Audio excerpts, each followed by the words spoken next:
And I first request Dr. G.N. Panchal sir, librarian of Madhavrao Patil, ACS College, Palam, Parbhani, to welcome all the guests and participants. Sir, please. Panchal sir. Okay. Oh, good morning to all. Our ideal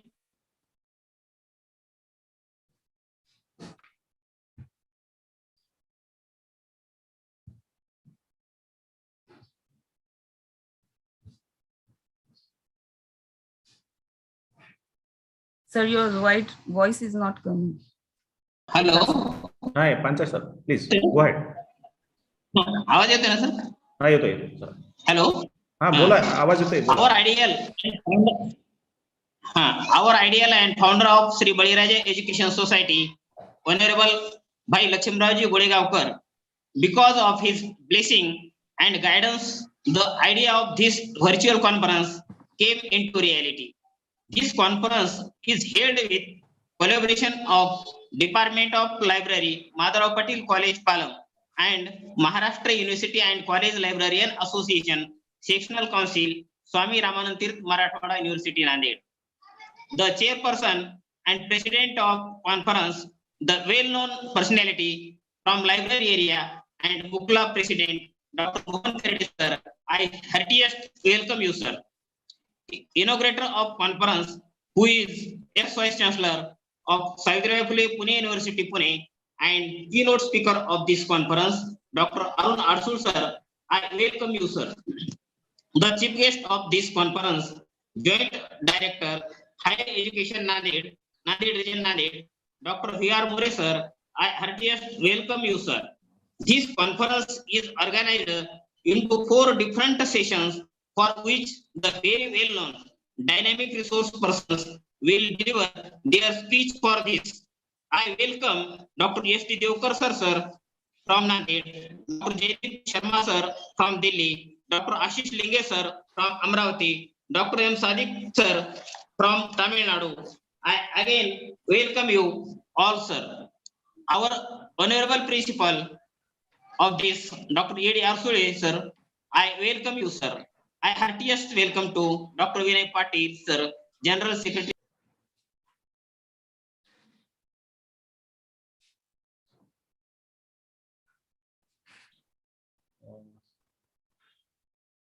Hello. Madam, please request next guest. Okay. Yes, sir. Thank you so much, sir, for welcoming all the dignitaries and all the resource persons. Librarians are the people who bridge the gap that exists between people and information resources. Library and information science is a profession that is full of people who are passionate about making a positive change in the world. I feel privileged to extend my warm welcome to the librarians and faculties present over here.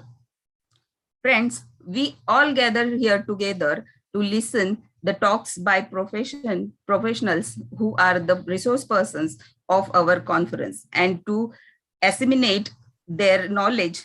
I am thankful to all of you to be present here to listen our respected resource persons. On behalf of the whole organizing committee, I wholeheartedly welcome to all of you. And now I request Dr. Arsule sir, principal of Madhavrao Patil, ACS College, Palam, to give the speech and brief introduction about the college. Please, sir. Welcome, sir.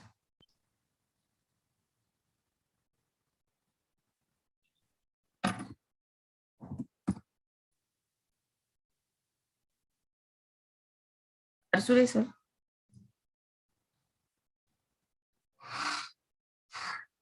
Arsule sir. Yes. You will join. Just wait. Okay, sir.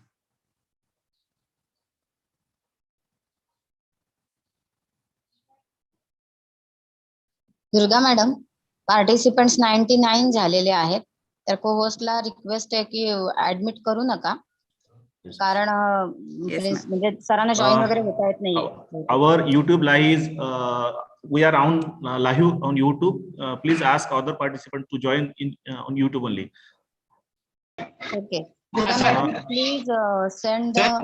हाँ, YouTube Arsule sir, link please. in the chat box. So all Unmute the केले Arsule sir. participants हे करा sir. can हाँ? forward it. Arsule sir La unmute केले. नाही नाही, अनम्यूटच आहेत Arsule sir. Arsule sir unmute आहे. हा. हा. त्यांचा आवाज जात नाही म्हणतात सर तुमच्याकडं. ते कनेक्ट झाले नाहीयेत. ऑडिओनी कनेक्ट व्हायला पाहिजे ते. Sir, you should connect with the audio. बाहेर पडलं. Yes, sir. Arsule, sir, you are not Uh-huh. connected with audio. Please connect with audio.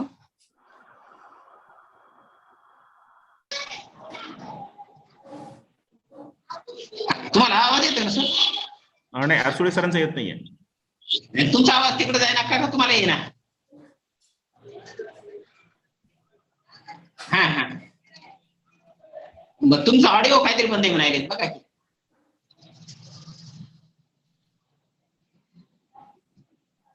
Sir सरांना अनम्यूट हे केलेले वाटेल बघा बरं सर. नाही नाही नाही, इकडून काहीच प्रॉब्लेम नाही. From our side it's okay. हां, तर ते ऑडिओने जॉईन झालेले नाहीये. तिथे एक मेसेज येतो पहा, कनेक्टिंग विथ ऑडिओ म्हणून, तो कुठेतरी प्रॉब्लेम आहे त्यांचा. सरांना म्हणा सर तुम्ही साइन आउट व्हा आणि पुन्हा लॉग इन व्हा.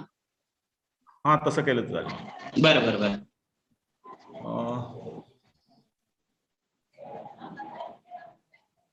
सर पुन्हा साइन आउट होऊन पुन्हा लॉग इन व्हा असं होते. तुमचा ऑडिओ बंद आहे म्हणा. साइन आउट होऊन पुन्हा लगेच जॉईन व्हा.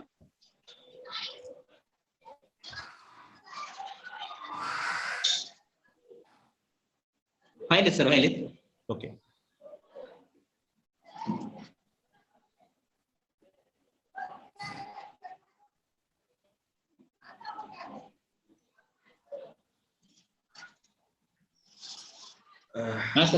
There are some difficulties in technology. हो आहे. तुम्हाला पाठवले ते काल पाठवली. Pancha sir, unmute yourself. Sorry, mute yourself. Pancha sir, mute yourself. Pancha sir, mute yourself. हा सर. तुम्ही बोलताना म्यूट करा मला. हो ठीक आहे. Still Dr. Arsule sir joins. I have some difficulty. Okay. Here the host is Gore sir. Yeah. And Gore sir have to make host me. Okay. Gore sir, please make Madam host. Till then, I will just brief about the sectional council Mukla. The late Principal Dr. Arsule sir joined. The college librarians and university librarians of Maharashtra came together and joined, have established our association named Maharashtra University and College Librarian Association, MUKLA, and it is doing a nice job. This webinar is organized by MUKLA Sectional Council, Swami Ramanand Tirth Marathwada University. Swami Ramanand Tirth Marathwada University has affiliated colleges in 4 districts: Nanded, Parbhani, Hingoli, and Latur. So there are college librarians from these 4 districts are associated with this MUKLA, and MUKLA is trying to overall development of the librarians in administration as well as in the development of the libraries. We are organizing various conferences, seminars every year for the development of the librarians as well as the students, teachers of this area. So this is the MUKLA Sectional Council under the able guidance of Dr. Mohan Kherde sir, who is the president of the MUKLA Maharashtra session, and he is also vice president of Indian Library Association. So under his guidance, we are organizing various activities of this for the libraries as well as the teachers and students. So the librarians of this area, 4 librarians have got, 3 librarians have got professorship, and 2 persons are already has got the professor grade in the as per the 7th pay scale. So we are doing this so many activities simultaneously for the overall development of the this librarians and the teaching and learning community. So with this, I can request Dr. Principal Sir, if you are joined, you just begin your introductory speech. Dr. Arsule Sir, are you there?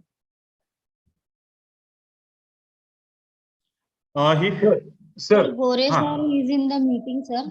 Let me start. Let me finish Yes, madam. Sir, sir, I will introduce myself. Introduce myself and we will proceed. Just Please. 1 minute. Just 1 minute. Our anchor will introduce and we'll start. Maral madam, please introduce our keynote speaker. Maral madam, please.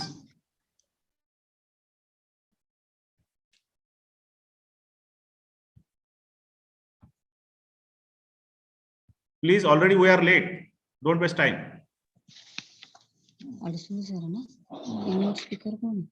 Maral madam, please. Sir माझा आवाज येतोय? हा येतोय. हा sir. Doctor Arun Adsul sir join झालेत sir. हा join झालेत, त्यांचं इंट्रोड्यूस करा आणि लगेच चालू करा. Yes sir, yes sir, yes sir. Sorry for the delay. I welcome Dr. Arun Adsul sir. Dr. Arun Adsul sir has working more than 40 years in the education field. He is a former Vice Chancellor as well as Pro Vice Chancellor of the Savitribai Phule Pune University. He is also a member of Maharashtra Civil Services Commission and Chairman of Indian Institute of Education IIE Kothur, Pune. Welcome sir. On the behalf of the organizing committee, I welcome you, sir. Now I request to Honorable Dr. Arun Adsul, sir, please give the keynote and inaugurative speech. Please, sir. Okay. At the outset, let me appreciate the efforts which are being taken by the librarians, especially from this college. The topic selected itself is very, very good research and publications. Upco and not having a request from Principal Arsure, I had given my consent for this.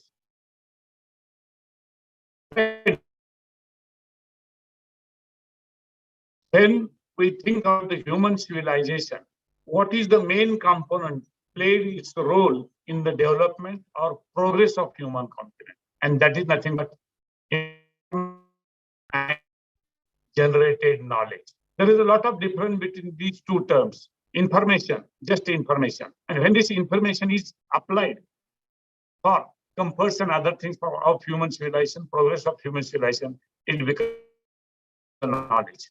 And that's why knowledge generation is very important component. How to publish it, what is the reason behind publication and other things are technical things. But I will focus my attention for next 5 minutes only on the research. What do you mean by संशोधन? नेमकं संशोधन म्हणजे नेमकं काय?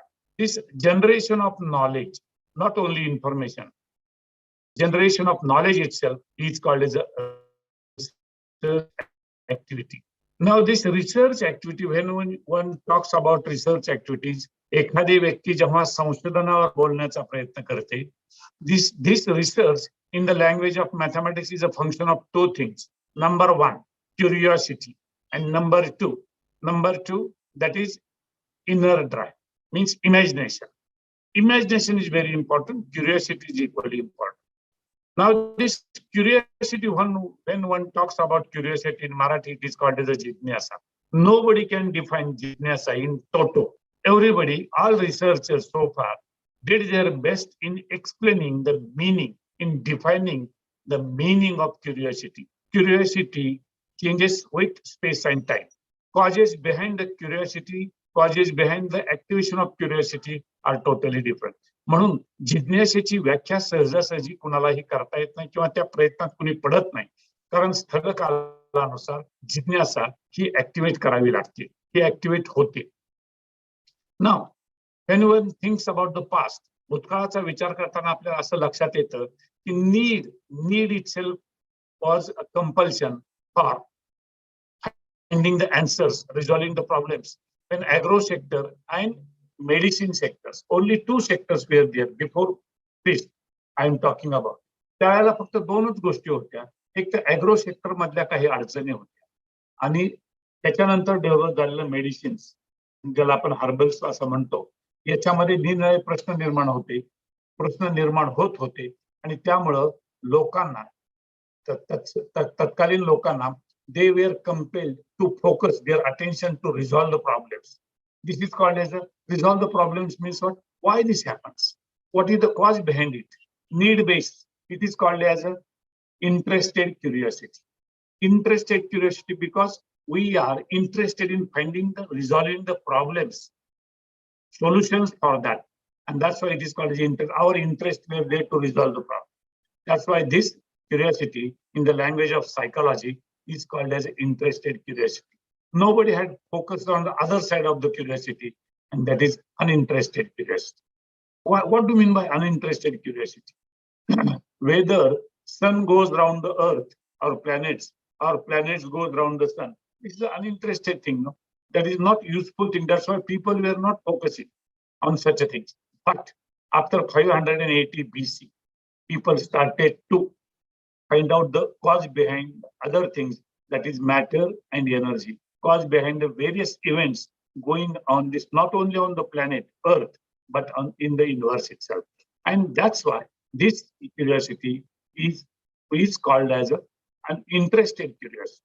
Interested curiosity to find out the solution. In this case, what is the reason? Impulse, inner impulse, atla reta, inner drive was compelled for some people, some quote unquote, for some people to go for finding the solution for these things, to know the details of this thing. This is called as a basic cognition. Various events are going on the planet and in the universe that we can observe with our senses. And whether it is possible to find out the cause-effect relationship, that is nothing but basic cognition. ज्याला मराठीमध्ये आपण असं म्हणतो की basic cognition म्हणजे पूर्ण आकलन, संपूर्ण आकलन, मूलभूत आकलन एखाद्या इव्हेंटचं. आणि तिथं आपल्याला खऱ्या अर्थानं इंटरेस्टेड क्युरिओसिटी नावाचा प्रकार सुरू झाला. आता हा जो इंटरेस्टेड क्युरिओसिटी आहे, this is the basic drive for learning, inner drive for learning, inner motivation for learning. आणि म्हणून संशोधन होण्यासाठी, एखादी गोष्ट येण्यासाठी 2 गोष्टी फार महत्वाच्या आहेत. परत मी सांगेल की need to fulfill the need is the one thing, and second thing, to understand the thing, inner impulse to get a complete cognition, आकलन पूर्ण करून घेण्यासाठी या 2 गोष्टी गरजेच्या असतात. दुर्दैवानं थोडस परखड बोलतो, पण नॉलेज जनरेशन हे कधीही कंपेल करता येत नाही. कंपेल इन द सेन्स की डिग्री पाहिजे, PhD डिग्री पाहिजे आणि नंतर संशोधन केलं तर इन्क्रिमेंट्स मिळतील, असिस्टंट असोसिएट हो, वगैरे वगैरे वगैरे. हे जे संशोधन आहे हे कंपेल्ड संशोधन आहे. Means to complete the degree and then you will get. अशा पद्धतीने, because the researcher and guide, researcher has no problem itself. Researcher goes, finds some guide, then have a discussions, then guide gives the problem. Researcher was, whether he or she is aware of the things or yes or no, nobody knows. But he then start to work, start to apply his imagination, start to apply his curiosity in the concerned topic. This is not inner drive. This is not actually inner drive. This is a completion of responsibility. Inner drive is a totally different. Inner drive goes for complete understanding of the topic itself. And this is a responsibility completing, and so on. But curiosity cannot be compelled. Mind well. Curiosity is the heart of research. And that's why I humbly request, in the field of education, curiosity should be focused as a part of this thing, to find out the solutions, where to publish my research. This is also curiosity. And one can find out where to publish. You search for this, then you will get the answer. Working solution you will be received. You will go with the working solution, and these things will happen. And that's why curiosity in the field. The today's conference, the librarians, you people have organized this. I really appreciate. But the curiosity, quote unquote, should not be curtailed. It should be cultivated among the youths of this country. And then they will go for interested as well as need-based curiosity, and things will come. Total research, quality research will come out of this. I wish very, very success for this conference, and I again express my deep sense of thankfulness for the authorities of this college, the principals, you participants, and wish you a good day. Thank you very much. Thank you, sir. Thank you, sir.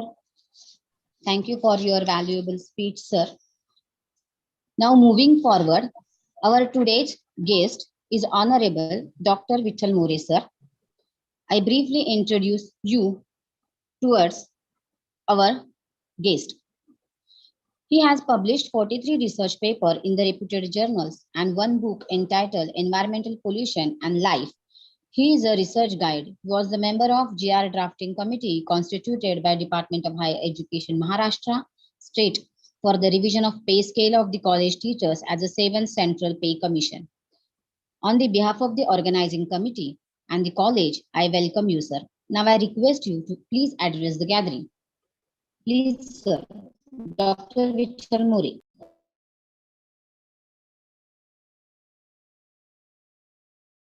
Good morning, all of you.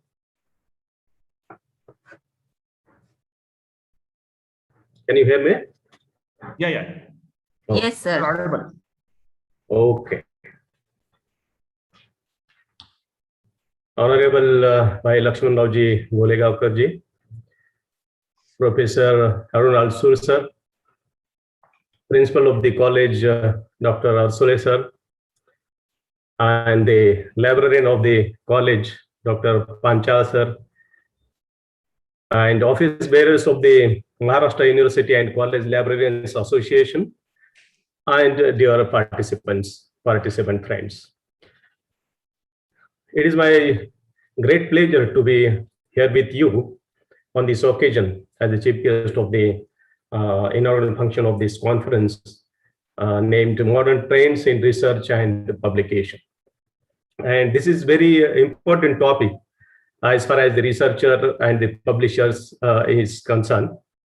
And it is very important to know about the research and publication of the findings. As Arsul sir told you how the research is to be done and what type of research should be and where it to be published. The findings of the research, those are to be published in the well-known or reputed journals or books. Means the publisher which is having the wide publicity, means the publications or the publication is having wide publicity and the huge distribution of the publications. Means the publisher should reach to number of peoples, means more and more peoples. That is important.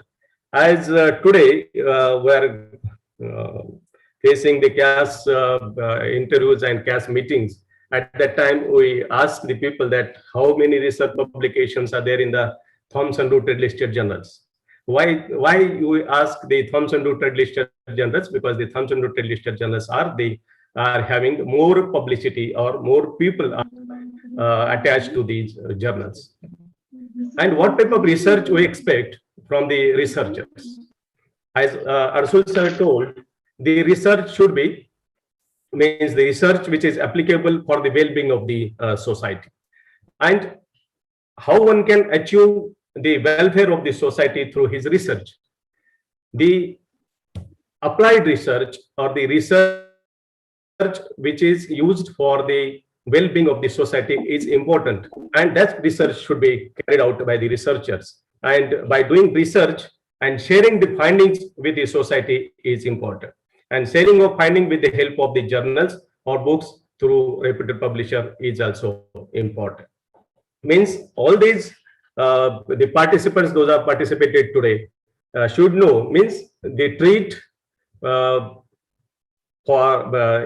this conference to the participants that the research, what type of research is to be done, and how the findings are to be published, that should be discussed in this conference.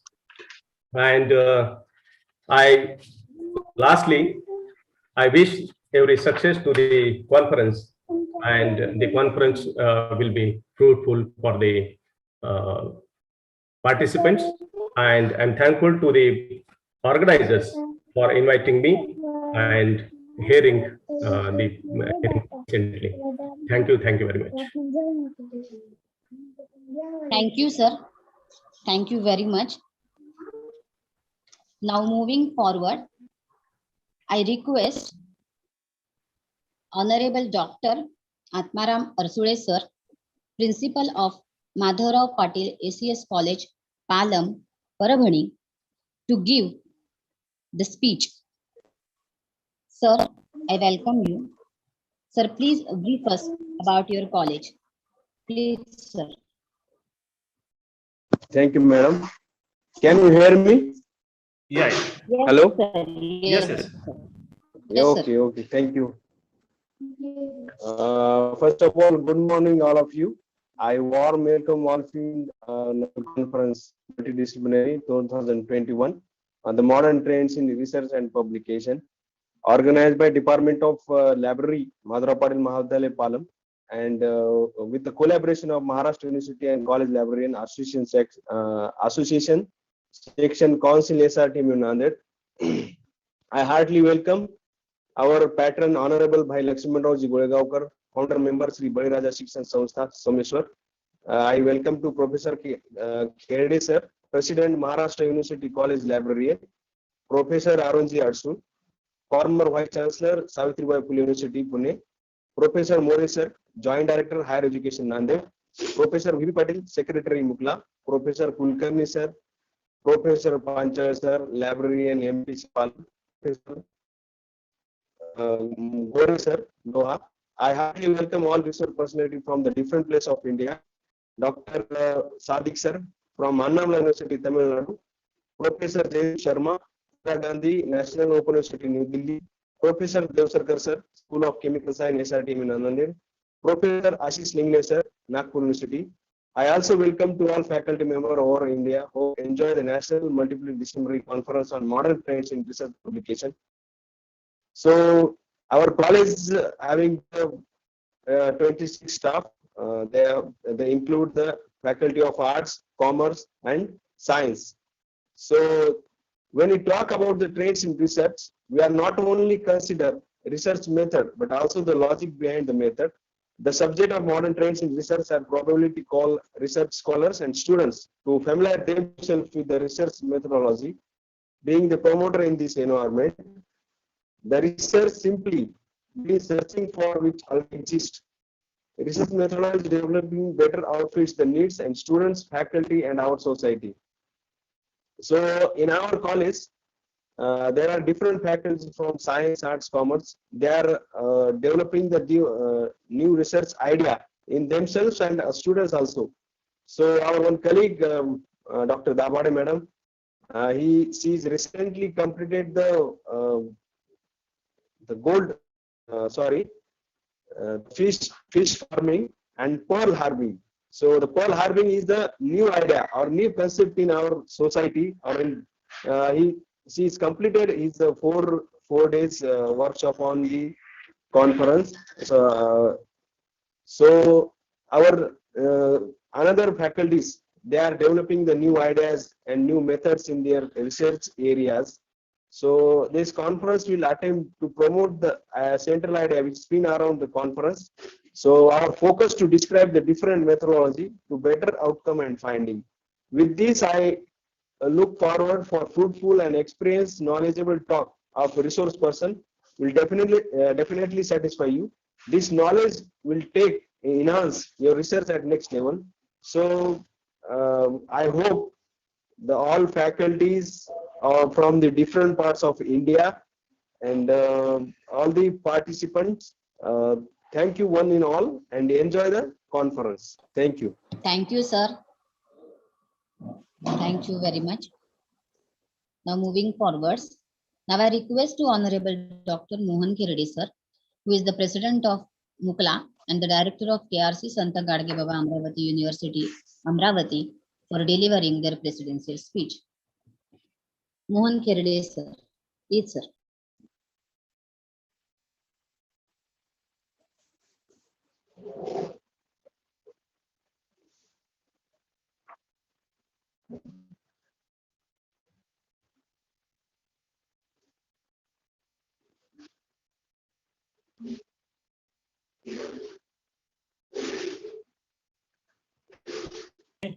Hello? Yes. Oh. Good morning, all of you. Today, we are gathering here for one-day online National Multidisciplinary Conference on modern trends in research and publication. It is jointly organized by Mahadev Patil Art, Commerce and Science College, Palam, and Nanded Sectional Council, Maharashtra University and College Library Association. The chief guest of this webinar, Honorable Professor Arun Arsur sir, former Vice Chancellor of Savitribai Phule Pune Vidyapith, Dr.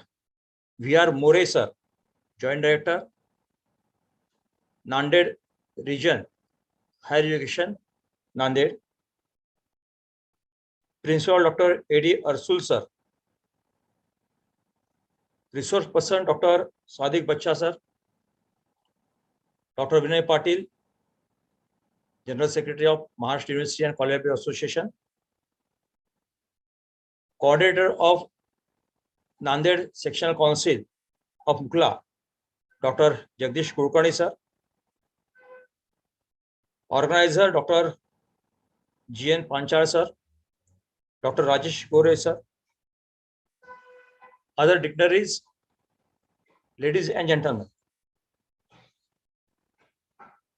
The topic of this webinar is modern trends in research and publication. So far as modern trends in research is concerned, first of all, we must know the basic concept of research. That is, two kinds of research is there: fundamental research and applied research. Dr. Arsur sir rightly mentioned that when you have to go for research, then we should have two qualities: one, curiosity, and imagination. Unless and until curiosity is not there, definitely research will not come out. So when fundamental research is done, the result of that fundamental research we have to apply to other part, that is going to applied research. And result of this applied and fundamental research, it converts into knowledge. It means that unless until research is not done, knowledge will not be generated. That is important. And when knowledge is generated, automatically the personality will develop, our society will develop, our nation will develop. But for that, the quality of research should be up to the mark. Again, Dr. Arsur sir mentioned here, today, students go to the supervisor and ask him to give me a topic for research. And supervisor provide topic. When supervisor give topic to the students, now there is a question whether that topic is inculcated in researcher or not. And when topic is not understood by the researcher, how the result will come out? how the quality research will come out and how quality result will come out. And when quality result is not come out, knowledge will not be developed, society will not develop, and nation will not be developed. When we are talking about the modern trends or research trend is there. Trends, you know that in past, research, that concept limited up to some few researcher. But now it is turned towards the mass. Yes, when from few people, research transfer of few people to mass, what is happened? The quality of research is day to day, it is come down. But being a researcher, though it is in mass, but being a researcher, everybody should think that what we are doing research, it will up to the mark. Because when we do research in our subject, it means that we are developing our subject. We are developing the horizon of our subject. For that, every researcher should take care that whatever the research is doing, it should be up to the mark. Here, question arise about the ethics in research. As all we people, we know that we are not taking care of ethics. And that's why University Grant Commission published its regulation on 18th July or 31st July 2018 regarding the regulation on ethics. So what it means with that? But we have to follow the ethics. Otherwise, we will not come towards the fruitful result. So that's why I'm expecting through this webinar that resource person as well as the participants, delegates, should focus on the ethics, should focus on the quality research. It should be the part of this particular webinar. Now research is depend on, now publication is depends on research. When good research come out, automatically good. Yes. So if we are expecting the good publication, we're expecting the good articles, good documents on various subjects, then definitely there should be a good quality research. So that's why I'm expecting that these kinds, these parts, these points should be discussed in this webinar. So I wish that this webinar will succeed. And I'm also thanks to the organizer for giving me opportunity to preside over this inaugural function of this webinar. So thank you very much. Thank you. Thank you, sir. Thank you for your speech. Now we will express vote of thanks of our first session, first part of the conference. And for that ceremony, I request Honorable Dr. S.A. Jadhav, sir, Librarian of Science College, Nanded. Sir, please express your vote of thanks of this today's conference. Please, sir. Yeah. Dr. S.L. Jadhav. Yes, thank you very much, Miss. I hope that you all are getting my voice properly. Am I audible to all of you? Please Yes, let me sir. know. Yes, Yeah, sir. thank you very much, Miss. So I welcome you here for one-day online national multidisciplinary conference on modern trends in research and publications, jointly organized by Department of Library, Madhurao Patil College, ACS Palam, District Parbhani, in collaboration with Mukla sectional sectional conference. On this occasion, Dr. Arun Arsule sir, he gave a keynote address, and in his keynote address, he focused on curiosity and interest among users. Both are necessary for development of knowledge. So first of all, I must thanks to Dr. Atsu sir for giving such valuable knowledge for today's participants. In the second session, second speech, Dr. Vitthal More, Joint Director for Nanded Region, Higher Education Nanded, he also briefed us, and in his words, he put a trace on importance of research and the sharing of knowledge. Both are necessary. So I must give my sincere thanks to Dr. Vitthal More, sir, Joint Director of this region. Then Dr. Atmaram Arsule, sir, principal of this college, also highlighted and gave introduction about his college. So I must say thanks for his cooperation in organizing this one-day webinar.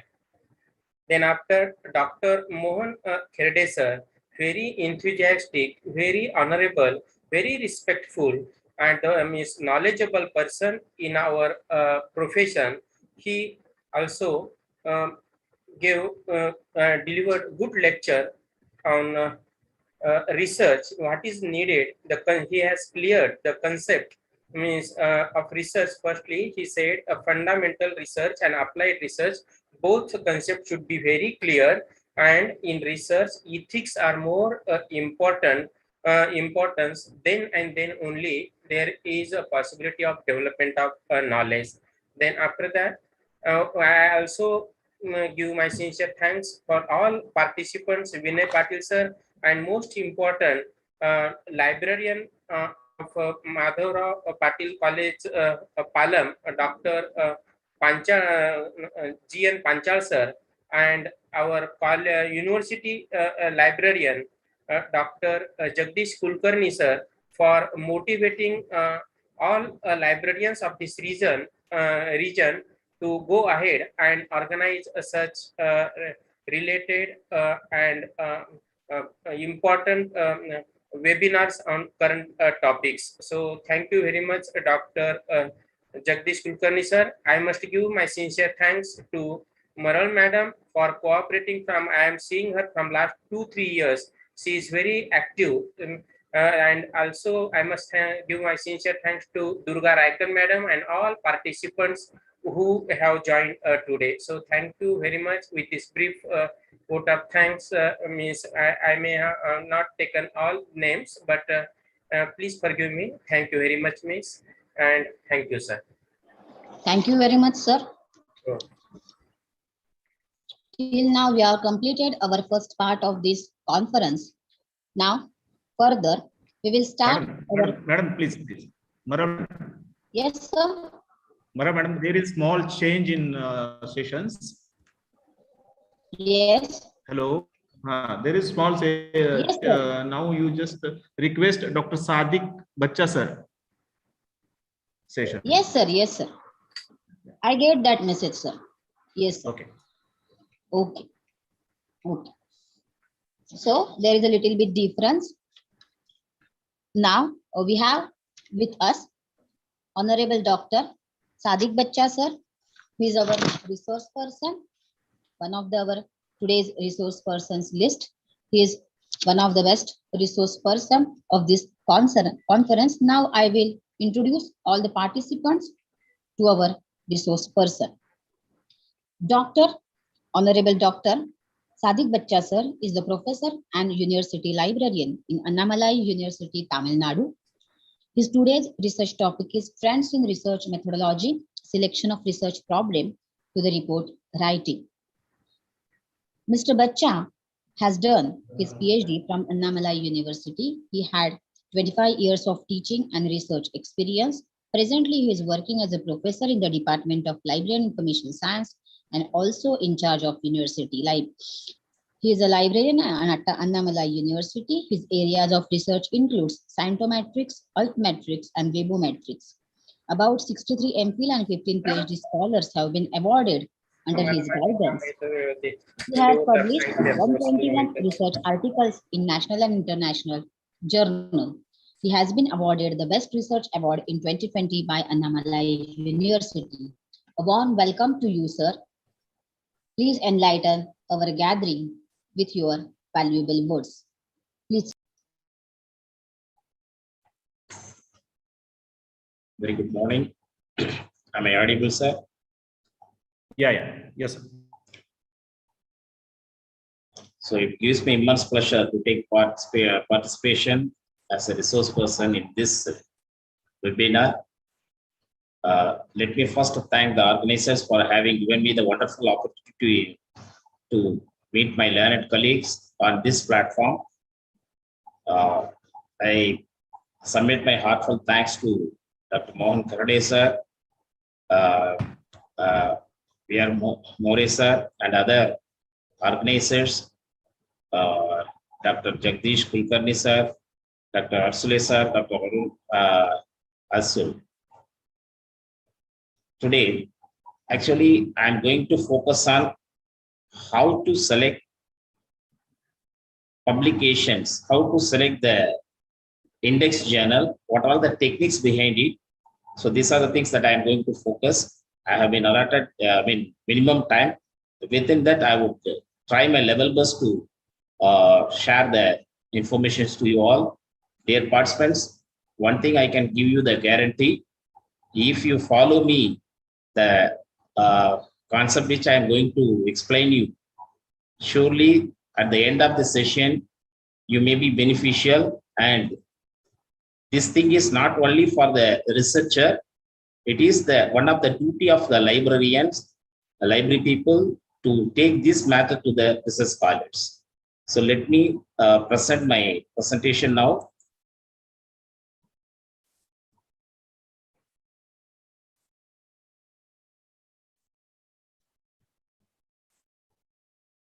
So today, I'm going to have a focus on what are the techniques behind it for publication, how to check the journal quality, what are the adjudicative tools behind it. So we want to be success, 100% means everyone wants to be successful 100%. But what it is, if you boil water 100 degree, then we will be successful what we think. But if we add one more degree, it will become steam, the enormous power will come out. So that librarians are working 100%, but only few library people are successful, because how they are successful, just they add 1% extra and enormous power has come out and prove themselves the best in the field. So we are the winners, and if we are the winners never quit, quitters never win. We, the librarians, library professionals, we have born for success. So why these are the things that more core concept of this webinar relates to research and publication trends. So when we talk about of the research means research tools, mind map is given here. Just have a look at it, and I will explain this thing little bit. What is the use of any research? Unless otherwise, if you make any impact on that research in the society, there is no use of that research. So impact can be measured in what sense, either we can make it as an usage level, otherwise peer review level. Usage means how many downloads have been taken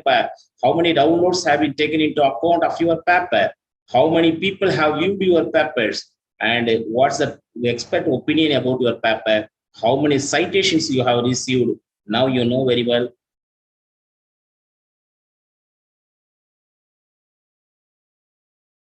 Things are explaining about of the impact of the research that the person has carried.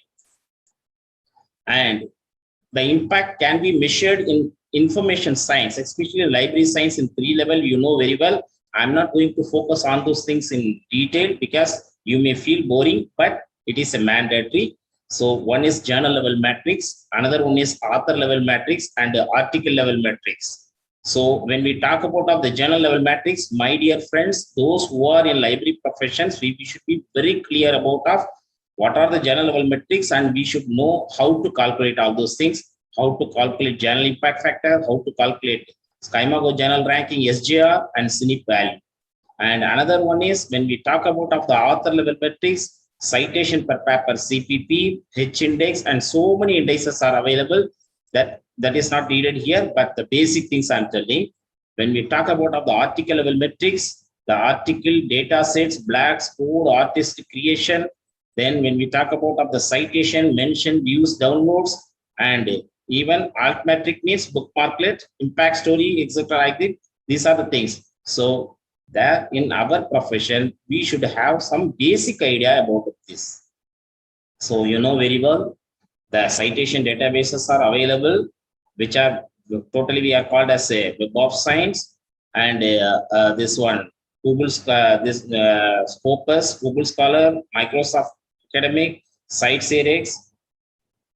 So let us come to the part of the technical writing. Whether we want to publish our article in proper journals, in index journal means we should have an idea about of technical writing.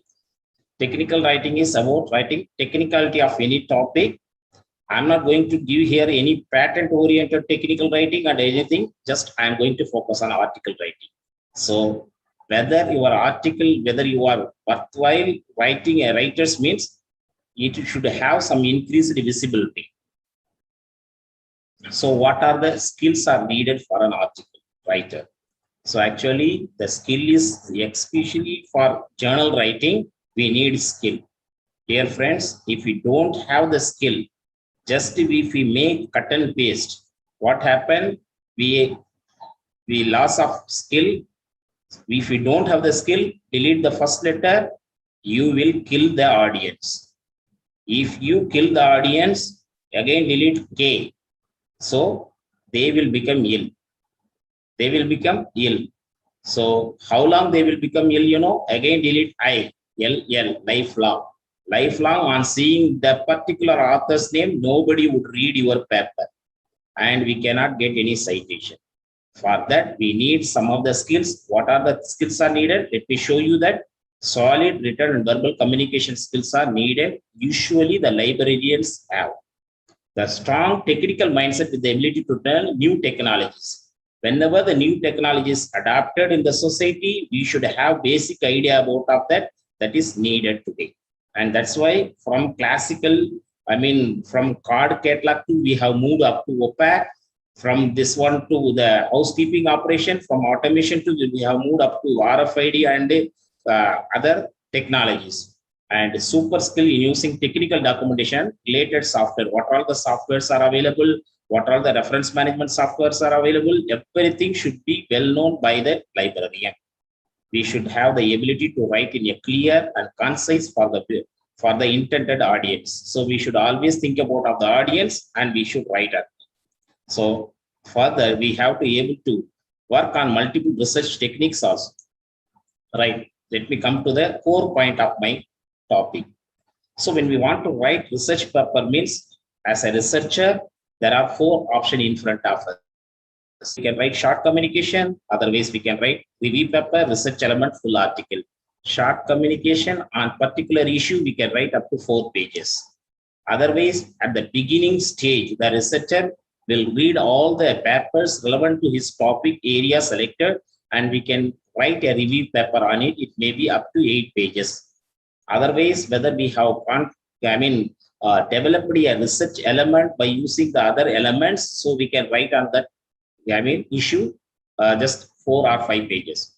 But what happened if we have made a survey and we have done a detailed study, we should go for full article. It may lead up to 20 pages even. Now, come to the point. What are the types of journals available, you know? Simply, whether we go for the, index journals, there are 2 options in front of us. Open access journal, that is one type of journal in which has 2 more options in it, paid and unpaid. So in open access journals, paid journals also available, unpaid journals also available. So open access means, here paid journal means what happened, the article writer, the author is going to pay the money on behalf of the users and make your article visible to the world level. That is one option. Unpaid journal means it is always open, and some of the organization may come forward to take the charge of this publication charges, so that comes under unpaid journal. And another one is limited access journal. Limited access journal means the organization will take care of APC, author publication charges, so that we need not pay for that. So that is limited access. So it will remain for some time open access, there will be closed. And you know that predatory journals, and 90% of the writers population get tried in the predatory journals. Simply they are deceived, and they have been collected money. So it is always paid. We should be careful, and we should aware of this predatory journal. We should make aware the user category. And now the modern concept, cloned journals are there. Cloned journals means what happened? The journal publisher himself, they themselves, what they do, they create, when they collect, hundreds or 200s of papers, means 50% paper or limited paper will be sent to their original publication, and another they may clone it. And even what happens, sometimes this one, the publishers themselves make it, and UGC has clearly shown these details. Let me show you on the screen now what is cloned journals. In UGC journals, you might have find that they have clearly picturized the cloned journals. The name slightly changed, otherwise even the name will be the same, even the ISSN number will be the same. So it happens with the knowledge of the publishers. So see, this is the page which you can have a look at it, in which the UGC has clearly mentioned the name of the journals, cloned journals. That's loading.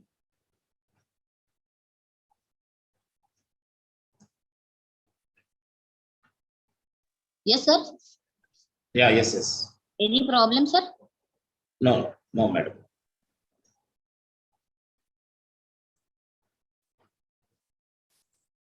So this cloned journal, actually, this is, shown in the UGC page. You might have a look at it. The name will be the same. The ISSN number will be the same. But what happened? The publisher themselves make it a plan, and they are saying that UGC covered journal. But what happened? They publish in particular journal like that. Another one is, and we have to pay for it. And author publication charges are collected from them, and the people are deceived. And another one is hijacked journal. The Web of Science have clearly mentioned that hijacked journals, and here you can find that hijacked journals. Hijacked journal means particular hacker will take you, the journal websites. Just have a look at it. Web of Science Clarivate analysis has clearly mentioned that hijacked journals, what they are and how to avoid them. They have clearly given the idea on the screen. So they are duplicate or fake websites of legitimate one, utilizing the title, ISSN number same, but what happened? Hacker will take you to that particular, their web page, and collect money from you, and even your paper will be available on that page. So that we should be very careful about the hijack channel, and in which we have to pay also. So these are all the types of journal, and in which, when we talk about the open access, we have so many options. Among them, the two best option is, one is we can have gold open access, another one is green open access. So gold open access, so in which it will remain always, free, always it can be downloadable. But green open access, for the embargo period will be given for some times, and it will remain open access for some times. Thereafter, it will be closed access. Now, when we talk about of the standard publishers, they are comes under these standard publishers have so many journals. They are considered to be the index journals. One is Elsevier, Springer, Wiley Blackwell, Taylor Francis, Sage. But what happened, we become prey of vanity press. There is one more press, let me show you that is called vanity press, in which what happened, we people are, so the authors are deceived. And here, this is called the great librarian Beals. He has listed out the press. So let us check in this page. Vanity press. What is vanity press? It's a type of publishing where authors pay to have their work published either in money or more often in authors' publication rights. whatever, quite often we receive mails, publish your thesis, publish your articles in our journals or our, publishing.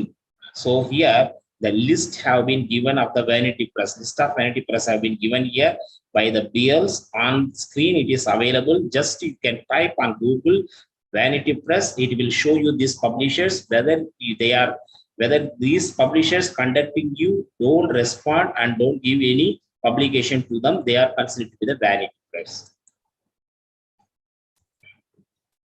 Let me talk about of the indexing journal means, dear friends, even we need to move to the next, level means, AGP 6, 7, 8, thereafter next grade, deputy librarian or librarian. So in this case, we are asked to publish articles in the index journals in which we have been given the, credential more points, whether we publish one article in Web of Science or Scopus. What is Web of Science? Actually, it is the standard citation database. It has so many sub databases are there. So, and one thing you should be very clear, my dear friends, no journal, try to understand what I am focusing, no journal apart from Web of Science has the right to claim the terminology of impact factor. If a journal claims the terminology of the impact factor, means it should be indexed in Web of Science. We should check it. If any journal not indexed in Web of Science and claim impact factor, means that is the predatory journal. Point number 1. And you know very well about of Web of Science, and it covers more than 21,000 significant journals in this, more than 150 disciplines it includes.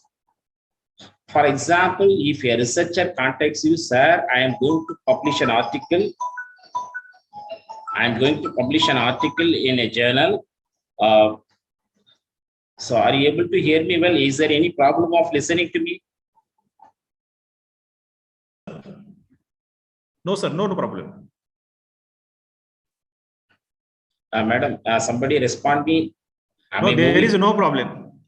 Okay, right. So if any author, any researcher or any faculty members approaches you, well, I have received a mail from a journal, I want to check it whether it is in the Web of Science or not. How to find out? Just in Google type JCR in the year, just if you type, that is JCR required journal citation report, it will take you to this page which I am showing you, journal impact factor. So here, when you go to this page, the list of journals are arranged in alphabetical order with the impact factor. It is recent impact factor of 2021. So here, just I scroll you here, dear friends, try to understand the highest impact factor value has received by a one journal, CAA, a cancer journal for clinicians, 508. Thereafter, immediately brought down the impact factor 94.44 C. This much of, difference. Thereafter, you can find that in this list, I can tell you that more than 50% of the journals might have received only below 5. And especially among this 50%, again, 40% of the journals might have received only one impact factor, below one impact factor. Try to understand. So that receiving an impact factor is not that much easy, because the calculation is very clear, and it is scientific calculation is made only in the Web of Science journal, and impact factor can be calculated only by this one. Even the Scopus journal cannot claim the terminology impact factor. They never claim. Try to understand. So whether if any research scholars or any faculty members ask you about of the journal, whether it covers in Web of Science, immediately we can just type JCR and go to this list. Otherwise, we can download this list in PDF form, and we should take the printout of that, and we can display even the impact factor also. At the time of IQAC in the NAC meeting, they are asking what's the, whether the faculty members has published means what is the impact factor value. At that time, we can make them help. We can give our help to them. Apart from, so this is one method, sir, to find out the Web of Science journal. Otherwise, see, predatory journal, quite often they send you this one mail and don't get it right. So how to find out the predatory journal? So one, site is that Sherpa Romeo. If you go Sherpa Romeo, in which you have to type the name of that journal as well as the ISSN number, it will be clear. See, journal title or ISSN number. Sherpa Romeo is an online resource that aggregates and analyzes publisher open access policies from around the world and provides summaries. Here you can find it whether it is available here. These are the one method we can find out the predatory journals.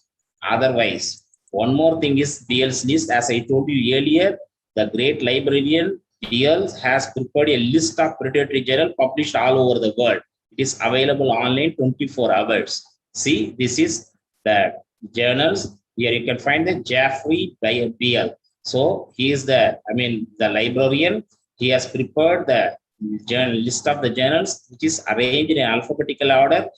These journals are predatory journals. If we publish article in this journal, our point, the credential point that we get from the publication is very low, and even it may not be considered. So the list is there. We can cross check whether it is the predatory or Web of Science journals through this list also. And otherwise, simply type in Google predatory. Even in the Google also, it shows the list of predatory journal available in the, it's also in alphabetical. We can just Control F and cross check whether the journal is there. So that this is the method we can avoid predatory journals. Try to understand, my dear friends. Otherwise, if you have particular name of the journals, I want to cross check. I'm not able to download this JCR fully and cross check it. If you have that much of difficulty, means there is one more option. Simply type master journal list. When you type master journal list, as it is, I have shown on the screen. If you type it, it will take you to this page. It will take you to this page. In this page, there is an column in which we have to type the name of the journal. It will show you whether it is available. It will show you with this like this. Let me show you in practical now. So this is also possible. If we do this, Web of Science Master Journalist, let me show you practically on the screen now. International Political Science Review, the same journal I am going to cross check on the net now. See, this is the Master Journalist in which we have to type International Journal Political Review. Just search journal. If it is available, it will show that. Yeah. Now, exact the name of International Political Science Review. Now, from which we can check whether this journal is available, in which citation index it is calculated. Try to understand, my dear friends. Let me share you on, useful information to you. The journals which receive less than 1 impact factor always be, indexed in emerging source citation index. Try to understand. The Web of Science straight away never take it to social science citation index or science citation index. It will take to the first, the journals which receive less amount of impact factor, just one, less than 1. Less than 1 means 0 point something else, means automatically it will be indexed first in emerging source citation index. Whether any journal, if you with this citation index, you can understand the impact factor value is less than 1. And this is more than that, so that we can understand easily. This is another method we can understand. So Web of Science Master Journalist is another method of finding out the journal of Web of Science. If it is not available, means it is very clear that Web of Science, it is not listed in the index journal. It is not the Web of Science journal. Try to understand, my dear friends. Most of the journals, even you might have published articles in some of the journals claiming the impact factor 9, 10, even 8, something else. I don't want to mention the exact thing. Try to understand, it is not that much easy. That is a fake journal. And receiving 10 impact factor journal means it is not at all available in social sciences. Try to understand. Maximum science and medicine journals have received more number of impact factor, and social science journals have always less than 5. The highest economic, political, weekly, EPW, and highest impact factor values are very few in social sciences, and others are less than 1 or 1 and below. I can tell you that, but don't make propaganda that, not back trumpet that I have published a paper in 8 impact factors, 7 impact. It is not at all possible. Cross check in the Web of Science master journalist, otherwise Web of Science. If you have really published it, this means you will be the real scientist. Let us come to the Scopus now. Scopus never claim impact factor because that is separate. They are claiming the value of SJR. I mean, scientific journal ranking, otherwise Kaimabo journal and country rank. They have their own ranking method, but the calculation is so more or less same, but they are claiming with a different terminology. How to select journals from Scopus? Simply, most of the students, research scholars approach us, sir, it is mandatory nowadays. We have to publish some papers, 2 papers in Web of Science or Scopus journal. At that time, it is the duty of the librarian to help them. What to do at that time? Simply go to Google, type SJR. Just to type SJR, it will take you to this page. Once it has been, you have been taken to this page, we can ask the students to which discipline it belongs to. See, this page has come, what subject area that the person has. For example, if a person says that I belongs to business and management accounting, just click on that. Business management accounting and all subject categories, take it. No problem. If you want specialization means we can select, otherwise we can take all subject category. Sometimes if you want exactly the journals published in India or underdeveloped countries or developed countries, we can select. For example, just I'm going to select the journals from India only. Yeah, I have selected the journals from India, and it has even conference proceeding series also. Just we are going to take only journals. Once it is clicked, the list of journals will be shown on the screen. See, around you can find here. How many journals? There are about 24 journals in business management accounting Scopus, and especially if you download this one, if you just scroll down, you can find this. This is the open access journal.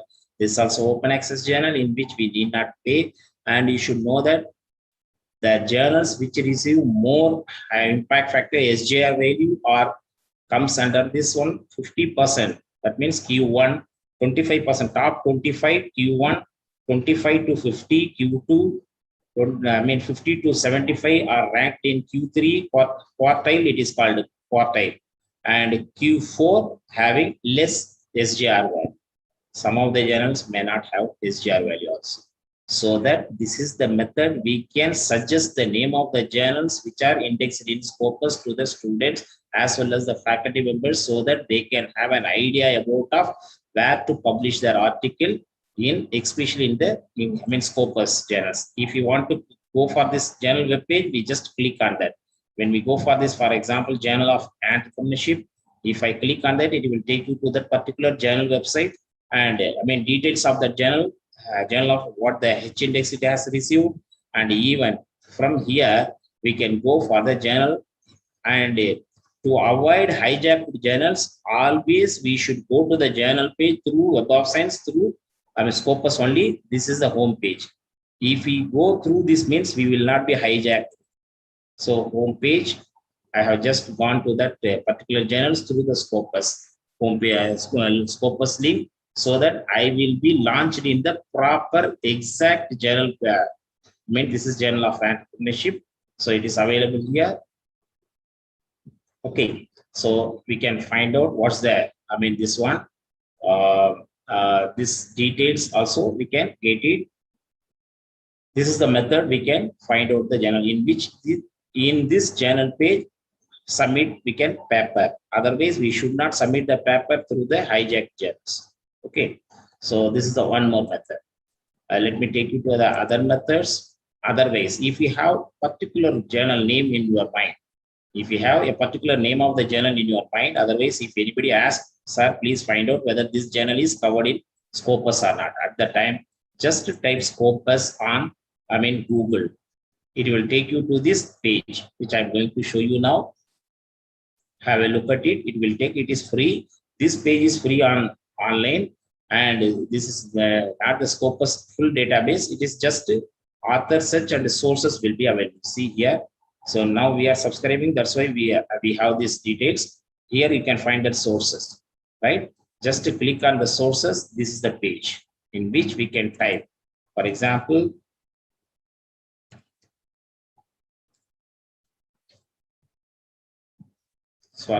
this I am library and information history.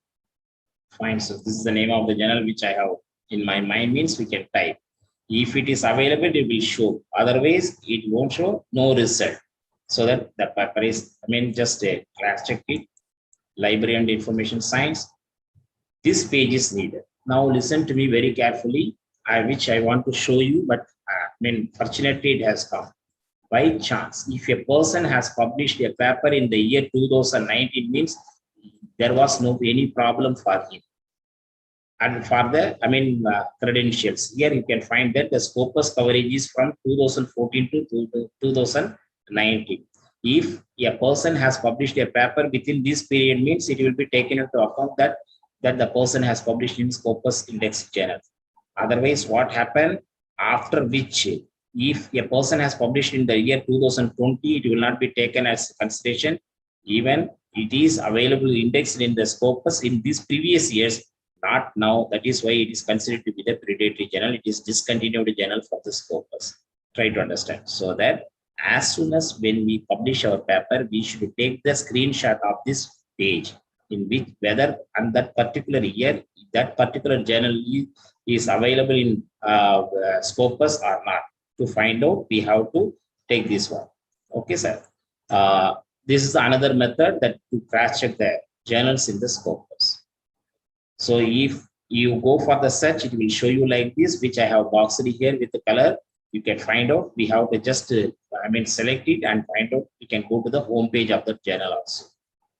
This is the model I have shown you that. Then further, UGC care list.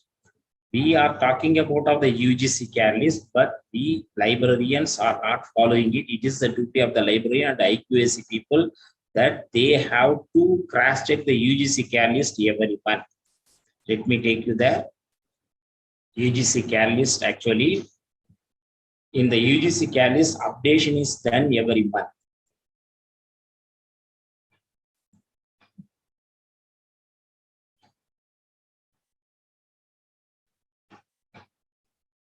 Every month we have to cross check and we have to download the journal names every month, because to give the answers to the IQAC people.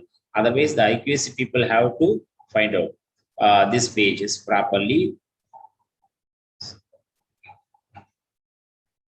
I think it's not working. Something wrong with the UGC care journals. Let me tell you what are the things are available there in the UGC care list. There are.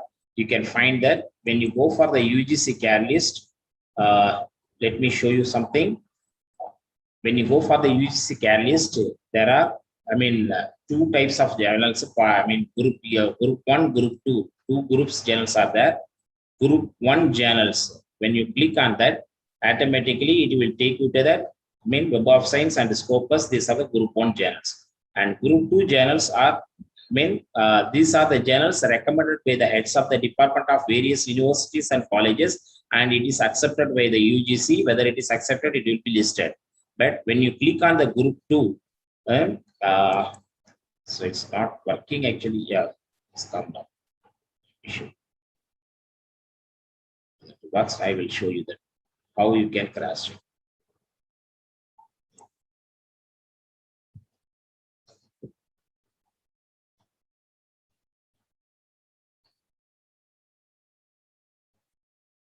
In the left side, it will take you to the left side. When you click on the group second, it will take you to the left side, and you can find that what are the recent added journals every month.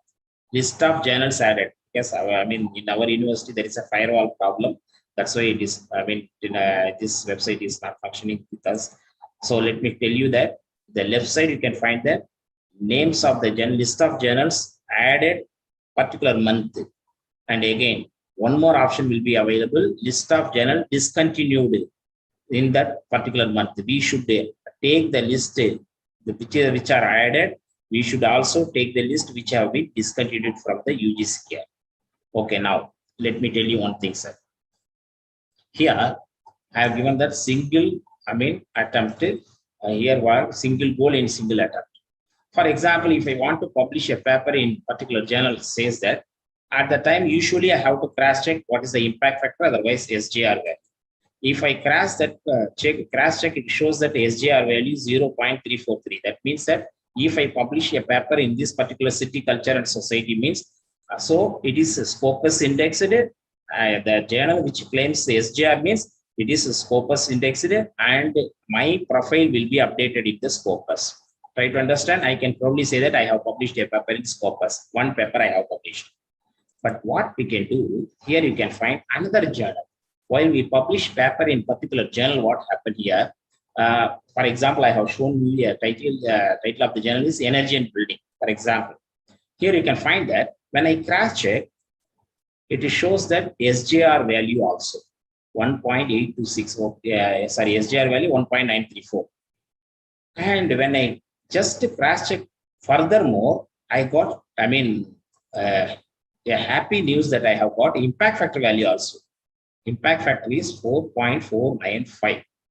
So that what happened, meaning of this journal is that this journal is indexed both in Web of Science and Scopus.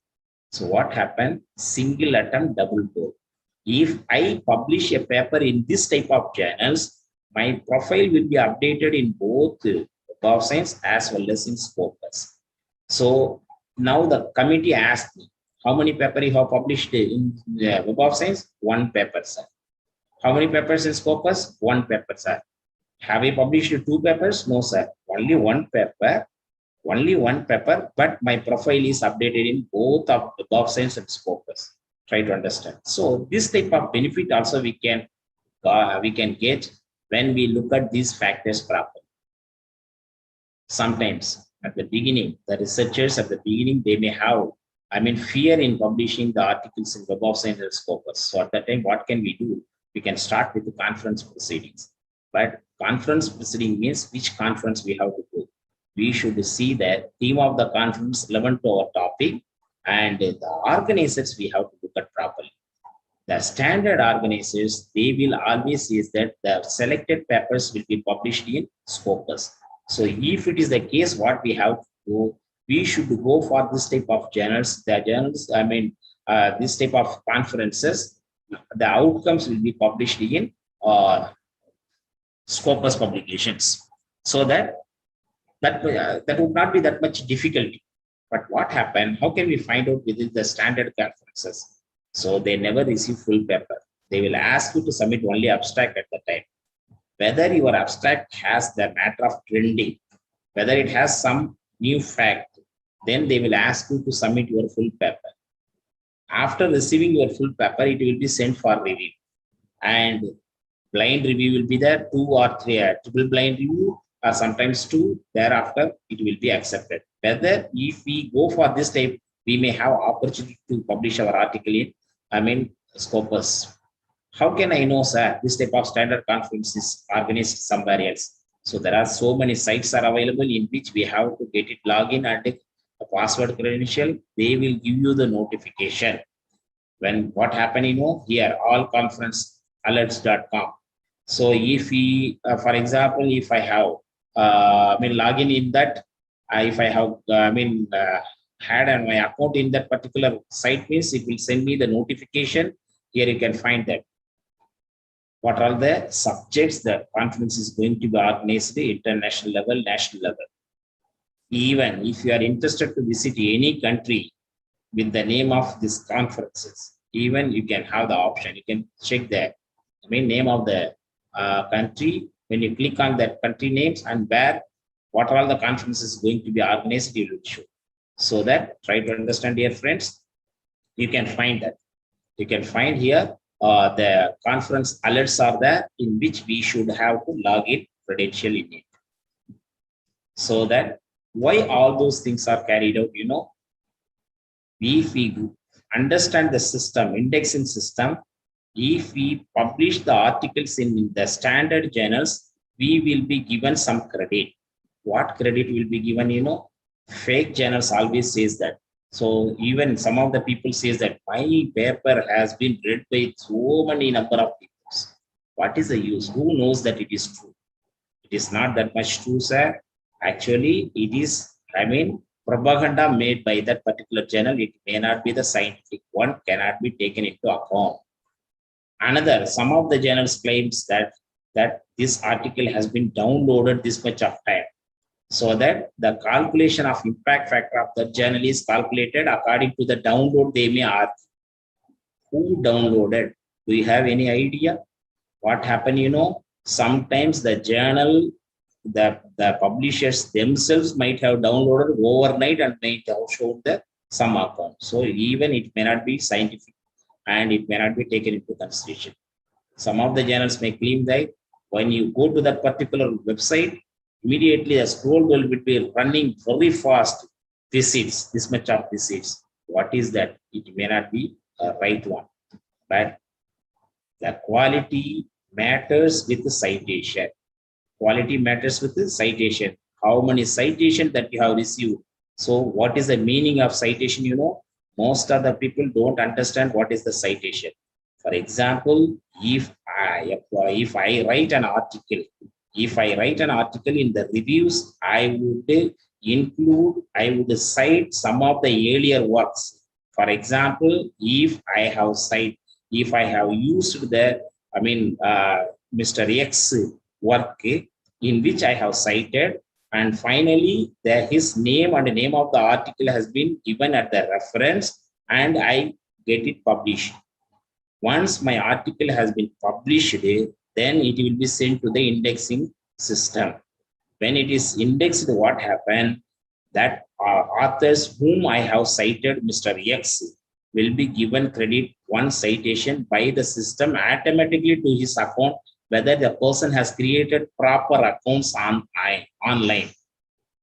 So what are the indexing system available? The standard indexing system, which I show you on the screen: Scopus, PubMed, Google Scholar, Index Medicus, Web of Science Thomson Reuters, Casper, DOAJ. These are all the standard indexing system in which we have to create account. And some of the indexing systems are available. They are not that much reliable. Still, these are the indexing system available on the market.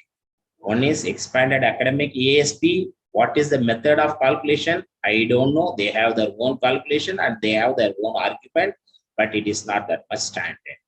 Dynamic journal seek that they are telling, even I cannot say that it is the standard one. Inari.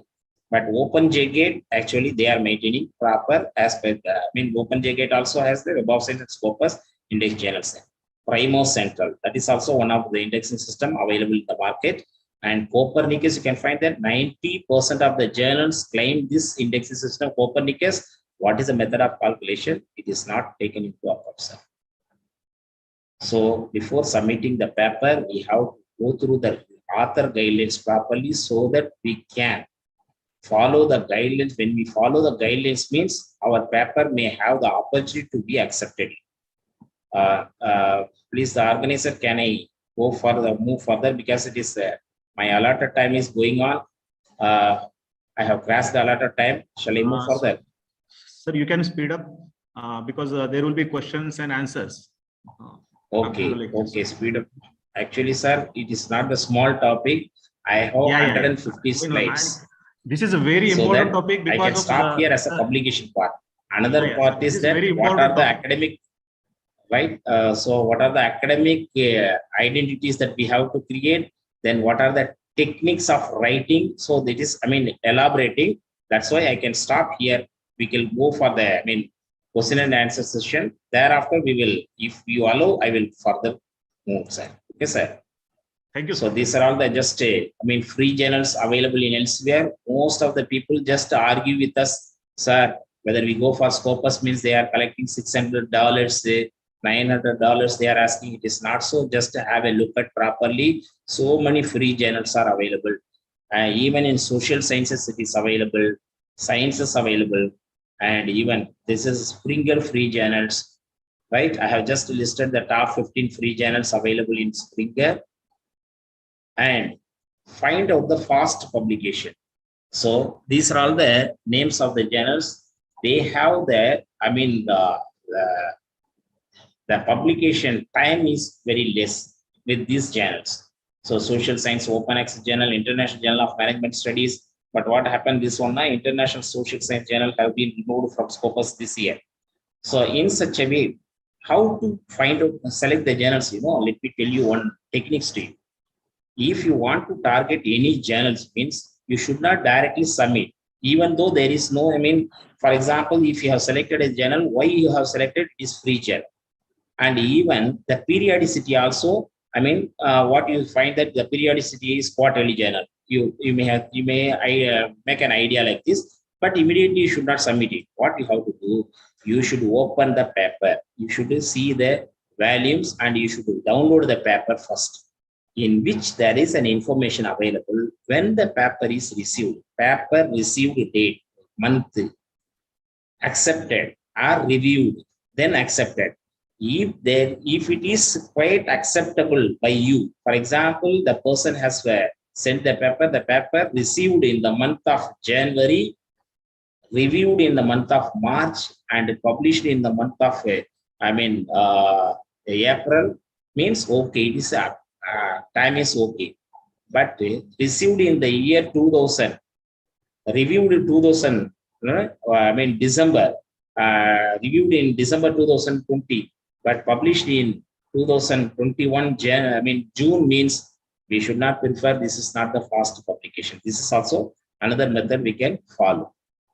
So these are the fast publications. And even after writing an article, we can find out which journal my article can be fit. We can cross check with these sites: Elsewhere Journal Finder, IEEE Publication Recommender, Wiley Journal Finder, Springer Nature. For example, let me take you to the screen now. One of the methods in which you have to just paste your title.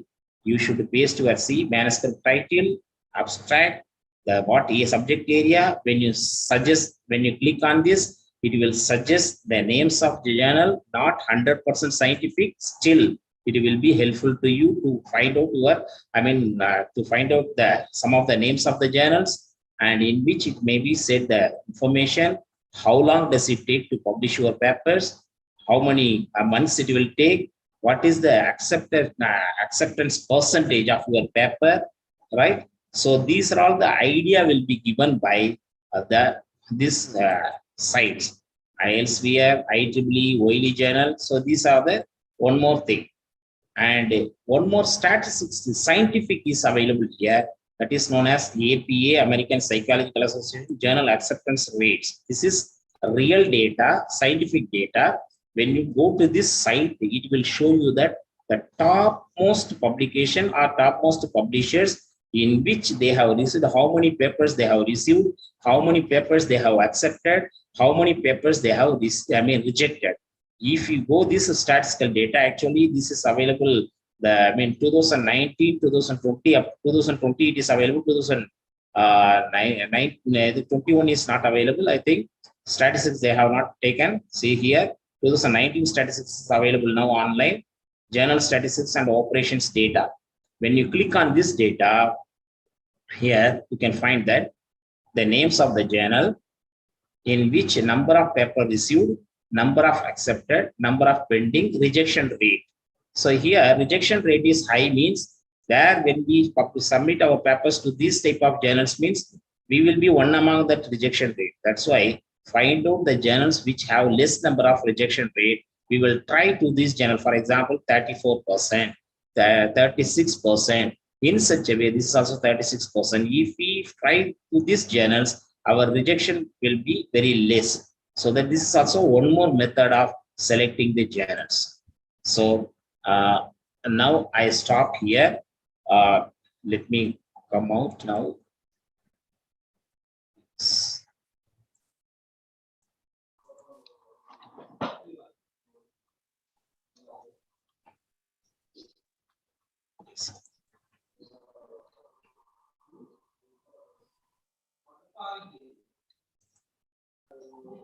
Sir, stop the screen share. Sir. Yes, madam.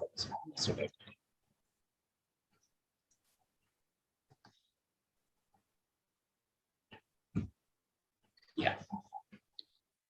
Okay. Yes, now I. Thank you, sir. Thank you very much. You really gives us a very informative Sorry, I have information postponed my session because I have regarding. been our faculty development program by 3 o'clock in 1 week program. Yes. So our library is No conducting issues. that. So the exactly 3 o'clock I have to start. So that's why I Yes, requested sir that he has reallocated me. Thank you very much, sir. Thank you. Thank you, sir. Really, it's really a great pleasure having a nice time with you. We have updated our knowledge regarding research area. Thank you So very any much, sir. clarification from the participant, please, Now, I'm ready to clear yes, the sir. Yes, doubts. sir. Those participants who have any questions regarding this session, they will send their queries to Dr. Panchar, sir. Sir will forward their queries to the resource person. Thank you, sir. Sure. Now, moving towards our next resource person is Honorable Dr. Jaideep Sharma.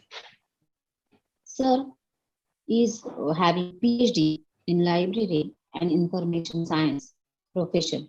He has worked as a professor of Indira Gandhi National Open University. He is a very renowned person in the library and information science profession.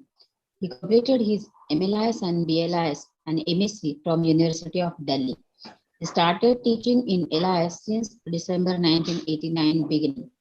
He have been associated in professional activities, associated with professional peer review journals, acting as a reviewer, edited many special issues on various journals like Annals of Library Information Studies, Decidog Journal of Library Information Science Technology, and also joint editor of well-known peer-reviewed journal Library Herald. He is a life member of a professional national associations like ILA, ESNIC, and DLA. He is associated in designing a career of different universities and acted as a co-guide for PhD students of many universities. He is coordinated as a MOOC certificate course in 2018. Today's webinar. Sir, please enlighten our gathering with your valuable words. Over to Honorable Dr. Jaideep Sharma, sir.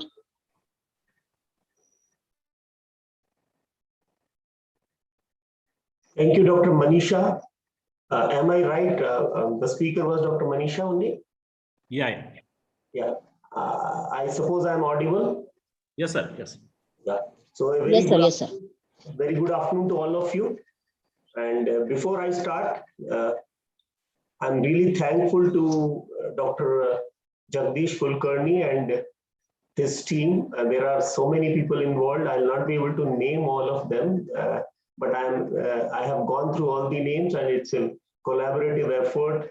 People at different levels from different institutions are involved in this very important seminar and modern trends in research and publication. It's a national multidisciplinary conference that you are organizing. And I find that the Library Madhavrao Patil ACS College, Maharashtra University and College Library Association, Swami Ramanand Tirth, Marathwada University, they're all involved in this conference, and it's a pleasure to share my thoughts with you all. And I was thinking of talking on role of institutions and experts in research and research publications. You know, it was a very useful talk. I was just listening to the earlier speaker, and he has really talked on a number of issues. And some of these things I was also thinking to discuss with you all. I'll try to skip these things so that there is no duplication of thoughts and issues that we will discuss. And I'll talk from some different angle and try to enlighten you and share my knowledge and thoughts with you all. Basically, when we talk of role of institutions and research and experts in research and research process, it is our effort is more on quality concerns. We will be talking today from the point of view of how to improve the quality of research, and particularly from the quality when we talk of not only the research, we'll be talking of the process and also the final outcome of research, that is in the form of publications. So I'll share my slides with you all before I really share my views.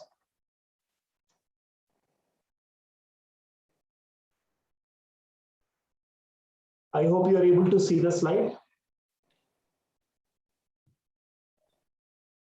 Are you able to see the slide? It has just started. Yeah, fine. So you see the title is Role of Institutions. Not it, sir.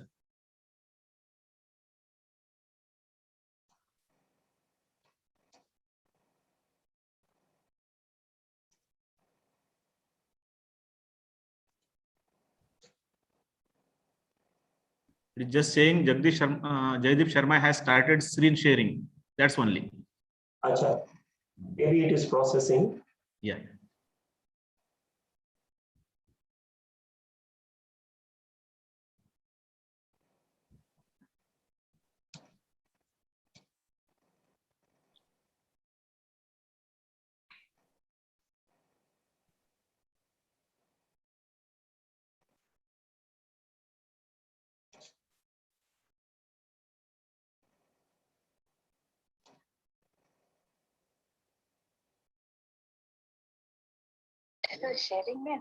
What happened, sir? I'll again share. Okay. Sir, you can share once again, sir. Yeah.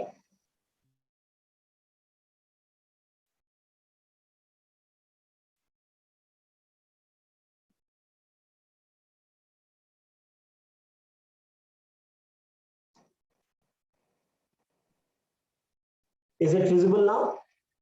Yes, sir. Yes. Yes, sir. Yeah. So basically, when we talk of research, I'll talk with the little basic things, then we'll move on further. Basically, when we talk of research, we understand we are talking of in-depth knowledge in that area, in that particular specific domain in which we are researching. And beside that in-depth knowledge, we think of undertaking a comprehensive study.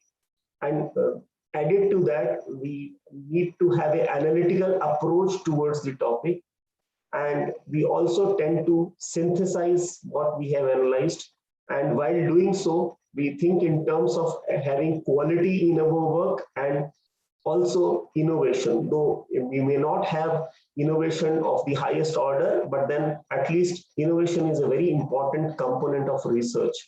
In fact, last time when I was attending such a seminar, one of the experts, he says that research involves two things: search and research. And he says when we talk of studying tools and techniques, we are doing research. But when we say that we add our own innovation, we add our own analytical approach to it, we add our own contribution to it, it becomes research. So he says that if we stop at search, it is not research. So this is very important that we should keep note of while we do research.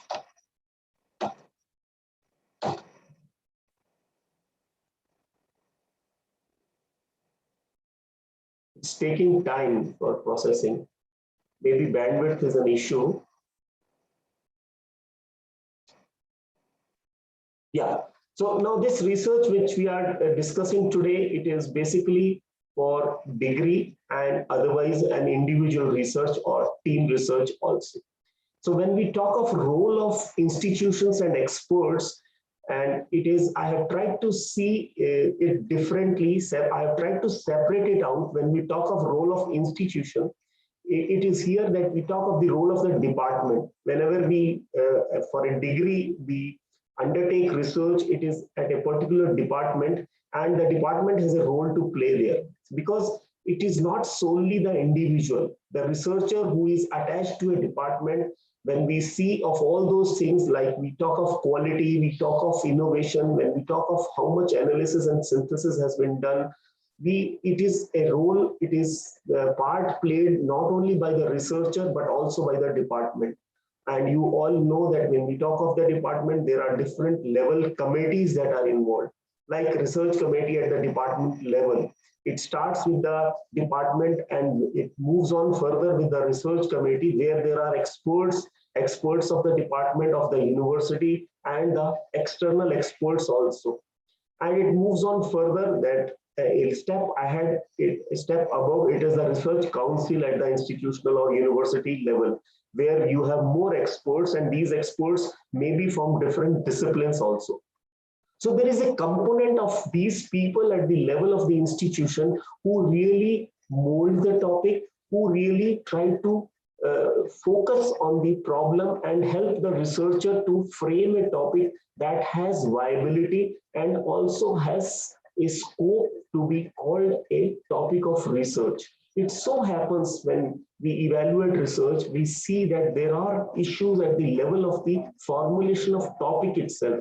So I believe that when we talk of the role of the institution, all of us at these different levels, we need to play our role very positively, because it is here that the individual research at the for a particular degree, maybe it is for PhD or MPhil, it takes shape with the contribution and efforts of all these people at different levels. We often observe that this role is not played to the level it should have been played. Now comes the role of the supervisor. Once it is done at these different levels, again, it is the supervisor or the mentor who can really help the researcher to come out doing a good research. And therefore, a supervisor should have the knowledge of the topic. And it is not that anything that comes under your control, you should be able to do it, because the involvement of the supervisor is very important. His involvement in research, his mentoring the researcher is very important. Researcher may have knowledge, may have the hold, but then the mentoring part has to be done by the researcher, by the guide. Now, if it is an individual research, it is not for a particular degree. Again, the role of institution is there. And what is that role? There has to be culture of research in the institution. It is often seen that in educational institutions or even in research organizations, when people are involved in research, they are at times demotivated to do research. The culture of research is missing, and that has to be part of the mission and objectives of the institution. They should come out with specific areas and problems that and help promote people, motivate people to undertake research in those areas. And for that, they should be promoting research by organizing seminars, conferences, workshops in those particular areas, lectures by experts, infrastructure in the form of laboratory, library, computer hardware, software, and also financial assistance. It has often been seen that individual research is not done. At times, the researchers say that instead of undertaking research, once they are into it, they find that these are all demotivating factors. They are, in fact, instead of facilitating them, they act as a barrier, and therefore people are not able to do research, and therefore this has to be taken care of. Now, team research is also very important. So we have talked of research at the level of an individual, at the level for pursuing a particular degree, and similarly, team research. So when you talk of team research, this could be collaboration within the faculty members or across disciplines. These days, we are talking of multidisciplinary research. We are ourselves an interdisciplinary field, and beyond that, we can also join hands with other disciplines across the departments in the university or outside the university. We are talking of university industry interaction. So we can see if we can be involved in some such efforts to do team research. Projects can be undertaken, and besides research in the discipline, systemic research is also important. This is also an area which we can talk of. Now, once research is done, documenting research is very important, and librarians have a real important role here. These days, we are talking of research data management, and the librarians have been very actively involved in undertaking such activities to help document research, to help people undertake research, to help people to facilitate that research. And we are talking of knowledge management, institutional repositories, and research publications in the form of journals, patent standards. We are trying to enlighten and empower our users. And I think this is another area which we have to take care of when we talk of quality in research. We talk of the contribution of the institution beyond the researcher itself. Now, when you talk of quality in research, I believe openness is very important. You would have seen that a researcher does not want to share his problem, does not want to share his topic, does not want to share his methodology, tools and techniques with people. But now gone are those days. We are very open as far as research is concerned. The research is no more a gray area. Research literature is no more a gray literature. It is all available openly right from the moment we are involved in doing research. Even our synopsis is available open, and people have this facility to view and know what we are doing, how we are doing, and therefore this openness we have to now accept. And this something which really helps us to have quality in research. And therefore, once this is there, we should change our attitude towards research, that we should have an ability to accept criticism. This, in fact, helps us to further fine down our research. We are able to really improve upon the research. And for that, objectivity is very important. Updation is very important. And as I was telling you about these different levels of committees that are there are different levels that are maintained in institutions that really helps us to bring in quality in research. And but at times it so happens that this objectivity does not come into our research, the application of research does not come, the social benefit of research is not really seen. And one of the reasons for that is that we are not open. We are not really, we don't accept criticism, we don't accept positive criticism, and that has to be taken in mind while we think of. Now, these days institutions are really helping researchers. I was just going through this best practices that have been given by National Academies of Science, Engineering, Medicine. I have given the website address also here, and here they say they have produced this document as fostering integrity in research. Integrity is very important in research these days, and this really helps us to do quality research. And this has been taken up at the level of institution.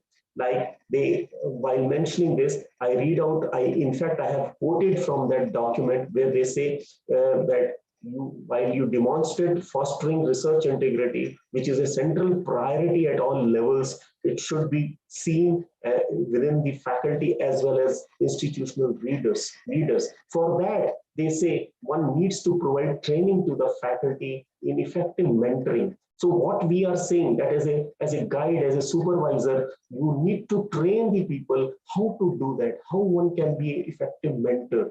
And for that, the institutions need to provide training.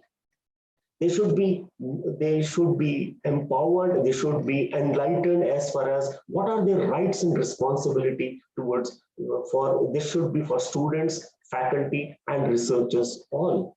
They should be able to collect and disseminate data on career prospects of students right from graduation up to the postdoc, so that they should really come out and visualize whether they really are suitable for research or not, what area of research they should undertake. So this is part of the this document that has been created by them.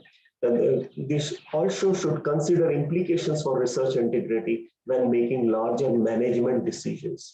One should not exaggerate research results in institutional communications, and for that one should be objective, one should be very balanced while communicating. Recently, only 28th September, this has another trend is visible these days. At times we find that conducting research, we are little poor because we do not have the facilities, we do not have the infrastructural support, we do not have the software, it is very costly, we do not have the equipment, and for that there are developments in the country and globally also. And one such development I would like to share with you, that IIT Delhi has opened its central research facility for researchers all over the country. Initially in 2017, IIT Delhi had this facility with support of other national level institutions, which was made available for its own students. But on 28th September, this is a news item where they have mentioned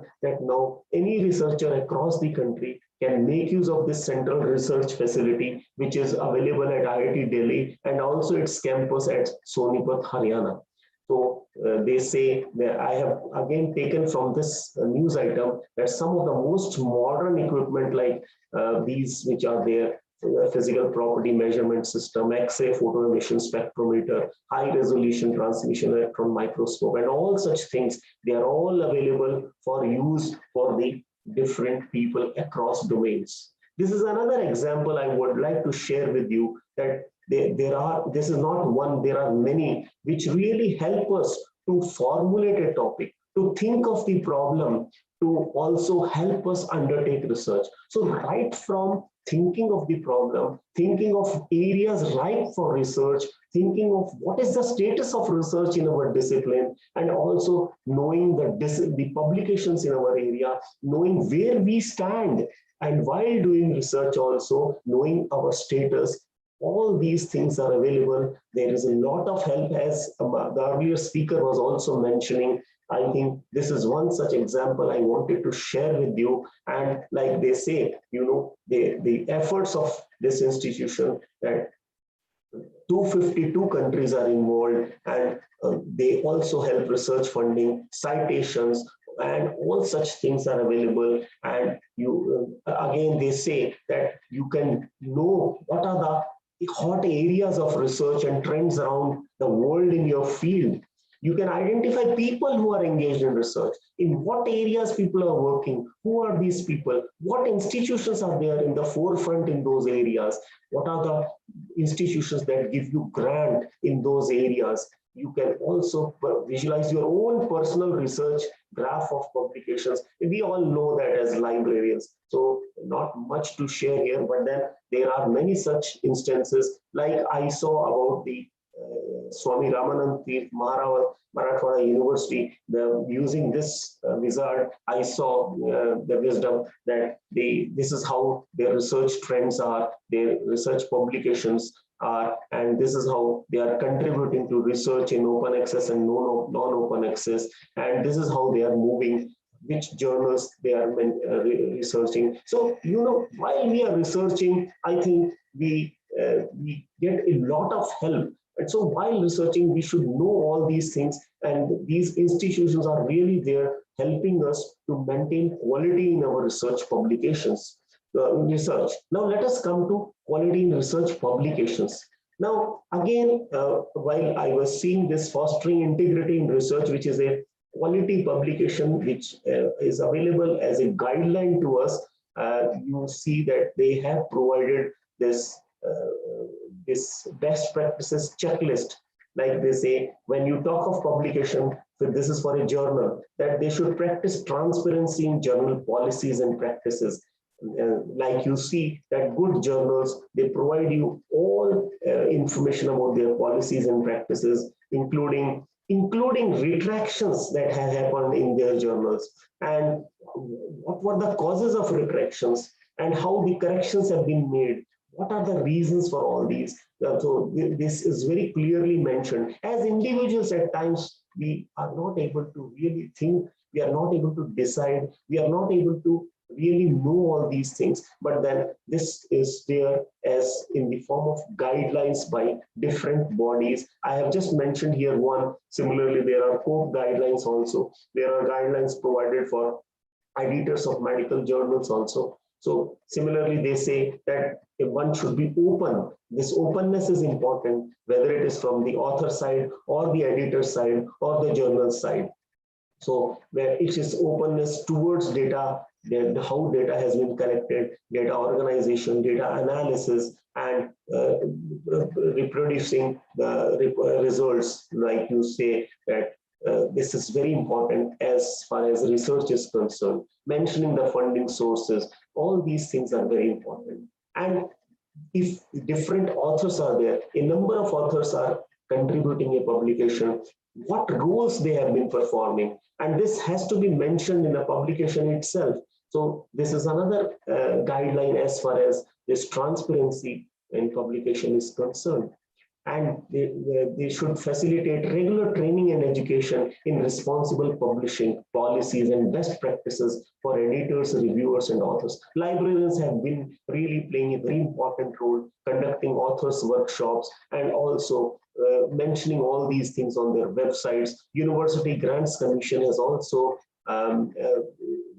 they recommended a 2-credit coursework in research and publication ethics for all universities. Similarly, journals should come together and find out common approaches. As I was mentioning, that if they follow the guidelines of Committee on Publication Ethics, the COPE guidelines or other guidelines in their domains, I think they'll be able to really join hands and bring in uniformity and standardization as far as these things are concerned. Now, we all very well know, I think, predatory journals is nothing new for all of us. So when we talk of quality on all these things, I think we should avoid predatory journals. As the earlier speaker was mentioning about journals, that fast publications he was mentioning, but we should be very cautious and careful that when we talk of having our results published fast, we should not fall trap into the predatory journals. You all know that I was just comparing a while back, it was just 4,000 predatory journals some 2 years back, and recent data shows that it has come nearly to 16,000 predatory journals, and India is one of the top countries adding to this list of predatory journals. So while publishing our results, if we really want to maintain quality and we really want to be visible here and there, we really want to have citations, we should not publish in predatory journals. And you all know that this concept was given by a librarian, and you find a lot of information about predatory journals.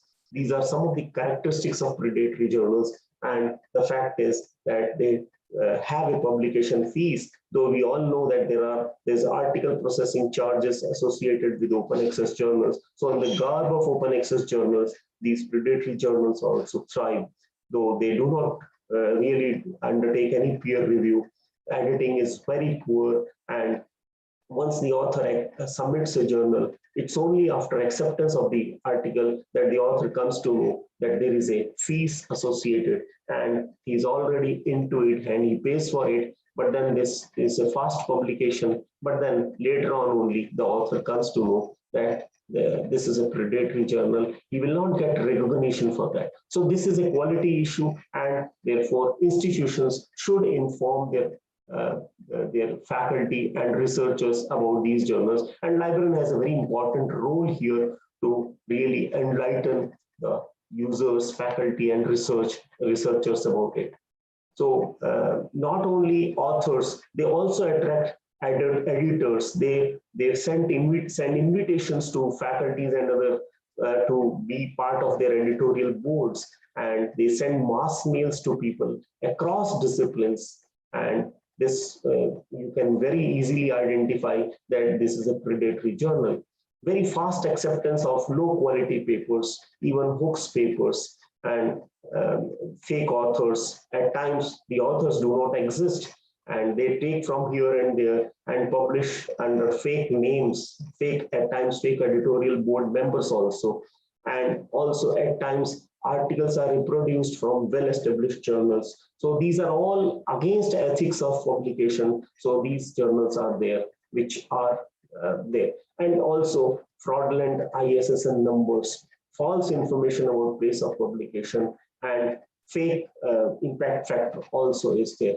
There is a list of predatory journals you might all be knowing, but for those who are from other disciplines also, I think for them this could be a useful source of information. One of the examples of a predatory journal, the website looks very impressive and interesting, but then on close examination, you will find it's a predatory journal. And like the name of the editor-in-chief, when I tried to Google it, and I saw that there is no such person existing with the name Muncie Stewart in the University of Baltimore. And therefore, we should be able to have that knack of identifying and not fall prey to such journals. This is another example of a predatory journal.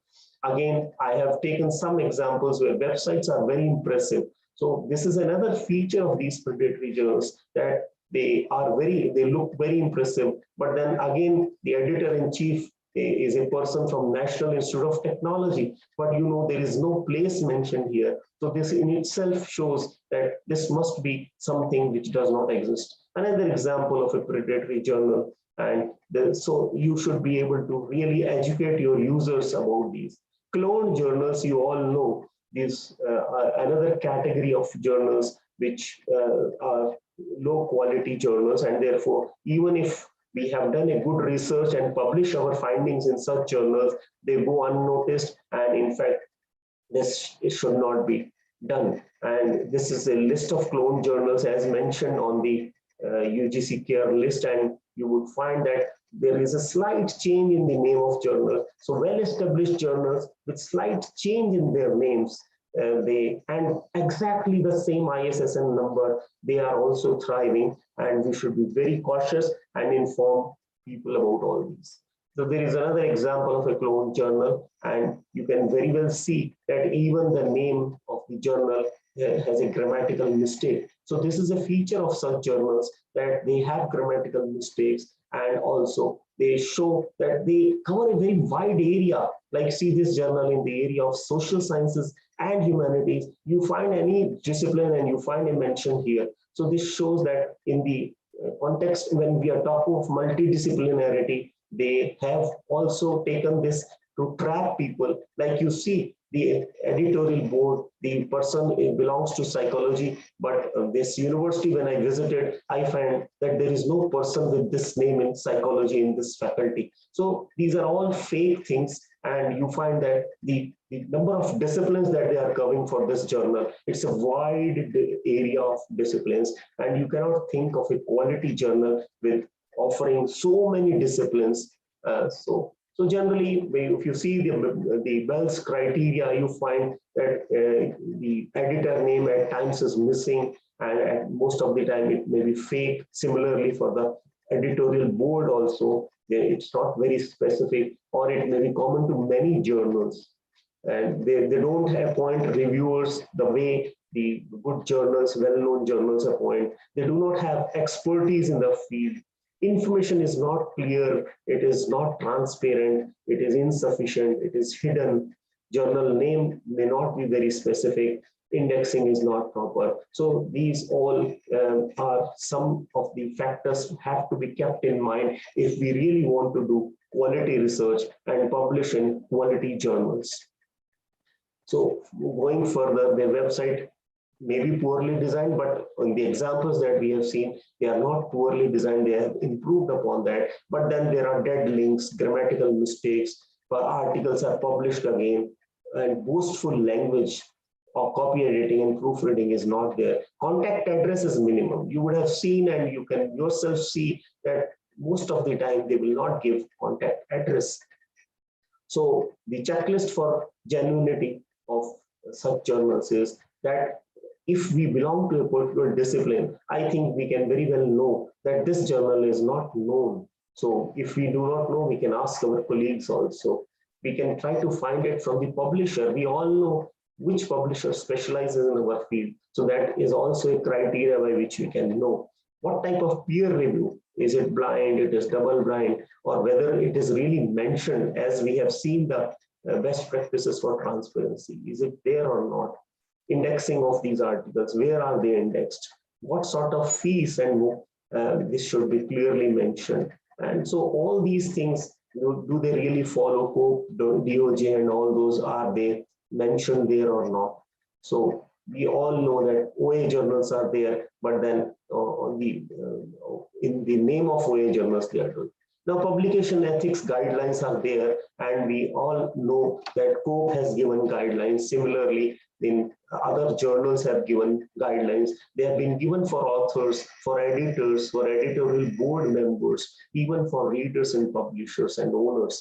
And these are all there, that you have to follow these guidelines if you want to start a journal, and you have to follow these guidelines to see that quality is there in journals. You can all see for yourself that even not only talking of plagiarism and all those things, even research conducted at lower standard is called misconduct. So this has to be very properly understood, and you can see these guidelines. I think not to talk of these guidelines, but then these are all there, and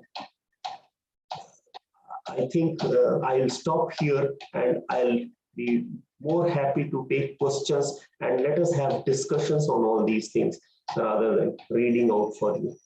So I think let us have a discussion on these so that we can contribute more on this. Thank you all.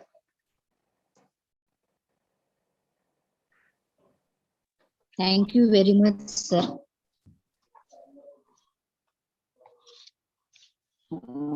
I request Durga madam, is the Devsarkar sir is available? Please Dr. check. Linge sir will. Okay, sir is not available. So Linge sir is going to Devsarkar sir is present. there, but first call Linge sir. If it is not there, then we'll go. Dr. Linge sir. But before that, record Okay. of thanks to Sharma sir. And if you have any questions, Yes, sir. Madam, please check whether Linge sir is there or not. Till then, I request all the participants, anybody having any questions regarding this session, so please raise your hand, so we will take the question.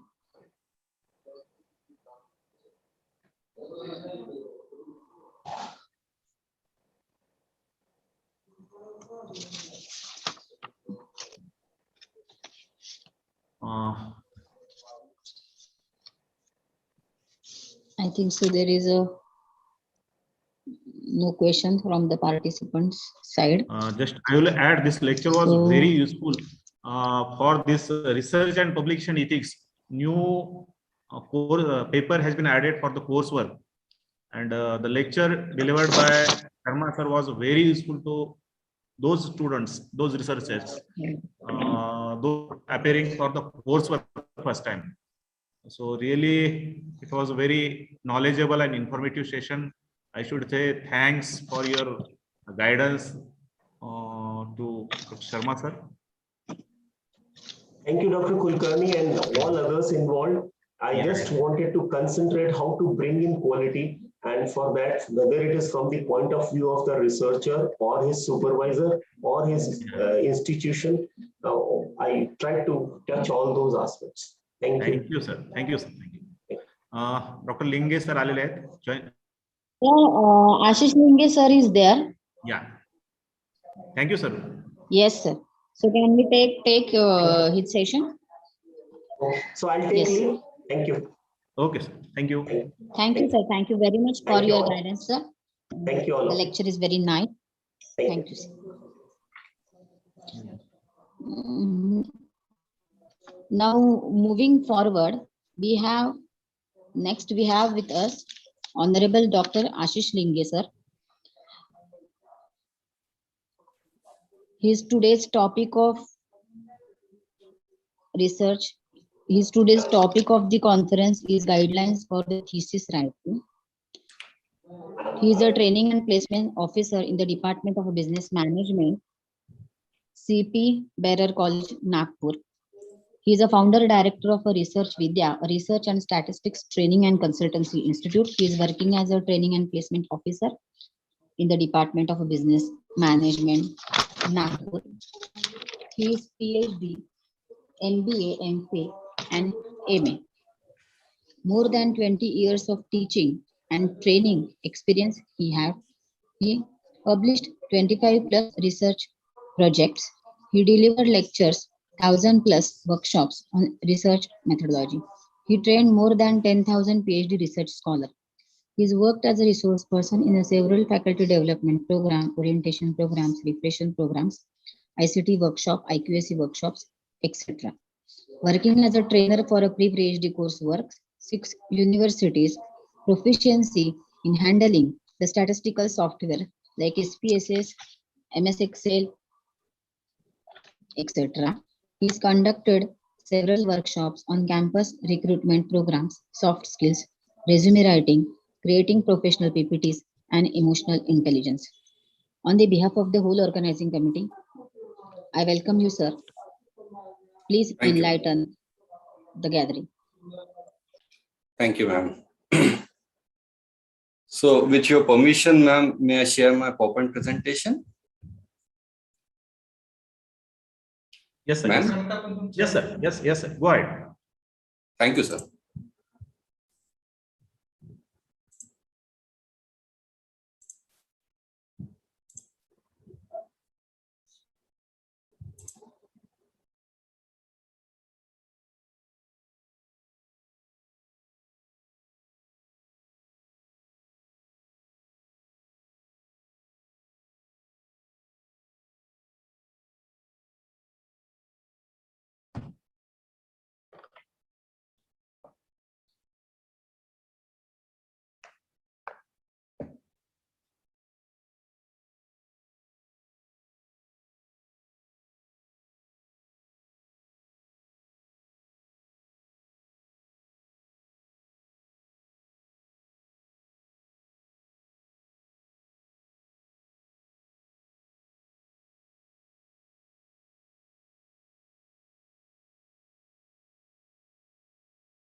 Hello, sir.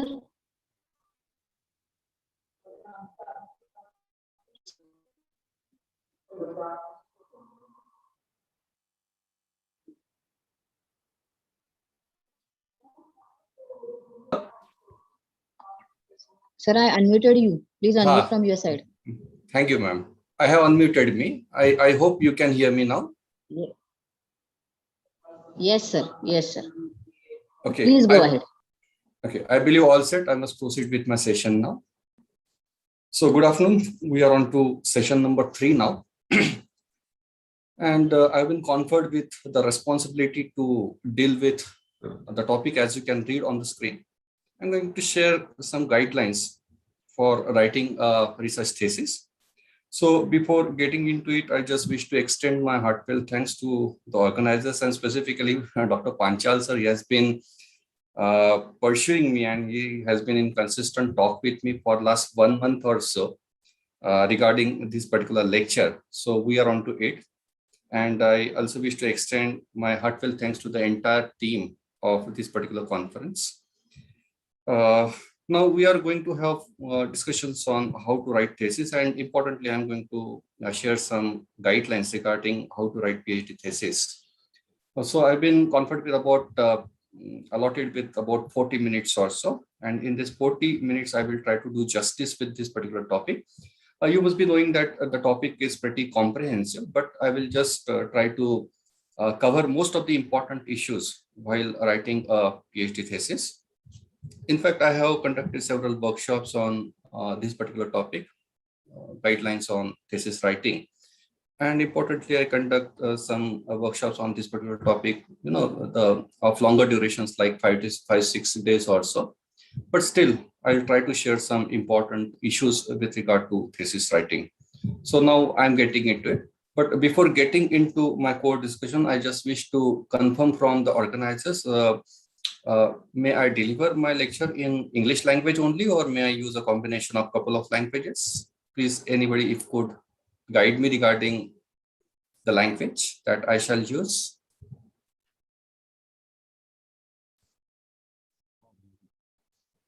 Okay. So I'll try to use a combination of 2 languages just to make the things simpler. So I'll be using a combination of Hindi and English language, and I hope you must be comfortable with this particular combination. So this is the core purpose of my today's session.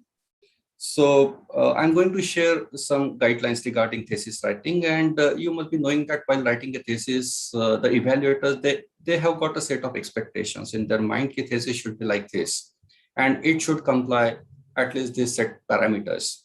So this is what we typically talk about, the minimum requirements to be complied with while writing a thesis. And I'm just sharing those particular guidelines.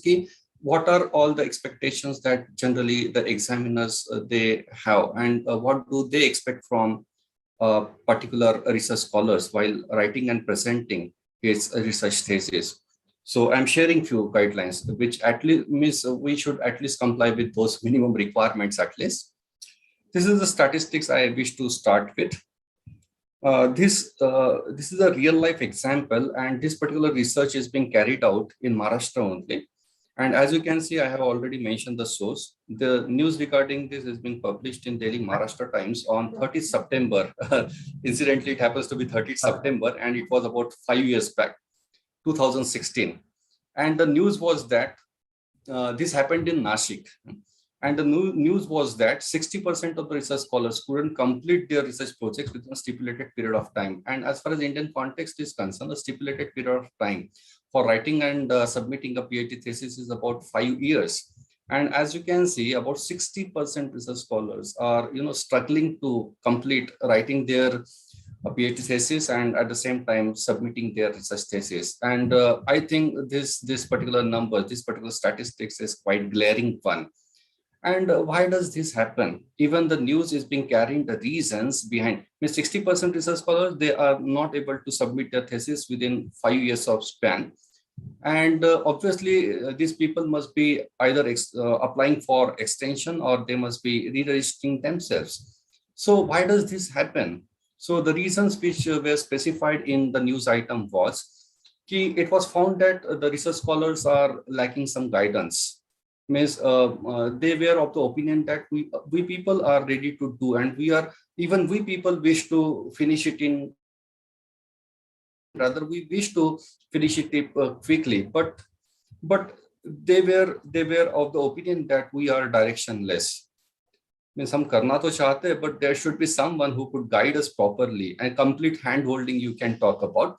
And at the same time, the other reasons were lack of basic knowledge and other technical issues, specifically how to handle softwares, how to perform hypothesis testing. This was the major issue, which research scholars were typically clueless. And they were of the opinion that there is no one who could talk their language. कि ये सब चीजें internet पे या फिर किताबों में थोड़े कॉम्प्लिकेटेड तरीके से प्रेजेंट की गई है, और वो पढ़ के समझना और हमारा रिसर्च करना, it is a bit difficult task. This is what the research scholars were saying. And at the same time, another reason was the deficiency in writing skills, means the thesis writing part. And at the same time, many of the research scholars were of the opinion that there are several formats for thesis writing. You must be knowing that there is a separate discipline we need to take help of while conducting our research study, and that particular discipline is considered as scientific writing and academic writing as well. और ये एक ऐसा discipline है कि जो हम लोगों को स्टैंडर्ड गाइडलाइंस या प्रोसीजर्स बताता है. Typically, as a research scholar, we are supposed to prepare 4 types of documents. The first and foremost is synopsis. The second one is thesis. The third one is research articles, and there are 2 types of articles that we are supposed to prepare. The first one is empirical one, and the another one is a review article. And the fourth document that we are supposed to prepare as a research scholar is a summary. So you know very well that there are some stringent guidelines, stipulated procedures have been mentioned in the handbooks, and scientific writing is dealing with this particular part. ISO naam ki sanstha, you must be knowing that even APA is there, Harvard is there. All these institutions and organizations are there which have rendered some stipulated guidelines for writing and presenting the documents. And many of the research scholars, they are not aware of this. And generally ये देखा गया है कि thesis लिखते वक्त हम जो हमारी फील्ड के ऐसे रिसर्च स्कॉलर्स जिन्होंने हाल ही में सबमिशन किया हुआ है उनको फॉलो करते हैं.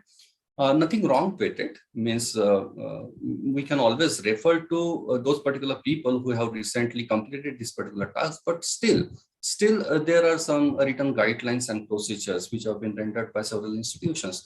तो आज मैं कुछ गाइडलाइंस आपको ISO की शेयर कर रहा हूँ कि रिगार्डिंग थीसिस राइटिंग. तो ये 2 बेसिक सवालों के जवाब ढूंढने की कोशिश करेंगे कि फॉर्मेट क्या होता है आपके रिसर्च डिसर्टेशन या थीसिस का, और उसके साथ साथ राइटिंग गाइडलाइंस है थीसिस राइटिंग को लेके, तो वो बात करेंगे. तो पहले मैं कुछ FAQs थीसिस राइटिंग को लेके बात कर रहा हूँ. तो general questions we will at outset just deal with. The first and foremost is what is thesis. I think आपको ये मालूम है कि thesis यानी क्या, but still just to start my discussions with और एक logical flow मुझे maintain करना है, इसलिए कुछ चीजें आपको मालूम भी है, फिर भी मैं मेरी तरीके से बताने की कोशिश कर रहा हूँ। तो thesis आपको मालूम है, ये एक रिपोर्ट है, एक रिकॉर्ड है। हम लोग जो भी रिसर्च करते हैं जनरली 3 से 5 साल का समय हम लोगों को रिसर्च का काम कंप्लीट करने के लिए लग जाता है, and it is a time to maintain the particular record of whatever we have done. So thesis is basically a kind of report or record in which we generally present what we have done and how we have achieved our objectives and what sort of analysis we have done and what research we have deduced. All this information a thesis generally carries, which is, and a thesis writing is definitely an independent academic research work, you can say. हर एक को अपना research अलग से करना होता है, individual approach होता है। यहाँ पे co-authors नहीं होते हैं। research paper लिखने के लिए शायद co-authors होते हैं, और जहाँ तक मेरा knowledge है कि research paper में average number of co-authors are 5, but for thesis there is a single author, you can say, and thesis is quite a bulky document that you know very well. So it is factual, logical, and possibly sequential record of the research work on a specified topic that we have selected to work on. Then thesis that I told you, it's a report or it's a record of your research work. It also serves as an evaluation matrix. This is a document which is very, very useful for the stakeholders and specifically for our examiners. And whenever they wish to evaluate us, they typically refer to this particular document, and this particular document present a research scholar in its absentia, means actually it talks on your behalf, what you have done and how you have achieved your objectives with a lay reader, and that is what is also considered as an evaluation matrix as well. So it's a representation of the quality of your research work as well. So typically a research thesis communicate what, why, and how, means what you have done, why you have chosen one particular topic, and how did you carry the research work, or how did you conducted your research study. And along with your findings and conclusion is happen to be your indispensable part of research thesis. Then it is about your dissertation is possibly the longest piece of writing that you have ever done. हमारी जो भी academic career है हमारा, उसमें सबसे ज्यादा लंबा और बल्कि डॉक्यूमेंट हमने शायद अगर कुछ बनाया है, लिखा है, तो मुझे लगता है थीसिस होता है. Then regarding the length of a thesis, as such there are no written rules. मैंने scientific writing की कुछ किताबें पढ़ी है. एक किताब मेरे हाल ही में पढ़ने आई थी, उसमें उन्होंने कहा है कि the ideal size of a thesis, it is international context, it is not in Indian context. उसमें ये लिखा गया था कि thesis should be of around 80,000 words. 80,000 words होते हैं. और जहाँ तक हमारी यूनिवर्सिटीज का सवाल है, हम लोग वर्ड्स में कभी बात नहीं करते हैं. हम लोग जनरली रिसर्च पेपर के कॉन्टेक्स्ट में 3,000 से 5,000 words is pretty common length.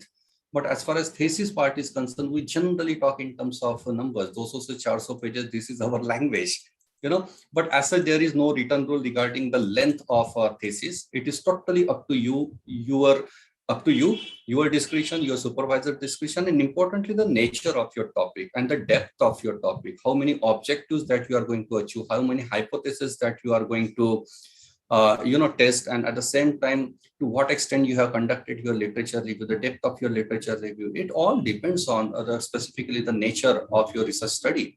Then we are on to the next issue. It is about the structure or layout of a thesis.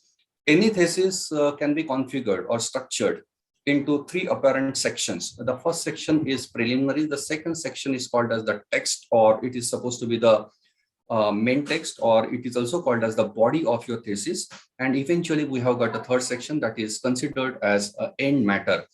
And generally these are the 3 apparent sections with the help of which we typically organize our thesis. Now we are going to have discussions on what does preliminary constitutes, what does the text or the main body of your research thesis constitutes, and eventually we will have discussions on what does end matter constitutes.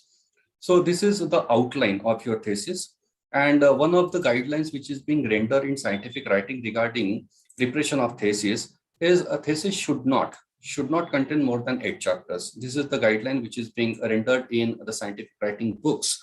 And as far as the outline of a thesis is concerned, कि कितने chapters होने चाहिए, जैसे मैंने आपको बताया लगभग 8 से कम ही chapters होते हैं generally thesis में, और उसका क्रम, the sequence, as you can see, the sequence of presentation, first and foremost is the preliminaries, and in preliminaries we generally have 10 to 15 types of different documents that I'm going to discuss with you. Then this constitutes your body. Introduction से लेके conclusion तक, this is what is called as your body. और आपके body में या main text जिसको कहते हैं, जिसमें पहला चैप्टर इंट्रोडक्शन, फिर रिव्यू ऑफ लिटरेचर, फिर थियोरेटिकल फ्रेमवर्क या फिर इसको कंसेप्चुअल फ्रेमवर्क भी कहते हैं, theoretical या conceptual framework, and then research methodology that you have followed, then results and discussions section or chapter, separate chapter, then conclusion, and then eventually we have got bibliography and appendices in the form of end matter. So this is a brief outline of a thesis. Okay, now we are getting into the crux of it. We are going to discuss all these 3 sections one by one. What are the sub-contents of preliminaries and the rest of the other chapters? So we are on to preliminaries. And as you know, preliminaries constitutes the first few pages of your research thesis. शुरू के 10 से 15 pages जो है उनको हम preliminaries कहते हैं. Or preliminaries can be configured again into 2 different apparent parts. The first part is considered as the essential constituents. Essential means these are the compulsory documents that every preliminary should contain. Every preliminary section of a thesis must contain. That is why it is called as essential constituents. And along with this, you can always add, these are the additional constituents. So as you can see, there are total 10 documents or 10 different, what we can say, subsections, which may constitute your preliminaries. Now we are on to the first part, essential constituents, and then we will have discussions on additional constituents. Quickly, we will have a look over essential constituents. So these are 5: title page, or many times it is considered as a cover page of your thesis. Then couple of certificates are there, then table of contents, then your preface and acknowledgement. These 5 constitutes your essential constituents. So quickly, what are the guidelines regarding preparation of all these 5 pages are rendered by the ISO. The first is your title page or cover page, and as far as cover page part is concerned, there are actually मैंने 4 लिखे हैं यहाँ पे, पर there are 5 different components of a cover page. The first one is title statement, यानी आपके research का title, आपका PhD का जो भी टॉपिक होगा उसका title. Then author statement, it constitutes information regarding you, your name, along with your academic credentials and qualifications, you can say. Then imprint statement, it is about the year of submission, the university in which you are submitting at the same time, university's logo many times it constitutes. Then submission statement, बहुत बार हम लोग एक line लिखते हैं कि this is the thesis which is being submitted for the partial fulfillment for the award of PhD in आपका जो discipline है, सब्जेक्ट डिसिप्लिन, उसके साथ साथ आपका सब्जेक्ट कौन सा है. जैसे if suppose you belongs to interdisciplinary and then in interdisciplinary you are writing की thesis is submitted in interdisciplinary board in library science subject. Okay, so this is typically the mandatory requirement which is considered as your submission statement. And the 5th one is your supervisor's details as well. So along with the author, we generally talk about our supervisor, कि हमारे supervisor कौन है. Supervisor लिखने के लिए जो natural flow है नाम का, अलॉन्ग विद द सैल्यूटेशन. अगर हमारे सुपरवाइजर डॉक्टरेट है, ऑब्वियसली डॉक्टरेट होते ही है वो, तो ऑब्वियसली उनके सैल्यूटेशन, पूरा नाम, उनके एकेडमिक क्वालिफिकेशंस और उनके एसोसिएशन भी जनरली हम लोग वहाँ पे मेंशन करते हैं कवर पेज पे. So eventually your cover page will look like this. This is your title, which is considered as title statement. Then this is the submission statement, और ये generally italics में लिखते हैं. आपका टाइटल जो है वो कवर पेज पे जनरली पूरे के पूरे कैपिटल लेटर में लिखते हैं, जैसे आप देख रहे हो. ये कुछ गाइडलाइंस है ISO की तरफ से, ये सब कैपिटल लेटर्स में लिखते हैं. और एक चीज आपने अगर नोटिस की होगी तो पूरा का पूरा टाइटल पेज जो है, इसका alignment, text alignment I am talking about, ये सेंट्रल अलाइनमेंट होता है. It is centrally aligned every entire text. बाकी आपके थीसिस में ऐसा कोई भी पेज नहीं है कि जो सेंट्रल अलाइंड होता है. This is the only page which is the text on which is generally centrally aligned. Then it is your author statement, जहाँ पे आपका नाम, आपके academic credentials आप लिख सकते हो. उसके साथ साथ सुपरवाइजर, उसके बाद सुपरवाइजर का नाम and then academic credentials and association of the supervisor as well, then university name along with the logo of the university, और सबसे नीचे आप देख सकते हो the year of submission, okay, month and year of submission. This is what is called as your imprint statement. Now we are on to the next part of preliminaries, which constitutes your certificates. Couple of certificates we are supposed to attach. The first one is your declaration. Declaration is your certificate, means research scholar certificate, wherein you are declaring. It is a sort of undertaking, you can say, कि जहाँ पे हम generally एक stereotypical format हमारा university हम लोगों को provide करता है, और हम उसमें रिक्वायर्ड इंफॉर्मेशन जैसे हमारा नाम, हमारे पीएचडी टॉपिक का टाइटल, अलॉन्ग विथ हमारा सुपरवाइजर का नाम, हमने कौन से साल सबमिट किया, और डिक्लेरेशन में एक लाइन जरूर होती है कि this particular research work is not being submitted here before to any university for any other purpose. Okay, so and it is your own genuine work जो हम लोग साइन करते हैं, and then your certificate of guide कि जो हमारे जो supervisor है उनका सर्टिफिकेट होता है ये, और हमारे सुपरवाइजर एंडोर्स करते हैं कि this particular research scholar has completed this particular his PhD under his supervision, and now the thesis is ready for submission, and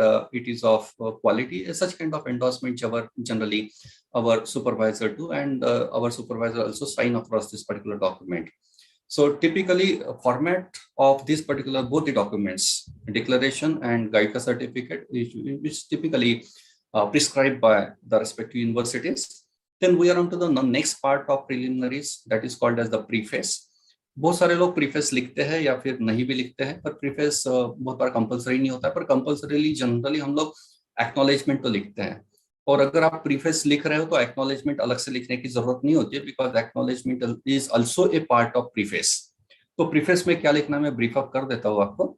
so preface को many times we generally call it as forwards, और preface में generally हम ये कुछ सब heads cover करते हैं लिखते वक्त, और ये 1 से 2 पेजेस का डॉक्यूमेंट हो सकता है प्रीफेस, जिसमें हम नेचर ऑफ द थीसिस, और इसमें ना खास करके नरेशन के फॉर्म में होता है, और ये एक ऐसा सेक्शन है कि यहाँ पे आप फर्स्ट पर्सन सिंगुलर यानी आई ये वर्ड यूज कर सकते हो, पर थीसिस में और कहीं किसी और जगह हम लोग फर्स्ट पर्सन सिंगुलर में बात नहीं करते हैं, हम लोग थर्ड पर्सन में ही बात करते हैं। और आपको बाकी थीसिस में अगर कुछ अपने बारे में लिखना है, कि जैसे सैंपल साइज को लेके हम लोग लिखते हैं कि I have selected sample size of 1000, तो वैसा आई वहां पे ठीक नहीं बैठता है, वहां पे द रिसर्चर ऐसा जनरली यूज करते हैं थर्ड पर्सन में। पर प्रीफेस में आप फर्स्ट पर्सन सिंगुलर में लिख सकते हो, आई ये वर्ड यूज कर सकते हो। और यहाँ पे आप ना प्रीफेस में जनरली आपको ये टॉपिक की आइडिया कैसे आई, आपको किसने मोटिवेट किया, ये कुछ नरेशन के फॉर्म में हम लोग प्रीफेस लिखते हैं। और इसमें हम लोग नेचर ऑफ द थीसिस यानी टॉपिक के बारे में थोड़ा सा एलैबोरेशन कर लेते हैं कि एक ले रीडर को पता चल जाना चाहिए, फिर आपने इसी टॉपिक पे क्यों काम करने का डिसाइड किया, आपको आइडियाज कैसे आई, और उसके साथ साथ प्रीफेस में ही आप एक फॉर्मल एक्नॉलेजमेंट का मतलब शायद आप लोगों को मालूम है। Acknowledgement is a document in which we are typically expressing our sense of gratitude towards the people who have helped us during the progress of our research study. और ये एक फॉर्मल डॉक्यूमेंट है, और ये अलग से सेपरेटली बना सकते हैं आप एक्नॉलेजमेंट, पर प्रीफेस लिख रहे हैं तो एक्नॉलेजमेंट अलग से नहीं बनाते हैं। पर प्रीफेस लिख रहे हैं तो you may always thank to the people who have helped you during your research journey. So we are on to acknowledgement, कुछ गाइडलाइंस में शेयर कर देता हूँ। So this is what I told you कि यहाँ पे हम उनको थैंक्स बोलते हैं जिन्होंने हम लोगों को हेल्प किया। यहाँ पे ना कुछ गाइडलाइंस है, रादर बहुत ही स्ट्रिंजेंट गाइडलाइंस है एक्नॉलेजमेंट राइटिंग की, पर मैं ब्रीफली आपको बता देता हूँ कि एक्नॉलेजमेंट लिखते वक्त हम लोग जनरली एक प्रॉपर हायरार्की मेंटेन करते हैं, और करना चाहिए। और हायरार्की मेंटेन करते वक्त जनरली सुपरवाइजर से हम थैंक्स गिविंग एक्टिविटी शुरू करते हैं। अगर आपने कोवाइड अपॉइंट किया है, ऑफ किया है, तो आप उसको थैंक्स बोलेंगे। उसके साथ साथ फिर बोर्ड ऑफ स्टडीज के मेंबर्स, आपका जो एकेडमिक बोर्ड है उसके मेंबर्स जो है, उनको कलेक्टिव नाउन के साथ भी आप यहाँ पे थैंक्स दे सकते हो। ऐसा जरूरी नहीं कि हर एक मेंबर का नाम ही आपने लिखना चाहिए, आप कलेक्टिव नाउन यूज करके भी इनको आपका ग्रेटिट्यूड एक्सप्रेस कर सकते हो। उसके साथ साथ आपका जो रिसर्च सेंटर है, वो रिसर्च सेंटर के जो HOD है और उनकी टीम, उनको आप थैंक्स बोल सकते हो। उसके साथ साथ आपके कॉलेज के प्रिंसिपल जो है उनको आप ग्रेटिट्यूड एक्सप्रेस कर सकते हो। उसके बाद फिर बाकी के लोग, अब ये बाकी के लोग में कौन आते हैं उसका मैं जस्ट थोड़ा सा एक आइडिया दे देता हूँ कि जिसमें आपको अगर रिसर्च करते हुए किसी ने फंडिंग की है तो फंडिंग बॉडीज को आप ग्रेटिट्यूड एक्सप्रेस कर सकते हो। आपके कॉलेज, आपके इंस्टीट्यूशंस के प्रोफेसर, सीनियर कलीग्स, आपके फ्रेंड्स बोल सकते हो। अगर आपने एक्सपेरिमेंटल रिसर्च किया है तो फिर लेबोरेटरी के असिस्टेंट्स, इवन कॉलेज के लाइब्रेरियन, जिस किसी कॉलेजेस में आपने विजिट किया या आपके खुद के कॉलेज के लाइब्रेरी के तो आपने विजिट किया ही होगा, वो कॉलेज के लाइब्रेरियंस, इवन स्टैटिस्टिशियन जिनसे आपने कंसल्टेंसी ली होगी स्टैटिस्टिकल प्रोसेसिंग के लिए, आपके कलीग्स हो सकते हैं। आपके थेसिस को एडिट और प्रूफ रीडिंग करने वाले लोग, उनको आप ग्रेटिट्यूड एक्सप्रेस कर सकते हो। उसके साथ साथ आपने अगर सर्वे कंडक्ट किया है तो सर्वे में जिन्होंने पार्टिसिपेट किया है, आपके क्वेश्चनियर को रेस्पॉन्ड किया है, उन सबको भी आप कलेक्टिवली ग्रेटिट्यूड एक्सप्रेस कर सकते हो। So this is about a personal acknowledgement as well, कि ये भी कुछ सेक्शंस हम लोग एक्नॉलेजमेंट में ऐड कर सकते हैं। अभी तक जो मैंने आपको बताया ये प्रोफेशनल यानी क्या फॉर्मल एक्नॉलेजमेंट होता है, और ये पर्सनल यानी जो हमारे करीबी है, खास करके हमारे रिश्तेदार, हमारे फैमिली मेंबर्स हो सकते हैं, हमारे फ्रेंड्स हो सकते हैं, हमारा सपोर्ट स्टाफ हो सकता है। बहुत बार आपको इंस्पिरेशन, आपकी जो इंस्पिरेशन है, जिन्होंने आपको मोटिवेट किया है पीएचडी करने के लिए, जो आपके घर की कोई बुजुर्ग व्यक्ति हो सकती है शायद, उनको भी आप एक्नॉलेजमेंट में इंक्लूड कर सकते हो। So there are some guidelines regarding acknowledgement writing as well. Scientific writing में ये कुछ गाइडलाइंस और भी है, पर मुझे ये पूरा का पूरा थीसिस राइटिंग को लेके गाइडलाइंस देनी है, तो मैं कुछ पार्ट स्किप कर रहा हूँ। और जहां तक राइटिंग का सवाल है, एक्नॉलेजमेंट जनरली प्रेजेंट टेंस पे लिखा जाता है कि आई विश टू थैंक, ऐसा बोलते हैं। जनरली पास्ट टेंस हम लोग यूज नहीं करते हैं। उसके बाद हम लोग हमारे जो प्रिलिमिनरीज है उसकी बात कर रहे हैं, जिसमें हमने इसेंशियल कंस्टिट्यूएंट्स की बात कर ली, जो 5 डॉक्यूमेंट्स होते हैं। उसके साथ साथ कुछ एडिशनल कंस्टिट्यूएंट्स हम प्रिलिमिनरीज में तैयार कर सकते हो, जिसमें एब्स्ट्रैक्ट, कुछ यूनिवर्सिटीज बोलती है कि प्रिलिमिनरीज में आप एक 2 पेजेस का एब्स्ट्रैक्ट आप ऐड करें, तो वो भी मैं बता देता हूँ एब्स्ट्रैक्ट में क्या लिखना है। उसके साथ साथ dedication, you wish to dedicate your thesis generally. उसके बाद list of tables, list of illustrations, list of abbreviations और लिस्ट ऑफ सिंबल्स, ये कुछ 6 डॉक्यूमेंट्स आते हैं इसमें। एक एक करके मैं क्विकली कुछ गाइडलाइंस दे देता हूँ आपको। पहला डॉक्यूमेंट, ये ऑप्शनल है, कुछ यूनिवर्सिटीज कहती है कि थीसिस के शुरू में एब्स्ट्रैक्ट लगाना चाहिए, और कुछ यूनिवर्सिटीज कहती है कि you are suppose to prepare a full fledged summary, एक सेपरेट रिपोर्ट आप बना सकते हो। और आपकी यूनिवर्सिटीज की गाइडलाइंस अगर आप चेक कर लेंगे, अगर यूनिवर्सिटी ने बोला है आपको कि you are suppose to prepare a separate summary, क्योंकि मैं आरटीएमएनयू नागपुर को बिलोंग करता हूँ, और हमारी यूनिवर्सिटी में तो यही गाइडलाइंस है कि we are not suppose to write abstract in a thesis, rather we are expected to prepare a separate summary of our entire PhD thesis. तो समरी जनरली मुझे भी बहुत सारे सवाल हमेशा आते हैं। मैं 6 यूनिवर्सिटीज के लिए प्री पीएचडी पोस्ट वर्क का ट्रेनर हूँ, और बहुत सारे रिसर्च स्कॉलर्स के साथ हमेशा इंटरेक्ट करते रहता हूँ। और मुझे जो हमेशा फ्रीक्वेंटली आस्क्ड क्वेश्चन में एक क्वेश्चन जरूर आता है कि वो सर समरी कैसे लिखते हैं और समरी कितने पेजेस की होनी चाहिए। तो मैं जस्ट 2 गाइडलाइंस यहाँ पे रेंडर कर रहा हूँ। अगर आपकी यूनिवर्सिटी का भी अगर ये रूल है कि you are suppose to prepare a separate summary, a separate report of summary, तो समरी आपके पूरे थीसिस की समरी है। समरी में जितने चैप्टर्स है वो पूरे के पूरे चैप्टर्स आपके समरी में जाएंगे। और जहां तक लेंथ का सवाल है, समरी में बेसिकली हम लोग हाईलाइट करने की कोशिश करते हैं हर एक चैप्टर के highlighting points, you can say main important points. और समरी के कुछ रूल्स ये कहते हैं कि आपकी जो फाइंडिंग्स है वो 100% वैसी की वैसी जैसे थीसिस में पूरी की पूरी हम लोग हमारे समरी में इंक्लूड कर सकते हैं। रिसर्च मेथोडोलॉजी के जो इंपॉर्टेंट मुद्दे हैं वो हम कवर कर सकते हैं। लिटरेचर रिव्यू बहुत ज्यादा लेंदी देने की जरूरत नहीं होती है समरी में। कॉम्प्रिहेंसिव लिटरेचर रिव्यू हम लोग थीसिस में देते ही है। इंट्रोडक्शन बहुत ही शॉर्ट देना होता है। इंपॉर्टेंट चीजें जो है समरी में वो आपके ऑब्जेक्टिव्स, हाइपोथेसिस, आपके रिसर्च क्वेश्चंस हो सकते हैं, रिसर्च मेथोडोलॉजी जो आपने फॉलो की है, उसके साथ साथ आपने एनालिसिस के लिए कौन सी टेस्ट यूज की है, आपके इंटरप्रिटेशंस क्या है, रिजल्ट्स क्या आए हैं, और आपका फाइनल कंक्लूजन। ये कुछ इंपॉर्टेंट मुद्दे हैं जो हम समरी में जनरली इंक्लूड करते हैं। और समरी की लेंथ जो है वो जनरली, रिटर्न रूल तो नहीं है, पर जहां तक मेरा अंदाजा है कि आपका थीसिस का जो साइज है उसका अप्रोक्सीमेटली 10% आपका समरी का साइज होता है। अगर आपका थीसिस 300 पेजेस का है तो रफली 30 से 35 पेजेस का आपका समरी का डॉक्यूमेंट बन जाता है। और उसके जैसा ही एक डॉक्यूमेंट जो बहुत सारी यूनिवर्सिटीज बोलती हैं, जिसको एब्स्ट्रैक्ट कहते हैं, कि जो थीसिस में ही आपको इनकॉर्पोरेट करना होता है, और ये बहुत ही क्रिस्प होता है। और आपको भी मालूम है कि एब्स्ट्रैक्ट जनरली रिसर्च पेपर में लिखते हैं, और एब्स्ट्रैक्ट में 5 पॉइंट समरी जनरली लिखी जाती है। मैं क्विकली बता देता हूँ आपको। एब्स्ट्रैक्ट में 5 पॉइंट समरी लिखते हैं, जिसमें पहला मुद्दा इंट्रोडक्शन ऑफ योर टॉपिक, उसके बाद आपके मेन ऑब्जेक्टिव्स,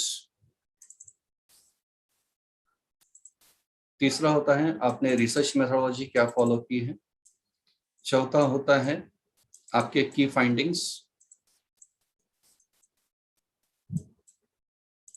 और पांचवा मुद्दा होता है एब्स्ट्रैक्ट का, वो होते हैं फाइनल कंक्लूजन्स। तो you are suppose to incorporate all this 5 सब elements while writing a abstract, और इसको हर एक को लेके आप एक एक पैराग्राफ प्रेजेंट कर सकते हो एब्स्ट्रैक्ट में। पर वही अगर रिसर्च पेपर की बात करते हैं तो एब्स्ट्रैक्ट ये लगभग 200 से 300 वर्ड्स का होता है। आपने अगर गाइडलाइंस देखी होगी जर्नल्स की, तो 200 से 300 वर्ड्स का ये होता है। और इसमें भी ये 5 पॉइंट समरी इसको कहते हैं। एब्स्ट्रैक्ट कोई भी हो, उसमें 5 पॉइंट समरी ही जनरली प्रेजेंट की जाती है। उसके बाद आता है डेडिकेशन। तो obviously you wish to dedicate your entire research work to some special people. जरूरी नहीं कि वो कोई जिंदा आदमी होना चाहिए, पर जनरली मैंने देखा है कि लोग रिसर्च स्कॉलर्स अपना थीसिस जो है फैमिली मेंबर्स को ही डेडिकेट करते हैं, but it is totally up to you. Then table of content, आपको भी मालूम है, इसको हम कंटेंट्स कहते हैं simply. So table of content constitutes the list of chapters along with their major sections, subsections आपके chapters के, और उसके साथ साथ उनके respective page numbers हम लोग include करते हैं। So table of contents look like this। इसका heading जो है वो content ही लिखता है, table of content नहीं लिखते, इसको simply content से लिखते हैं। और जैसे आप देख रहे हो कि यहाँ पे आपके chapter के major heads और सब heads भी आप जैसे देख रहे हो कि यहाँ पे सब heads आए हैं। ये तो मैंने ऐसे जस्ट एक इंटरनेट से लिया है, पर इससे कॉम्प्रहेंसिव होता है ये डॉक्यूमेंट। एक लगभग 3 से 4 पेजेस का कंटेंट जाते हैं जनरली थीसिस के, और यहाँ पे उनके रिस्पेक्टिव पेज नंबर्स। और आज की डेट में आपने कंटेंट, ये जो डॉक्यूमेंट है, ये MS वर्ड यूज करके ही प्रिपेयर करना चाहिए। ये मैन्युअली आजकल तैयार नहीं करते हैं। MS वर्ड जो वर्ड प्रोसेसर है, उसमें कुछ फंक्शंस है, आप यूट्यूब पे वीडियोस भी देख सकते हैं। आसानी से ये वीडियोस अवेलेबल है कि how to prepare contents in a thesis using MS Word. ये कमांड अगर आप YouTube में देते हैं तो आपके सामने कुछ वीडियोस आ जाएंगे। You just try to follow the commands rendered in those particular videos for preparing this particular document. क्योंकि ये हम लोगों को मैन्युअली इसलिए नहीं करते क्योंकि बहुत बार तो हम लोगों को ये चेंजेस करने होते हैं इसमें, कुछ एडिटिंग प्रूफ रीडिंग के बाद, या हमारे सुपरवाइजर भी कुछ चीजें ऐड करने के लिए बोलते हैं, कुछ चीजें रिमूव करने के लिए बोलते हैं। तो उस वक्त फिर ये पेज नंबर सब डिस्टर्ब हो जाएंगे ना। तो every time you can't go through those particular pages and you write and identify those particular page numbers and all. It becomes a very tedious task. Instead of that, you just start preparing this particular document using MS Word processor. So this is how your introduction looks like. Your table of content looks like. Then a list of tables. तो आपके thesis में जितने भी tables आपने use किए हैं, तो उसकी लिस्ट आप लोगों को यहाँ पे प्रेजेंट करनी होती है। लिस्ट ऑफ टेबल में क्या आएगा, तो ऑब्वियसली आपका टेबल का नंबर, टेबल का टाइटल और उसका रिस्पेक्टिव पेज नंबर। तो एक सिंपल सा डॉक्यूमेंट है, और ये भी डॉक्यूमेंट हमने MS वर्ड से ही तैयार करना चाहिए, यानी सिस्टम्स यूज करके, कंप्यूटर सिस्टम्स यूज करके ही आजकल ये डॉक्यूमेंट्स बनाते हैं। और इसके भी यूट्यूब पे वीडियोस है, आप देख सकते हैं। उसके बाद आता है लिस्ट ऑफ इलस्ट्रेशंस। बहुत लोग इसको लिस्ट ऑफ फिगर्स भी कहते हैं, पर फिगर में सिर्फ फिगर आती है। इलस्ट्रेशन में बहुत सारी पिक्चोरियल या विजुअल प्रेजेंटेशन हमने जहां कहीं भी यूज किए हैं हमारे थीसिस में, जिसमें आपके चार्ट्स हो सकते हैं, और ग्राफ्स हो सकते हैं, कुछ डायग्राम्स हो सकती है, आपके इवन मैप्स भी आ सकते हैं, या कुछ फिगर्स भी आ सकती है। इन सबको कंपोजिट टर्म्स में इसको हम इलिस्ट्रेशन कहते हैं। So illustration is more about the pictures, pictorial presentation of ideas. So wherever you have used this pictorial presentation in your thesis, you may consider it as your illustrations, and you may number them properly, and at the same time you should label them properly, and you are supposed to prepare a comprehensive list of all the visual presentation that you have used in your thesis, and you need to prepare a particular list of it, and you are supposed to present it right in your preliminary section. So next document is your list of abbreviations and a list of acronyms. सो कुछ standard abbreviations अगर आपने use किए हुए हैं या कुछ abbreviations आपने खुद शॉर्ट फॉर्म्स जिसको हम लोग कहते हैं, हो सकता है आपने खुद कुछ शॉर्ट फॉर्म्स तैयार किए हो आपके थीसिस में रिसर्च करते वक्त, तो एक ले रीडर को उन शॉर्ट फॉर्म्स का मतलब अगर आपको समझाना है तो you are suppose to present a list of abbreviations and acronyms both right up front along with their elaborated versions, and what we can say again, this particular list you can prepare with the help of MS Processor. Then we have got a list of appendices. यहाँ पे rule ये कहता है कि आपने annexure जिसको हम लोग कहते हैं, जो थीसिस के आखिरी में हम लोग जोड़ते हैं, और जिसमें आपको भी मालूम है अनेक्स्चर में जो सपोर्टिव डॉक्यूमेंट्स होते हैं कि which may not constitute the main part of your thesis, ये सप्लीमेंट्री इंफॉर्मेशन होता है। कुछ चीजों का क्लैरिफिकेशन अगर एक ले रीडर को चाहिए तो उसके लिए सप्लीमेंट्री इंफॉर्मेशन हम लोग अनेक्स्चर में जोड़ते हैं। और उसके लिए भी आपने अगर मल्टीपल डॉक्यूमेंट्स तैयार किए, लिस्ट ऑफ अपेंडाइसेस हम प्रिलिमिनरीज में तभी तैयार करेंगे जब हमने 3 से ज्यादा अपेंडाइसेस जोड़े हैं। मैं फिर से रिपीट कर रहा हूं कि लिस्ट ऑफ अपेंडाइसेस हम तभी तैयार करेंगे, प्रिलिमिनरीज के लिए मैं बोल रहा हूं, जब हमने 3 से ज्यादा अनेक्स्चर्स जोड़े हैं। तो अनेक्स्चर जोड़ने के लिए भी आपको मालूम है वहां पे भी कुछ गाइडलाइंस है। अनेक्स्चर के नंबर्स होने चाहिए, उनके टाइटल होने चाहिए, और इस पर्टिकुलर लिस्ट में आप अनेक्स्चर नंबर जो खास करके रोमन या फिर हमारे जो इंडियन न्यूमरल्स है उसमें भी आप लिख सकते हो, और उसके titles and along with their page numbers you can prepare a list of it. फिर हम लोग जा रहे हैं नेक्स्ट पार्ट जिसको हम कहते हैं बॉडी, और बॉडी में लगभग एक 5 चैप्टर्स आते हैं, वो मैं समझा रहा हूँ, 5 से 6 चैप्टर्स आते हैं। तो सबसे पहला चैप्टर जो होता है उसको हम कहते हैं थीसिस इंट्रोडक्शन या सिंपली इंट्रोडक्शन हम जिसको कहते हैं। और इंट्रोडक्शन में ये 7 सब हेड्स जनरली आते हैं, थोड़े बहुत इधर उधर हो सकते हैं, पर जो साइंटिफिक राइटिंग की गाइडलाइंस है उसमें ये कहा गया है कि जनरली इंट्रोडक्शन में ये हेड्स आते हैं। पर फिर भी ये हार्ड एंड फास्ट रूल नहीं है, क्योंकि खास करके ये जो सेक्शंस है ना, ऑब्जेक्टिव्स, हाइपोथेसिस, कुछ यूनिवर्सिटीज कहती है कि ये पार्ट आपने आरएम के चैप्टर में लिखना चाहिए। So nothing wrong with it कि ये प्रेजेंट कहाँ करना है, it is totally up to the supervisor's discretion, and at the same time the discipline that you belong to, mean the conventions prevailing in a particular chosen discipline, and at the same time the guidelines rendered by university. पर important ये है कि ये sub section thesis में होते ही है। अब इसको प्रेजेंट कहाँ करना है, यूनिवर्सिटी टू यूनिवर्सिटी शायद थोड़ा बहुत चेंजेस हो सकते हैं, पर इंट्रोडक्शन में मैं इस सेंस में पढ़ा रहा हूँ आपको कि ये 7 सेक्शन जनरली इंट्रोडक्शन में जाते हैं, जिसमें सबसे पहला हेड बैकग्राउंड इंफॉर्मेशन, फिर प्रॉब्लम डेफिनेशन, उसके बाद इंपॉर्टेंस ऑफ द स्टडी जिसको सिग्निफिकेंस या फिर रैशनल या फिर जस्टिफिकेशन ऑफ द स्टडी जिसको हम लोग कहते हैं, उसके बाद कुछ लोग पर्पस भी कहते हैं इसको, कुछ लोग नीड ऑफ द स्टडी भी कहते हैं, उसके बाद ऑब्जेक्टिव्स, रिसर्च ऑब्जेक्टिव्स, फिर रिसर्च हाइपोथेसिस स्टेटमेंट्स, उसके बाद आपका scope and limitations of the study, और उसके बाद नेक्स्ट हेड है थीसिस आउटलाइन। तो एक एक करके मैं ब्रीफली गाइडलाइंस दे देता हूँ। पहले बात करते हैं बैकग्राउंड इंफॉर्मेशन की। बैकग्राउंड ये आपके जो टाइटल है ना, एक तो सबसे पहली बात ये होती है कि बैकग्राउंड लिखते किस चीज पे है। तो आपका जो टॉपिक है उसमें आपको थोड़ा सा टॉपिक को ब्रेकअप करना चाहिए, और ब्रेकअप में आपको समझ में आएगा कि जैसे एक हमारे इसमें एक्शन वर्ड होता है टाइटल में। एक्शन वर्ड यानी क्या, एनालिसिस ऑफ वगैरह, हम लोग यहाँ से शुरुआत करते हैं, analysis of, comparison of, evaluation of, investigation of, जिसको हम कहते हैं एक्शन वर्ड। उसके बाद हम एनालिसिस किस चीज का करने वाले हैं, तो ऑब्वियसली आते हैं उसमें वेरिएबल्स। उसके साथ साथ ये वेरिएबल्स के हमने कौन से सेंस में यूज किए, जिसको इंडस्ट्री, सेक्टर या थीम कहते हैं। इंडस्ट्री, सेक्टर या फिर थीम। और उसके साथ साथ टाइटल में एक रेफरेंस ये भी आता है कि आप अगर सर्वे कर रहे हैं तो आपका टारगेट पॉपुलेशन कौन है, किनका सर्वे कर रहे हैं, ये भी टाइटल में रिफ्लेक्ट हो जाता है। उसके साथ साथ सर्वे कर रहे हैं तो ज्योग्राफिक पॉकेट जहां पे आप सर्वे करने वाले, ये चीजें जनरली 5 हेड्स टाइटल में आते हैं। तो बैकग्राउंड इंफॉर्मेशन जनरली इस चीज की लिखते हैं। आपका जो मेजर थीम है या जिसको मेजर एरिया ऑफ इंटरेस्ट कहते हैं, जो आपकी मुख्य थीम है रिसर्च की, उसको लेके हम लोग बैकग्राउंड इंफॉर्मेशन लिखते हैं। और बैकग्राउंड इंफॉर्मेशन में लिखते वक्त जनरली हम लोग meaning, definition, concepts, context to the study, then we generally use some statistical data regarding the pertinent developments happened with regard to the theme under consideration. Again, we present some past research findings, the breakthroughs, the most important and closely related literature. Again, we present right in background information. So background information generally addresses these three issues. Typically, the concept that you are dealing with or the theme that you are dealing with, who has introduced that particular concept, and then what others said about that particular concept, how the concept has been evolved over the period of time, the development and the growth of the concept over the period of time. This is what we typically write in background information.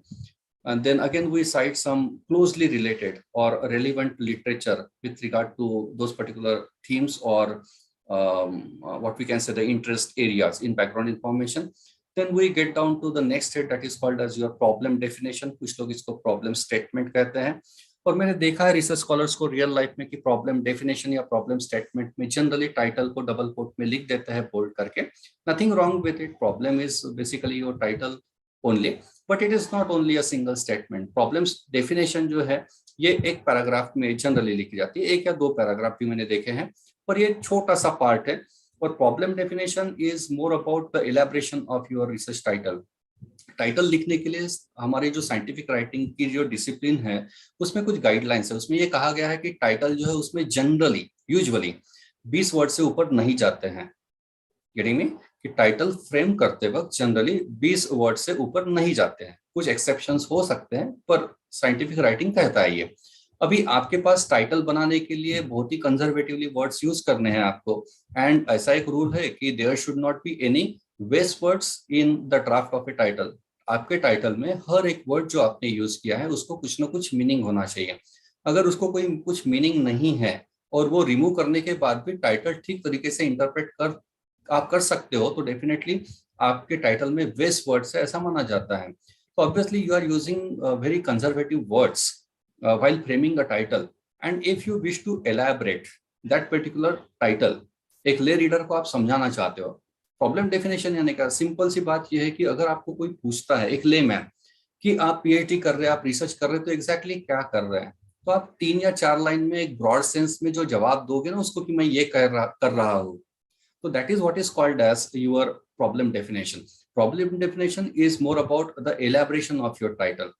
You are leveraging on the opportunity to elaborate your title using some multiple lines, in problem definition paragraph. And over here, we are actually trying to narrate the problematic situation prevailing and for which you are actually trying to seek answers through your research study.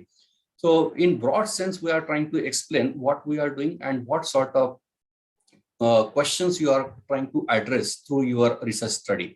So this is the basic question we are addressing through our problem statement, what the project is about in broad sense. और मैंने ये भी observe किया है कि कुछ लोग problem definition के तुरंत बाद रिसर्च क्वेश्चंस भी फ्रेम करके वहां पे पुट अप करते हैं. रिसर्च क्वेश्चंस, जहां तक मेरा नॉलेज है, research questions generally qualitative research में प्रेजेंट किए जाते हैं. और अगर आपका स्टडी का नेचर क्वांटिटेटिव है तो फिर उस वक्त हम लोग रिसर्च ऑब्जेक्टिव्स तैयार करते हैं. उसके बाद importance of the study. Importance को हम लोग सिग्निफिकेंस, पर्पस, रैशनल भी कहते हैं. और यहाँ पे हम 3 सवालों के जवाब देने की कोशिश करते हैं कि आपने ये जो टॉपिक चूज किया है इसका कारण क्या है. Why have you chosen this particular topic? Who will get benefited of the results of your research study and how will they get benefited. इन 3 सवालों के जवाब देने की कोशिश करते हैं हम लोग इस पर्टिकुलर सेक्शन में. उसके बाद आते हैं आपके रिसर्च ऑब्जेक्टिव्स. रिसर्च ऑब्जेक्टिव्स ये स्टेटमेंट्स होती है जो टू ये वर्ड से शुरू होता है. To evaluate, to examine, to compare, to determine, ऐसे कुछ हमारे ऑब्जेक्टिव्स होते हैं जिसमें हम स्पेसिफिकली वेरिएबल्स मेंशन करते हैं. ठीक है. प्रॉब्लम स्टेटमेंट और रिसर्च ऑब्जेक्टिव में फर्क क्या है? प्रॉब्लम स्टेटमेंट पैराग्राफ में प्रेजेंट करते हैं, रिसर्च ऑब्जेक्टिव एक के नीचे एक प्रेजेंट करते हैं. और हमारा प्रॉब्लम जो है ये ब्रॉड सेंस में हम लोग बताने की कोशिश करते हैं, पर रिसर्च ऑब्जेक्टिव्स में हम स्पेसिफिक सेंस में बताने की कोशिश करते हैं कि what all issues that you are going to address through your research studies. So typically in specific sense, we are summarizing what we wish to accomplish. As you can see, this is the way to present our objective. At the outset, we need to talk about our broad objective, जिसको बहुत सारे लोग aim भी कहते हैं, aim of the research study. And these are the multiple statements, as you can see, which are considered as your specific objectives. So objectives are of 2 types, broad and specific. Then we are on to hypothesis statements. और बहुत सारे लोगों को confusion ये होता है कि वो हाइपोथेसिस ये हेडिंग देते हैं जो ठीक नहीं लगता है। हाइपोथेसिस ये सिंगुलर वर्ड है। अगर आप एक से ज्यादा हाइपोथेसिस पे काम कर रहे हो तो आपका हेडिंग जो है it should be research hypothesis और हाइपोथेसिस स्टेटमेंट्स। और हाइपोथेसिस के सेक्शन में हम लोगों ने सिर्फ नल हाइपोथेसिस प्रेजेंट करने चाहिए, ऑल्टरनेट हाइपोथेसिस जनरली प्रेजेंट नहीं करते हैं। और इस तरीके से हम लोग प्रेजेंट कर सकते हैं, या फिर इसके सामने एक प्रघात ये भी है कि H1 H2 इस तरीके से भी हाइपोथेसिस को प्रेजेंट किया जा सकता है। So hypotheses are the assumptions that you wish to test while conducting your research study. और important बात यह है कि आपके title, objective, and hypothesis they should communicate the same thing. They should be in sync. Then the next section in your introduction chapter is scope of the study. Scope is more about the operating boundaries, length and breadth. कि what you are answerable for, कि आपको अगर कोई सवाल पूछता है तो आप उनको एक बाउंड्री दे रहे कि सर इस दायरे में पूछिए जो भी पूछना है, I am answerable for these things. That is what is called as scope, या कुछ लोग इसको limitations भी कहते हैं. So it indicates the length and breadth of your research work. और ये सेंस में हो सकता है कि आप अगर सर्वे कर रहे हो तो सर्वे आप कहाँ करोगे, जोग्राफिक एरिया की बाउंड्री आप बता रहे हो, उसके साथ साथ टाइम पीरियड आप बता रहे हो कि मेरा डेटा मैंने सिर्फ 5 साल का ही कलेक्ट किया है, इसके पहले का इसके बाद का आपने कलेक्ट नहीं किया है। आपके डेमोग्राफिक, जेंडर वाइज या कम्युनिटी वाइज आपने जो टारगेट पॉपुलेशन डिफाइन की है उसको लेके आपने बाउंड्रीज लगा दी है। आपके वेरिएबल्स, आपकी थीम्स, आपके एस्पेक्ट्स जो है जो आप डील कर रहे हो उसके ऊपर आपने सीलिंग लगा दी है कि I wish to work on this particular five elements only. और आखिरी जो हेड होता है इंट्रोडक्शन चैप्टर का, that is called as thesis outline, कि यहाँ पे हम बताने की कोशिश करते हैं कि हमारे थीसिस में कितने चैप्टर्स है, कौन से है, और हर चैप्टर में ब्रॉडली कौन से इश्यूज आपने डील किए हैं। तो it will look like this thesis outline, और आप हर एक चैप्टर का एक पैराग्राफ में बता रहे हो चैप्टर नंबर 1 कितने चैप्टर है, यहाँ से पता चल जाएगा वो चैप्टर के हेडिंग क्या है और उन पर्टिकुलर चैप्टर्स में आपने क्या क्या चीजें कवर की है, एक छोटे से पैराग्राफ में बताने की कोशिश करते हो। उसके बाद आता है लिटरेचर रिव्यू का सेक्शन, और यहाँ पे आपने जो लिटरेचर सर्वे किया हुआ है वो आप प्रेजेंट करते हो। और ये प्रेजेंटेशन करने के लिए लिटरेचर रिव्यू का चैप्टर 3 हेड्स में करते हैं। 2.1 is preamble, 2.2 is body of your literature review, and 2.3 is conclusion. तो 2.1 ये preamble का मतलब है इंट्रोडक्शन, कि यहाँ पे आप ब्रॉड ऑब्जेक्टिव फिर से रीइटरेट करते हो आपका। उसके साथ साथ आपने लिटरेचर के सोर्सेस क्या यूज किए, कितने सालों के लिए आपने लिटरेचर रिव्यू किया है, आपका टाइम फ्रेम क्या रहा है, आपने कौन से डॉक्यूमेंट्स लिटरेचर रिव्यू में कवर किए, क्या रिसर्च पेपर्स आपने कवर किए, थेसिस कवर किए, वगैरह वगैरह, कॉन्फ्रेंस प्रोसीडिंग्स को आपने जगह दी है क्या लिटरेचर रिव्यू के चैप्टर में, वगैरह वगैरह। उसके साथ साथ है बॉडी। बॉडी का मतलब है कि हमारी लिस्टिंग यहाँ पे आएगी, जो आपने लिटरेचर सर्वे किया हुआ है उसकी लिस्टिंग। इसको सजाते कैसे मैं बता रहा हूँ, इसके 4 तरीके हैं। उसके बाद आता है फाइनल कंक्लूजन। तो बॉडी में जनरली हम लोग ये 4 तरीके हैं बॉडी सजाने के। आप क्रोनोलॉजिकली ये सजा सकते हो, या फिर आप पब्लिकेशन वाइज या जर्नल वाइज या फिर रिपोजिटरी वाइज इसको सजा सकते हो, या फिर थीम सब थीम फॉर्मेट एक होता है जो बहुत ही ज्यादा पॉपुलर है। और मेथोडिकल ये जो मेथड है लिटरेचर सर्वे प्रेजेंट करने की, ये जनरली साइंस टेक्नोलॉजी में यूज होती है, पर खास करके सोशल साइंसेस इंटरडिसिप्लिनरी के जो सब्जेक्ट्स है उसमें थीम सब थीम फॉर्मेट यूज किया जाता है। थीम सब थीम यानी क्या, आपका जो टॉपिक है पीएचडी का पूरा टॉपिक, उसमें हम ब्रॉड टर्म यूज करते हैं, बड़ी कंपोजिट टर्म यूज करते हैं, और ऑब्जेक्टिव से रेफरेंसेस लेके हम इसके टुकड़े बनाते हैं कि कौन से मेजर इश्यूज है हमारे, और हर एक इश्यू को हम कहते हैं थीम 1, थीम 2, थीम 3, यानी आप कौन से ब्रॉड इश्यूज एड्रेस कर रहे हो आपके रिसर्च के थ्रू। तो हर एक थीम को लेके हम लोग सेपरेटली लिटरेचर सर्वे करते हैं और प्रेजेंटेशन उसका थीसिस में ये थीम वाइज ही करते हैं। कि जैसे आपका एक थीम होगा 2.1, थीम नंबर 1, उसको लेके इफ सपोज आपको 30 लिटरेचर मिले हैं तो आप यहाँ पे साइटेशन दे देंगे, फिर उसकी समरी, उसके बाद दूसरा साइटेशन लाइकवाइज, और ऐसे करके आपने यहाँ पे इफ सपोज 20 मिले हैं आपको इसमें, तो ये पूरे 20 हो गए। और इसके बाद इसकी यहाँ पे समरी लिखते हैं हम लोग कि आपको 20 में ये पर्टिकुलर थीम में पैटर्न क्या है, आपके इनसाइट्स क्या मिले हैं आपको, और इसी तरीके से बाकी जो थीम्स है उसको हम लोग प्रेजेंट करते हैं। उसके बाद आता है आपका रिसर्च मेथोडोलॉजी का सेक्शन, जिसमें हम लोग बात करते हैं हाउ, यानी आपने ये रिसर्च कैसे कंडक्ट किया है उसके बारे में बात होती है।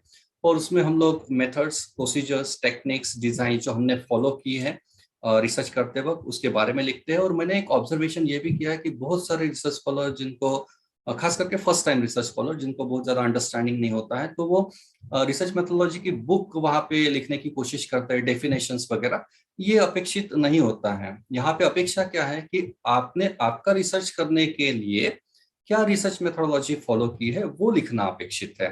तो उसमें क्या लिख सकते हैं, कुछ हेड्स में बता रहा हूँ कि आपका टाइप क्या था रिसर्च का। आपको भी मालूम है basic research, applied research, fundamental research, बहुत सारे प्रकार के रिसर्च है। आपने कौन से टाइप का रिसर्च किया हुआ है, उसके साथ साथ रिसर्च डिजाइन आपने क्या फॉलो किया है। ब्रॉड 3 प्रकार के डिजाइन होते हैं, आपको मालूम है, एक्सप्लोरेटरी, डिस्क्रिप्टिव और कॉजल। तो इसमें से आपने कौन सा यूज किया है। उसके साथ साथ आपने सर्वे किया है कि एक्सपेरिमेंटेशन किया है या फिर आप केस स्टडी कर रहे हो, ये भी तो एक रिसर्च डिजाइन का ही पार्ट है जिसको हम रिसर्च मेथड कहते हैं। उसके साथ साथ आपका सैंपल डिजाइन, जिसमें हम 3 मेजर सवालों के जवाब देते हैं कि आपने किसका सर्वे किया है, अगर आप सर्वे कर रहे हो तो आपके रेस्पोंडेंट्स कौन थे, टारगेट पॉपुलेशन कौन थी। उसके बाद हाउ मेनी, यानी आपने कितने लोगों का सर्वे किया है, which talks about your sample size. ये सैंपल साइज कितना है जिसको स्मॉल एन से डिनोट करते हैं, और इस सैंपल साइज आपने कैसे कंप्यूट किया है, कौन सी मेथड्स यूज किया। आप बोल रहे हैं कि मैंने 500 लोगों का सर्वे किया है, तो ये 500 नंबर कहाँ से आया, उसका जस्टिफिकेशन भी देते हैं। उसके बाद होता है प्रोसीजर, कि आपने क्या प्रोसीजर फॉलो की है सैंपल का चयन करने के लिए। ये 3 मेजर मुद्दे हम लोग सैंपल डिजाइन में लिखते हैं। उसके बाद आपने डेटा कलेक्शन की मेथड्स क्या फॉलो की है, जिसमें आप बात कर सकते हो डेटा कलेक्शन इंस्ट्रूमेंट की, कि आपने क्वेश्चनर बनाया था या इंटरव्यू लिया है, आपने शेड्यूलिंग किया है क्या, किस तरीके से आपने डेटा गैदर किया हुआ है। और डेटा कलेक्शन की पूरी एंटायर प्रोसीजर का नरेशन हम लोग करते हैं। जैसे आपने गूगल फॉर्म किया था कि आपने क्वेश्चनर मेल से भेज दिया था या आप खुद फॉर्म लेके गए थे रेस्पोंडेंट के पास, ये पूरी की पूरी प्रोसीजर का नरेशन हम लोग करते हैं। आपने अगर क्वेश्चनर बनाया है तो आपने क्वेश्चनर की रिलायबिलिटी, वैलिडिटी टेस्टिंग की है क्या, कौन सी मेथड्स आपने यूज की है, रिलायबिलिटी के आपके मेजर्स क्या है, यानी क्रॉन्सबैक अल्फा आपका कितना आया है, ये सब का रिपोर्टिंग हम लोग जनरली करते हैं। उसके बाद data management and statistical design, मैं क्विकली इसके बारे में बता देता हूँ। Data management and statistical design, data management यानी आपने जो डेटा कलेक्ट किया हुआ है उसको प्रोसेस करने के लिए क्या मेथड्स फॉलो की। इसमें 2 ही टेक्निक्स होती है, एक होती है डिस्क्रिप्टिव स्टैटिस्टिक्स और दूसरा होता है इन्फरेंशियल स्टैटिस्टिक्स। और स्टैटिस्टिकल डिजाइन में जनरली हम लोग बात करते हैं हमने सॉफ्टवेयर कौन से यूज किए हैं डेटा को प्रोसेस करने के लिए, उनके वर्जन्स क्या है, अपने सिग्निफिकेंस लेवल कितनी सेट की थी हाइपोथेसिस टेस्टिंग करने के लिए, ये सब इंफॉर्मेशन हम लोग यहाँ पे लिखते हैं। उसके बाद आता है हमारा नेक्स्ट चैप्टर जिसको हम लोग कहते हैं रिजल्ट्स। बहुत सारे रिसर्च स्कॉलर इसको एनालिसिस ऑफ डेटा ये टाइटल भी देते हैं, नथिंग रॉन्ग विद इट। कुछ लोग इसको रिजल्ट डिस्कशन, ये एक एप्रोप्रिएट टॉपिक टाइटल मुझे लगता है। कुछ लोग रिजल्ट्स यानी एनालिसिस अलग से करते हैं, डिस्कशन कंक्लूजन अलग चैप्टर में लिखते हैं, पार्ट अपार्ट। ये आपके कन्वेंशन पे डिपेंड करता है, पर ये हेड्स थीसिस में होना अनिवार्य लगता है। तो बात करते हैं रिजल्ट्स, यहाँ पे तो हम लोग एनालिसिस प्रेजेंट कर रहे हैं। और एनालिसिस हम लोग जब करते हैं तो आपको बार बार 2 चीजों को रेफर करना है, एक है आपके ऑब्जेक्टिव्स और दूसरा आपके हाइपोथेसिस। आपको इंश्योर ये करना है कि आपने जो ऑब्जेक्टिव्स लिखे हुए हैं क्या आपने पूरे के पूरे वो लॉजिकल क्रम में सेटिस्फाई किए हैं क्या। और ऑब्जेक्टिव्स को सेटिस्फाई करते हैं और हाइपोथेसिस को टेस्ट किया जाता है। तो आपने हाइपोथेसिस टेस्टिंग एक एक, जैसे आपका H1 है, यहाँ पे आप नल लिख देंगे। उसके बाद आप यहाँ पे लिखेंगे कि इस पर्टिकुलर हाइपोथेसिस को टेस्ट करने के लिए आपने डेटा कौन सी स्केल पे कलेक्ट किया हुआ है, लिकर्ट स्केल यूज की थी कि अगर लिकर्ट की है तो फिर 5.3, 7.3, 9.3 वगैरह वगैरह। और वो पॉइंट के हेडिंग्स जैसे स्ट्रांगली डिसएग्री, डिसएग्री वगैरह हेडिंग्स।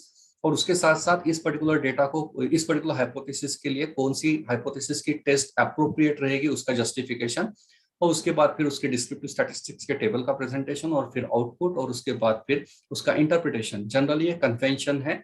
और एनालिसिस का चैप्टर लिखते वक्त क्वेश्चनियर में जो क्वेश्चन लिखे हैं उस ऑर्डर में एनालिसिस ना करते हुए हमने ऑब्जेक्टिव एक एक करके और उससे रिलेटेड हाइपोथेसिस एक एक करके हम लोगों ने एनालाइज करने चाहिए। और उसका प्रेजेंटेशन भी उसी लॉजिकल सीक्वेंस में होना चाहिए।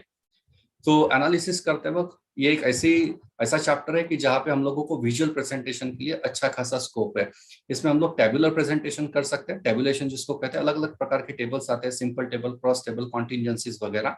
उसके साथ साथ आपको ग्राफ्स यहाँ पे बहुत ज्यादा यूज कर सकते हो आप थीसिस में। उसके साथ साथ आपके हाइपोथेसिस टेस्टिंग की मेथड जिसमें आप बात कर सकते हो T test, Z test, ANOVA, correlation, regression, structure equation modelling वगैरह वगैरह, जो भी आपको मालूम है वो एप्रोप्रिएट टेस्ट यूज करके हम लोग यहाँ पे एनालिसिस प्रेजेंट कर सकते हैं।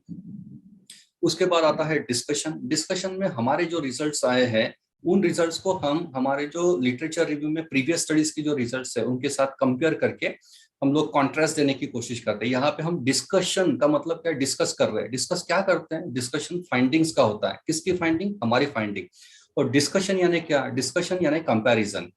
किसके साथ, हमारी फाइंडिंग का कंपैरिजन प्रीवियस रिसर्च स्कॉलर्स की फाइंडिंग के साथ, कि क्या हमारे रिजल्ट्स उनके रिजल्ट्स के साथ मैच हो रहे हैं या फिर वो मैच नहीं हो रहे। कुछ रिजल्ट्स मैच होंगे, कुछ नहीं होंगे। तो वो मैच हो रहे तो कारण क्या, मैच नहीं हो रहे तो कारण क्या है, इसी सेक्शन को डिस्कशन कहा जाता है। तो रिजल्ट डिस्कशन आप ये दोनों एक साथ ही इंक्लूड कर सकते हो। उसके बाद आता है फिर फाइनल कंक्लूजन। तो obviously you are going to conclude, you are going to summarise the key findings of your research study and at the same time you are concluding your topic, your thesis. और यहाँ पे आपके sub section जो है conclusion में, वो generally हम लोग लिमिटेशंस ऑफ द स्टडी लिखते हैं यहाँ पे, या फिर future research potential of the topic, ये बता, यानी आने वाले रिसर्च स्कॉलर को हम आइडिया देते हैं कि मैंने तो ये 5 टॉपिक कवर किए हैं मेरे इस पर्टिकुलर मेजर टॉपिक में, पर इसके अलावा इस टॉपिक को लेके और क्या किया जा सकता है नियर फ्यूचर में, उसकी आइडियाज हम रिसर्च पोटेंशियल में फ्यूचर रिसर्च स्कॉलर्स के लिए प्रेजेंट करते हैं। और यहाँ पे हम लिमिटेशंस भी बात कर सकते हैं। लिमिटेशन का मतलब क्या है कि आपने ऑब्जेक्टिव्स बनाए थे, इफ सपोज 10 से 12 ऑब्जेक्टिव्स आपने बनाए हैं, और हाइपोथेसिस आपने इफ सपोज 8 से 9 हाइपोथेसिस आपने बनाए हैं। आपको ये एक्चुअली करना था। ये दोनों चीजें बताती है कि आप क्या अचीव करना चाहते हैं। तो बहुत बार क्या होता है, हम सिनॉप्सिस में ये मेंशन करते हैं, और सिनॉप्सिस में तो काम शुरू नहीं किया होता है जब सिनॉप्सिस लिखते हैं। तो जब रियल लाइफ में काम करना शुरू कर देते हैं, तो जो हमने लिखा है सिनॉप्सिस में, वो बहुत बार उसमें से कुछ चीजें रियल लाइफ में नहीं की जा सकती है, फिजिबल नहीं लगता है। तो वो कारण क्या थे, वो कारण कि हमने लिखा तो था पर हो नहीं पाया जैसा लिखा था, जो करना चाहते थे, उसी चीज को हम लिमिटेशंस में लिखते हैं कि हम लोगों को अड़चन क्या आई, कौन से प्रकार का डेटा हमको नहीं मिला, रेजिस्टेंस क्या आया, वगैरह वगैरह। जैसे अभी कोविड, यही तो एक लिमिटेशन हो गया ना, कि आप सर्वे करने वाले थे मार्केट में जाके, पर कोविड की वजह से, लॉकडाउन की वजह से आप नहीं जा पाए, तो आपने गूगल फॉर्म या फिर टेलीफोनिक सर्वे किया, वगैरह वगैरह। और इसके साथ साथ हम इसी पर्टिकुलर सेक्शन में सजेशंस और रिकमेंडेशंस भी प्रेजेंट कर सकते हैं।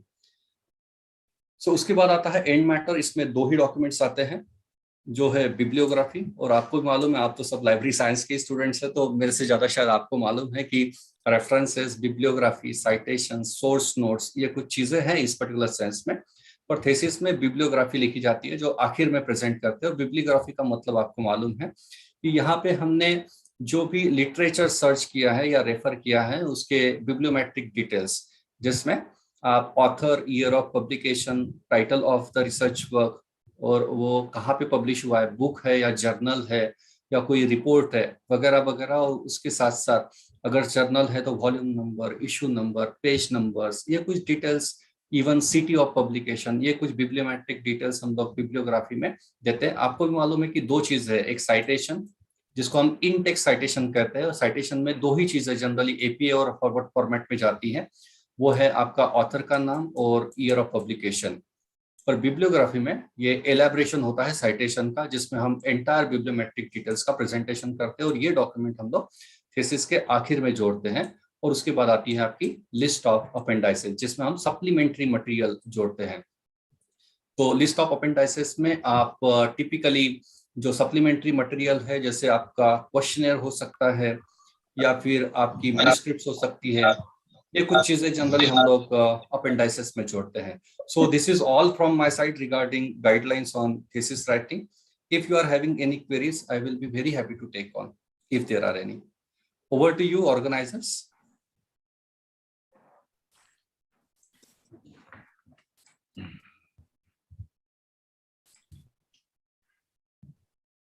कोणाला काही प्रश्न असतील तर विचारू शकता।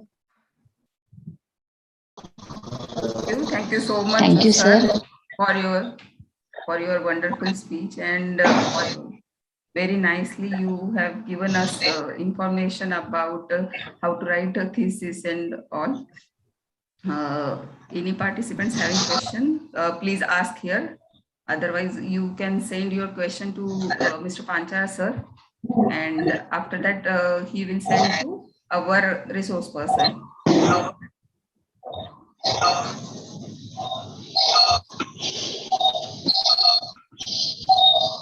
I think, sir, there is no question from participants. Okay, sir. We are moving forward. Mara Yes, ma'am, ma'am. are you Yes. there? Yes, yes, yes. Thank you. Thank you, sir. It's really a very nice lecture. You elaborate very well about the how to write the thesis.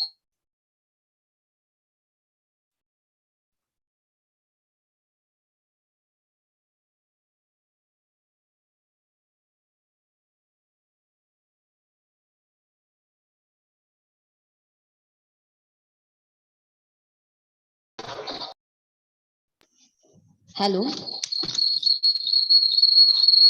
Yes, you are audible. Yes, yes. Thank you, sir. Thank you very much. I think all the participants will definitely help this lecture to how to form their thesis writing. We are very happy that you are with us. Thank you very much. Now moving forward, we have our next resource person with us is Honorable Dr. S.D. Devsarkar, sir. Dr. S.D. Devsarkar is a professor. Yes. School of Chemical Science, Swami Ramananda Tirtha Marathwada University, Nanded. He is the eminent person in his profession. His today's topic is Trends in Research and Publication in the Subjects under the Faculty of Science and Technology. I welcome you, sir. Sir is a recipient of a gold medal for a first merit in MSc Chemistry throughout the Amravati University. 53 research papers were published in the Scopus, indexed peer-reviewed international journals. 5 research papers published in conference proceedings. He received research projects of university grants commission in 2009 to 2011. He also received Rajiv Gandhi Science and Technology Commission Government of Maharashtra Mumbai research project from the year 2017 till 2019. Sir, I welcome on the behalf of the whole organizing committee. Welcome you, sir. Sir, please address the gathering. Thank you, ma'am. At the outset, I would like to congratulate and also thank to the principal of this college, Dr.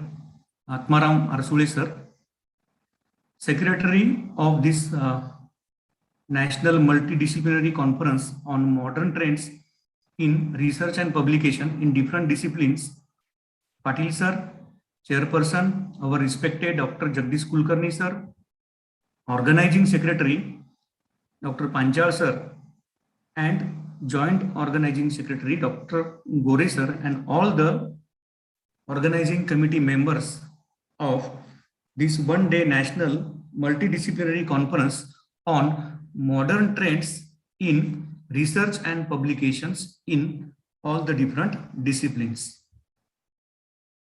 Now, I would like to share my views about the research and publication in the field of science and technology. Having great lectures and talks from 3 eminent persons, now I have I will try myself to give some different aspects, because a lot of the things that I have prepared for sharing with you in this presentation have already been covered in earlier 3 talks, but in view of the science particularly and technology, I would like to share some of my experiences with you.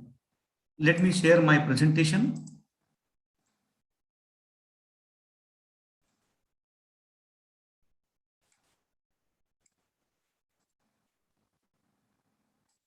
Please, can you see this presentation? Yes, sir. Okay, so now I will proceed. As far as the modern or recent trends in the science and technology are concerned, this is a very broad topic, but I have tried to summarize the particular type of research in science and technology in these 3 particular topics: bio, health and life sciences, environment, energy and climate change, and information and communication technology. So as far as the modern trends are concerned, the people and the researchers are doing the research mainly on these topics.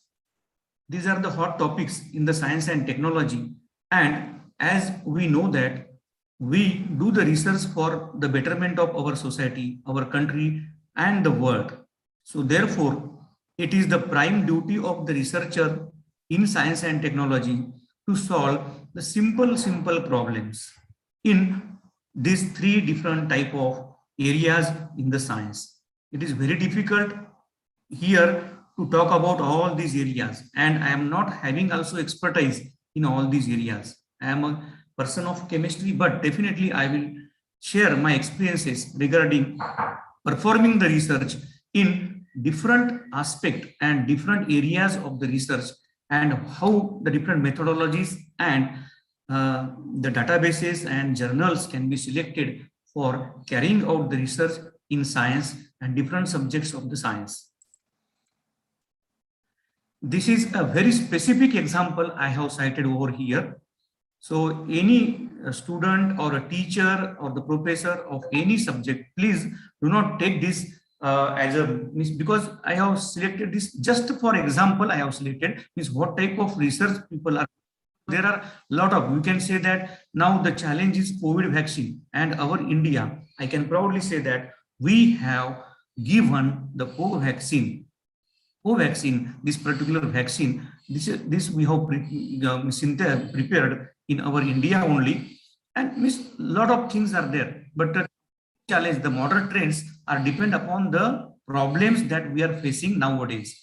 But this particular example, I have made a 1 minute, less than 1 minute, 40-second video over here, just to tell you how science people can solve the problems. This particular video is regarding the pharmaceutical, medical science and chemistry people, and even physics people can also involve in this. There is a problem that most of the drug molecules are not soluble in water. So therefore, and the delivery of the drug molecule, just I will take 1 minute for this particular example, then I will generalize my talk.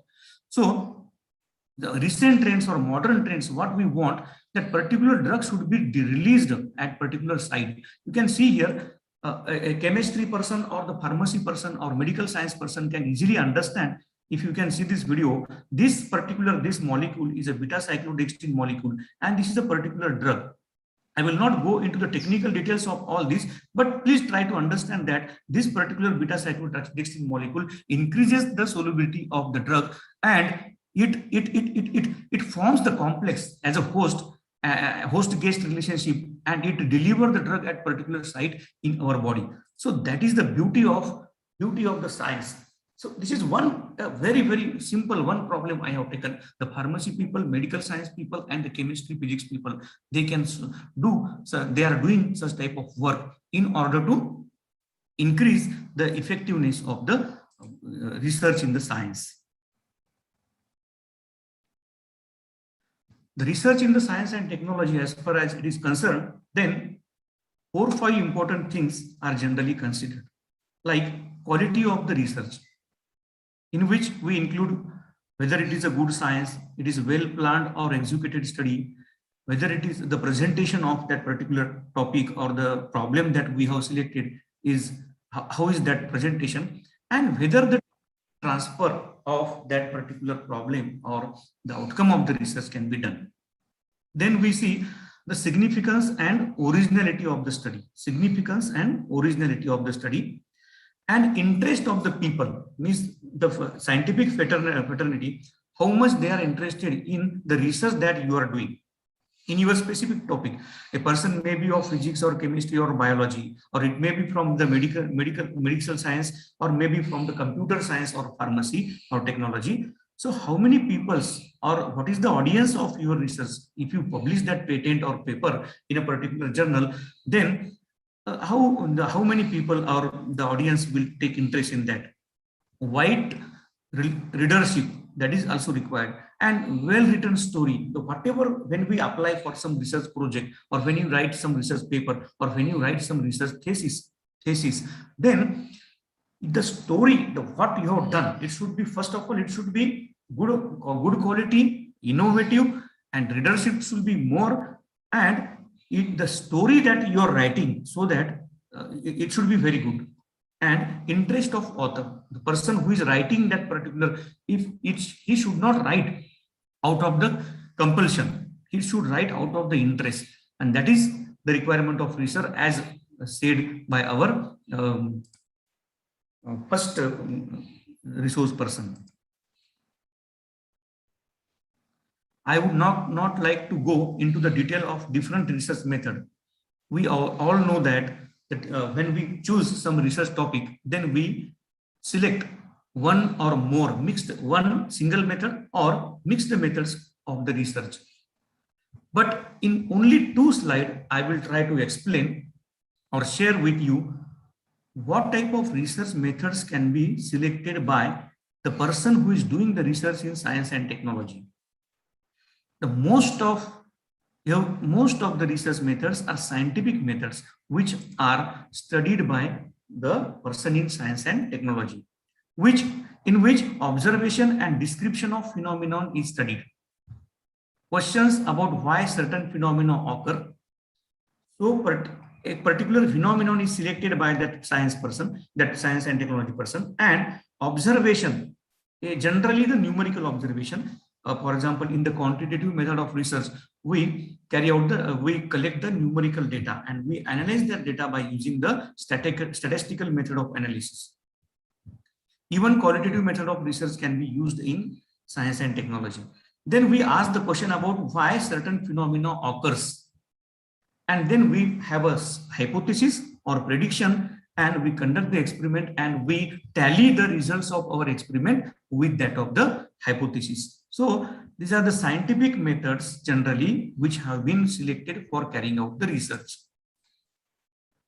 2 important methods other than scientific methods which have been studied are quantitative methods and qualitative method of research. In this one slide, I have prepared these particular methods. Quantitative method of research means in these methods, we collect the data by performing the experiment in the laboratory. The data is numerical, it is not descriptive. The data is numerical, and we analyze that particular data by using the statistical method of analysis. So there is a hypothesis. Then the most important thing in the quantitative method of research is that there are 2 variables, independent variable and dependent variable. That variable which is depend upon means independent variable does not changes. The dependent variable changes with another variable. So it is depend on that, and the relationship between that 2 variables is studied in case of quantitative method of research. Cause of the phenomenon means when certain thing or certain effect or certain phenomenon has been happened in a particular process, then what is the cause of that particular phenomenon is studied, and the laboratory experiments are carried out in this quantitative method of research. Another method is qualitative method, which is used to openly explore a topic or specific topic. So open-ended questions are asked here, or open-ended questions, their descriptive data is generated. For example, if you can have a survey or case studies like that type of research, it belongs to the qualitative method of research. Both qualitative and quantitative method of research are important. You can use mixed methods for carrying out your research also, or generally quantitative method of research can be used. So it is used for understanding the subjective information. For example, case studies, participant observation, survey, and interviews, these are the examples of qualitative method of research, and laboratory experiments is the example of quantitative method of research. Moving further, we can see here research and publication. That is the title of our conference, research and publication. So when we perform the research, we carry out some work in the laboratory or outside the laboratory, and we have some data. That data may be numerical data, that is objective data, numerical data, or it may be a subjective, descriptive data. So qualitative or quantitative data that we have to interpret in terms of some meaningful outcomes. And so research is performed and then publication we do for performing the research, we use different research methods. So we have to define our research area. We will go into the detail of that research problem. When we publish, then we have to see different things like impact factor of the journal, H index of journal, I-10 index, G index of the, like that, all these indexes means regarding the quality of the journal we discuss. I think some of the things have already been covered in earlier lectures. And then for performing the research, earlier we start the literature survey, we use the databases. I will talk for 2-3 minutes, 5 minutes about databases. Then identify proper journal and references. This particular flow diagram I have taken from the internet, and this is the ready reference because it's from very standard site I have taken this. This is a steps in research or process of research. We have a research idea, then we review the literature, review of literature regarding that particular research idea. How many researchers or people have performed the work till date on that particular idea or that particular area? Then what innovation or what addition we can do in that particular area that we can talk about after doing this literature review. Then theoretical formulation of the research.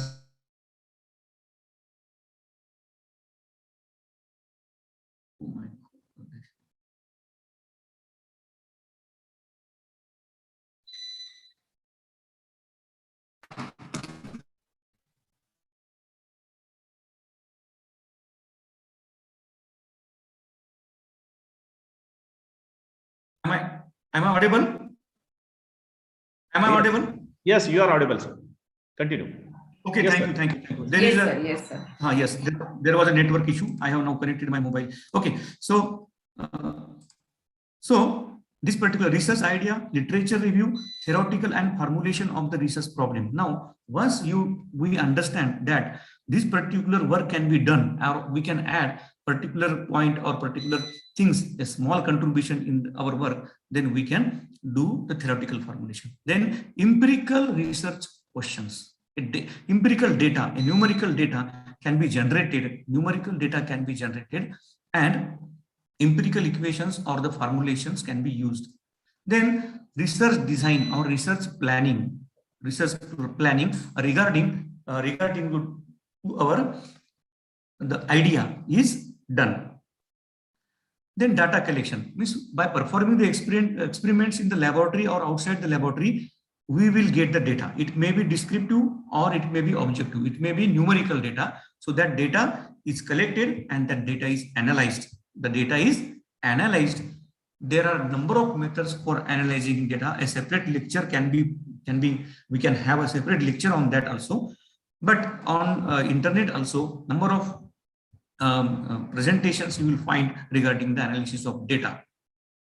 Answering the empirical research questions. So when we have got the data in our hand, then that data we analyze and we try to compare that data with the earlier results, or if it is an innovative type of work, then whatever the questions regarding the comparison of hypothesis or prediction that we have made and the data we got, we ask the question regarding that. And then theoretical interpretation of the results in terms of some important discussion and conclusion and comparison with earlier research and conclusion. This is a very simple, a common, everybody knows this particular process of research.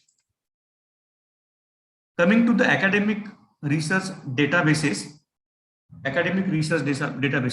I think our first resource person have explained 2-3 databases also, even Scopus and Web of Science. But for science people, I would like to differently go for this particular 2-3 databases. As we know that our UGC care list of the journal for science and technology and other disciplines also, they have Pune, Savitribai Pune Vidyapeeth University, they have prepared that list, and they have considered, UGC has considered Scopus, Web of Science and Google Scholar, 3 particular databases, and at least if any journal which has been indexed and which has been considered by any two of these databases have been standardly included in the UGC list. For example, if there is any journal which is indexed in Scopus, I will online demonstration also I will give you during my lecture. Then that journal is UGC care list journal. UGC has not made a separate list for the journals which have been indexed in or which have been covered in Scopus and Web of Science. Apart from that, there are some journals in science and technology and other disciplines which have not been covered in these 2 or 3 databases. A separate list of those journals is prepared by the UGC, and that list is updated every year. Means some journal is there in the UGC list or Scopus or even any database, Web of Science, in 2015. We cannot guarantee that that journal will be there in that particular database in the next year. But the claim is valid if you have published the paper when that journal is covered by the Scopus. So this is a very commercial and bibliographic database. It is multidisciplinary. The Scopus is multidisciplinary. So that is very important, and that is the advantage of this particular database. So that is why most of the institutions, they subscribe for the Scopus database, and therefore the researchers from the colleges and small places, they can visit to the university or the standard institution, and they can go in their holidays or maybe whenever they find the time, and they can collect the data, or they can do the literature survey and download a particular documents, whatever they want. Research article and journal ranking is given by this Scopus.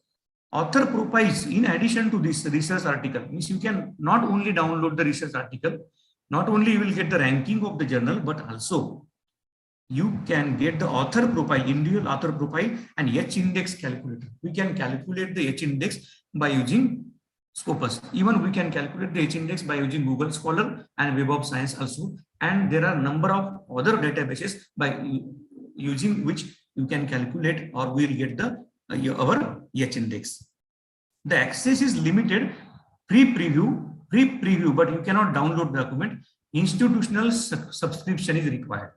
So institutional subscription is required for that. Now I will go to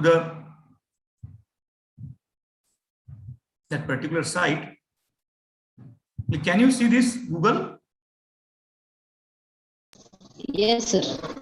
Okay, so I have just a type the Scopus in that particular site.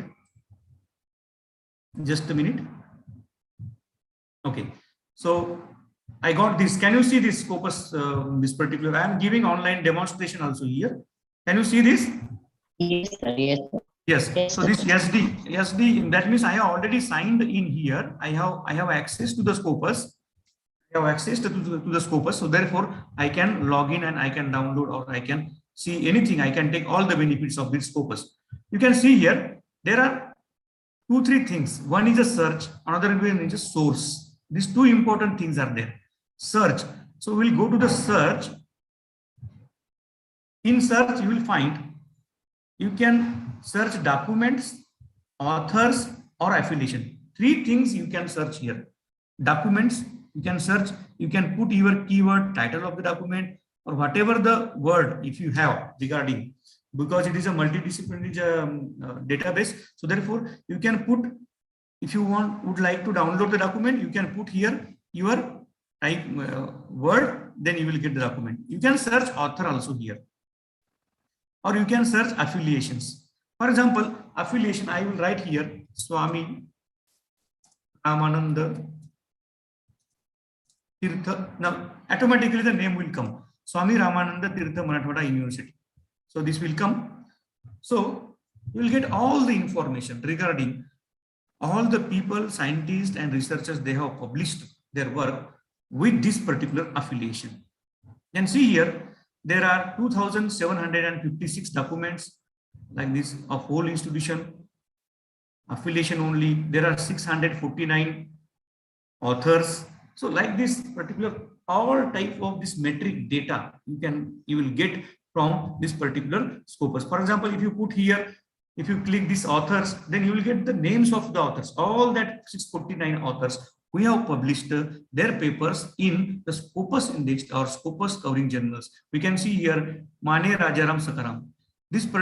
He is our respected director of IIL, Innovation, Incubation and Linkages. 319 papers are published and his H index is 45. So like this, I will get the total list of all the people we have with their citations, with their number of papers and H index.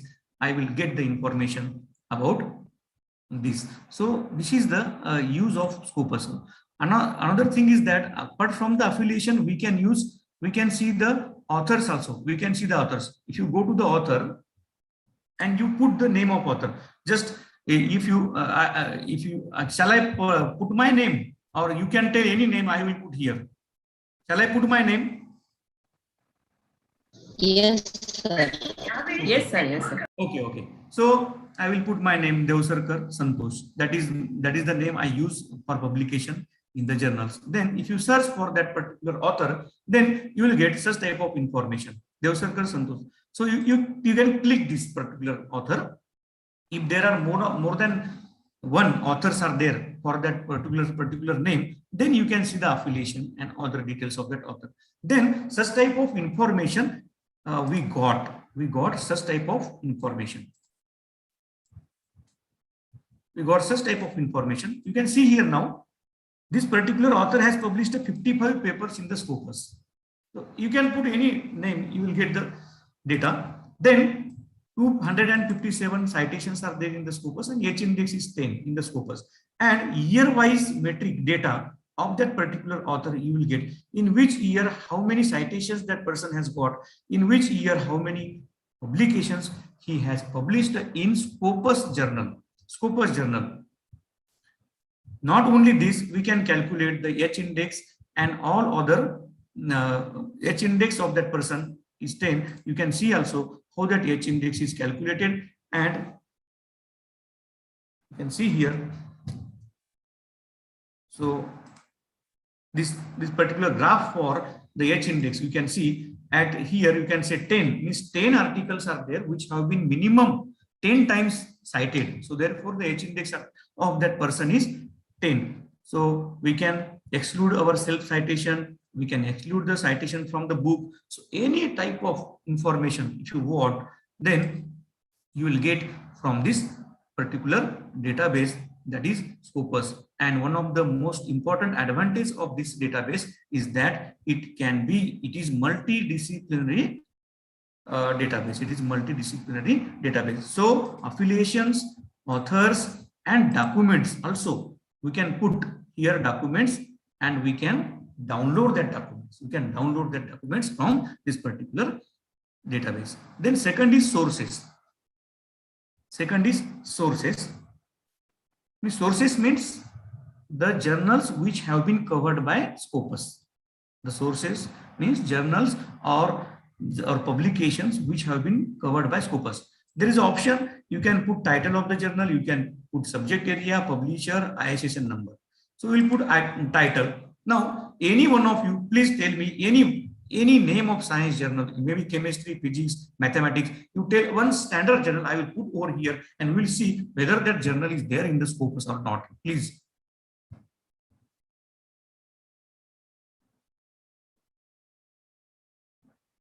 Am I audible? Am I audible? Yes, sir. Yes, please. Anybody, any science person, a science journal, any math, physics, chemistry, mathematics, please tell me the journal name. We'll see whether that journal is covered in the Scopus or not. Or otherwise, I will put International Journal for Scientific Research and Development, IJSRD. International Journal for Scientific Research and Development. Research and Development. Development. It is a publication of IJSER. International Journal of Scientific Research and Scientific and Technology Research. That journal is there. This one is there. You can see International Journal of Scientific and okay, no problem. Just now I will put another journal. I will put just Journal of Molecular Liquids. Journal of Molecular Liquids. That is a journal of physics and chemistry. So that journal is there, Journal of Molecular Liquids. It is open access journal and its site score is 8.4. And all other information you will get regarding this journal. So in this way, we can find out the source, different sources, whether that sources are covered in Scopus or not, that we can find out. Then now, coming to our presentation again. Coming to our presentation. Okay.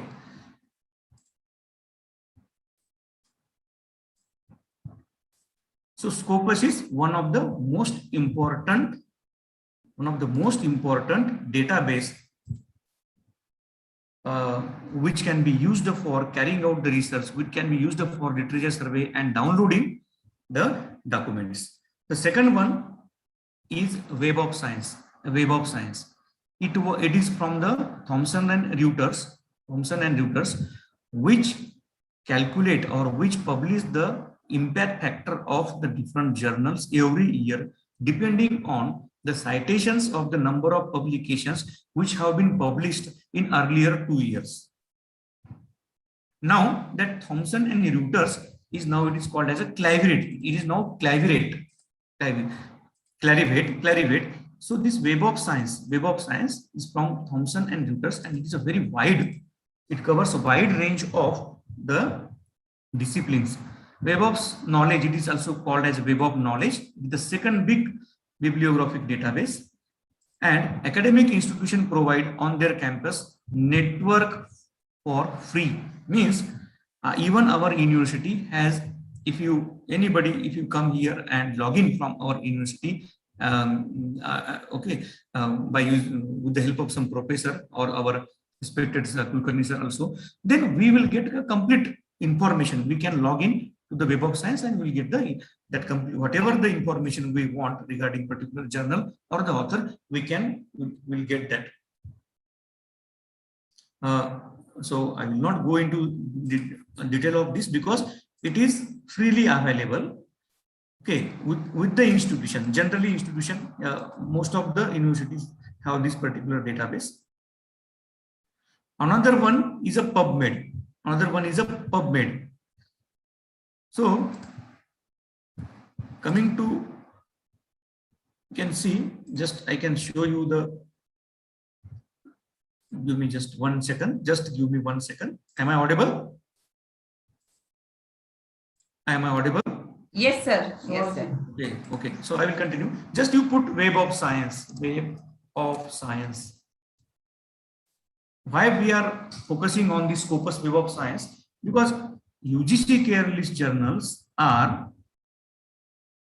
any journal which is covered by Web of Science and Scopus is already the UGC care list journal. So therefore you don't have to think about that. So I request, because of time limitation, I request all of you, anybody, if you are interested, to visit the Web of Science website. Then PubMed. Just you put in your website PubMed. This is freely available, PubMed. You will get a lot of PDF files of your publications. You can put your keyword over here in the PubMed. This is for medicinal science particularly. So that is also available, this particular. So Scopus, Web of Science, PubMed, these are the most important databases that we use in science and technology. Apart from this,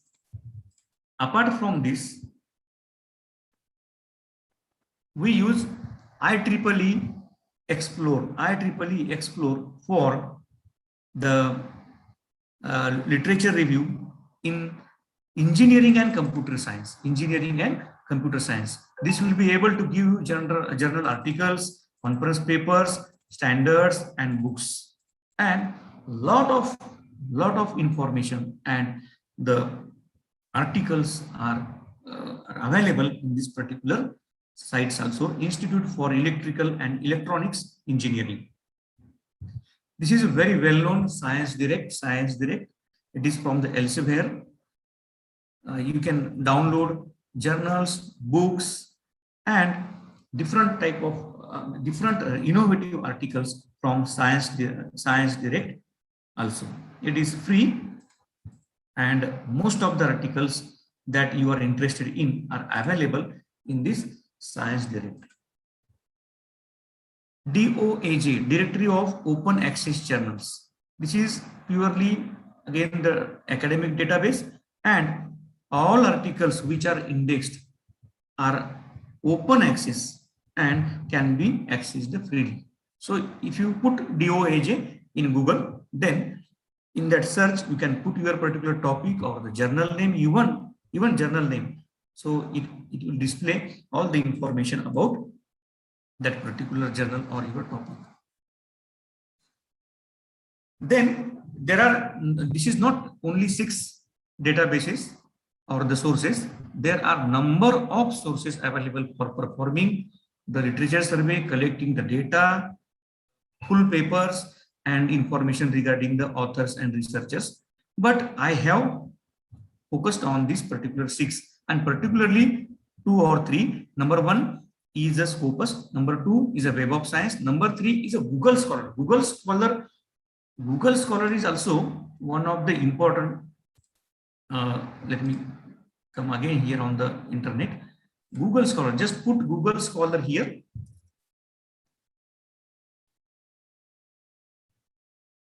It's not everybody knows this, but just I will take 1 minute. So just go to the Google Scholar, and then there is a search. You can put any. So I will put my name, for example. Then if you have to log in Gmail you have to log in, then automatically it will show your profile. Automatically it will show your profile. So, but you have to sign in. You have to sign in through only your email. So here in my laptop, it will take time. So therefore I will skip this particular idea, because I have to again sign in. If you permit me, I will do. If you, sir, Panchal sir, आपल्याला वेळ किती आहे? Panchal sir is there? Yes, sir sir. वेळ आहे ना आपल्याकडे? हो sir, हो, काय हरकत नाही. Okay. Just give me just give me 5 seconds. No problem. 5 seconds, because okay. So this particular Google Scholar, why I am emphasizing these 3, because this UGC listed care list of the journal, it only consider the journals mainly which have been covered or cited or indexed, which have been indexed in your this particular 3 things. That is Web of Science, then one is a Google Scholar, and third one is the this particular Google Scholar, Web of Science, and the Scopus.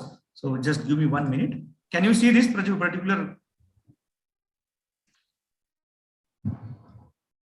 Okay. So okay. Now I have signed in this. But now he will show this particular window will show my profile. Can you see of this particular author? Yes, sir. Okay. So here in the Google Scholar, this will consider all those publications, your publication, which have been covered by Google Scholar.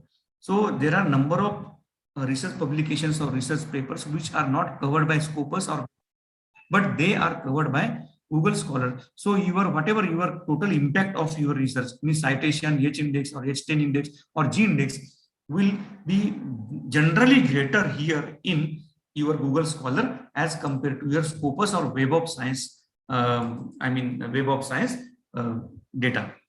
So you can see here, this particular author has published, you can see, means in Scopus, I have shown you 55 articles, but you can see here 75 articles. So 20 more articles, which are not covered by Scopus, but which are there in the Google Scholar. So such thing happens. Then citations also, you can see more citations. Last 5 year citation, you can also, you will get H index and I10 index also, you will get from the Google Scholar. So Scopus, this is Scopus. Okay, you will get search for, from Scopus, you will get the search for documents, authors and affiliations. Then sources also, you can see whether that particular source is there in the Scopus or not, whether it is discontinued or when it was discontinued. You will get, even you will get the Excel file. You can download Scopus source list here. If I click this, then Excel file will be downloaded, which will contain thousands of the journals of different disciplines which are covered by Scopus. So this particular, after clicking, you will be downloaded now. Then another is a Web of Science, PubMed and Google Scholar. So these are the 3-4 important databases which should have been considered while performing the research and while publishing the research, because our title is research and publication. So when we perform the research, we do not keep data with us. We can publish the data in the form of conference paper or research paper in the journal, or as a book or as a patent. We publish that particular data. So therefore, while publishing the data, one should know this, whether that publisher or whether that journal or the book which is published by the particular publisher is covered under this important international databases or not. That we have to consider. Hello. Huh?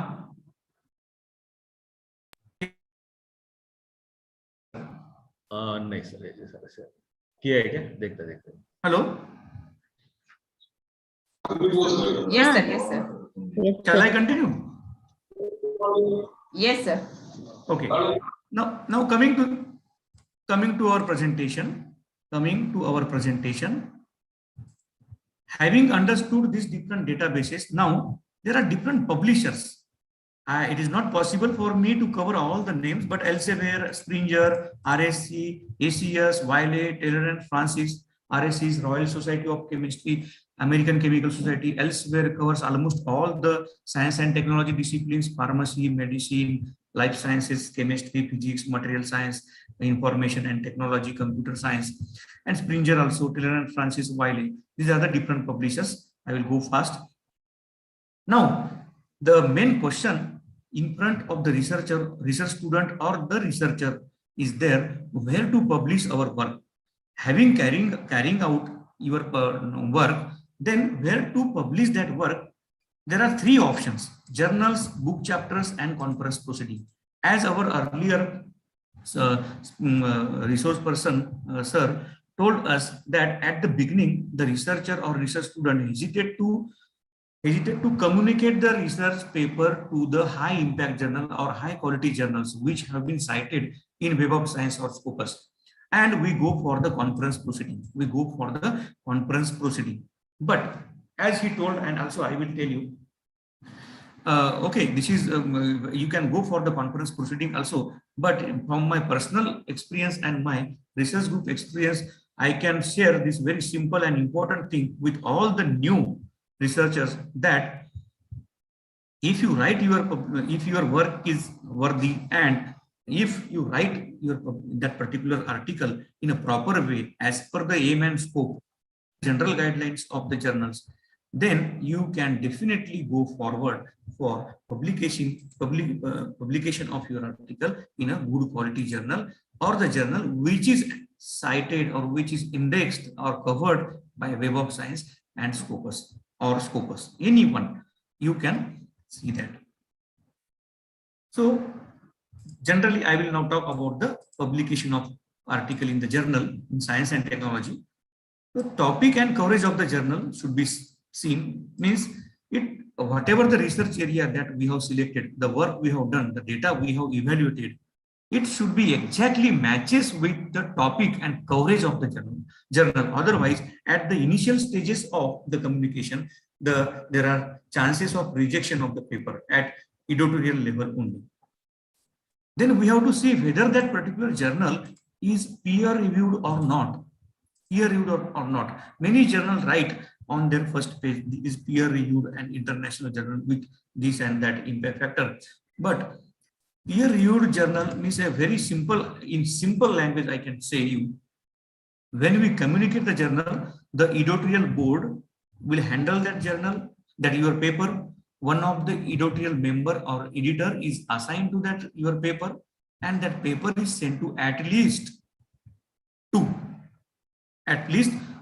reviewers or peers, peers. That's why we call peer reviewed or refereed journal, peer reviewed journals.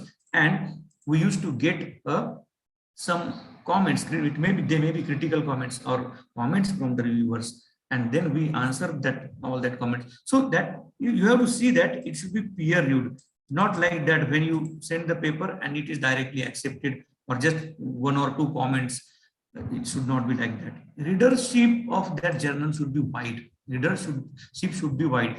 It is directly reflected in the impact factor of the journal, because impact factor is calculated from the citations. Citations means that person has downloaded the paper and he has read the paper. If more citations are there, more impact factor will be there and more readership of that journal will be there.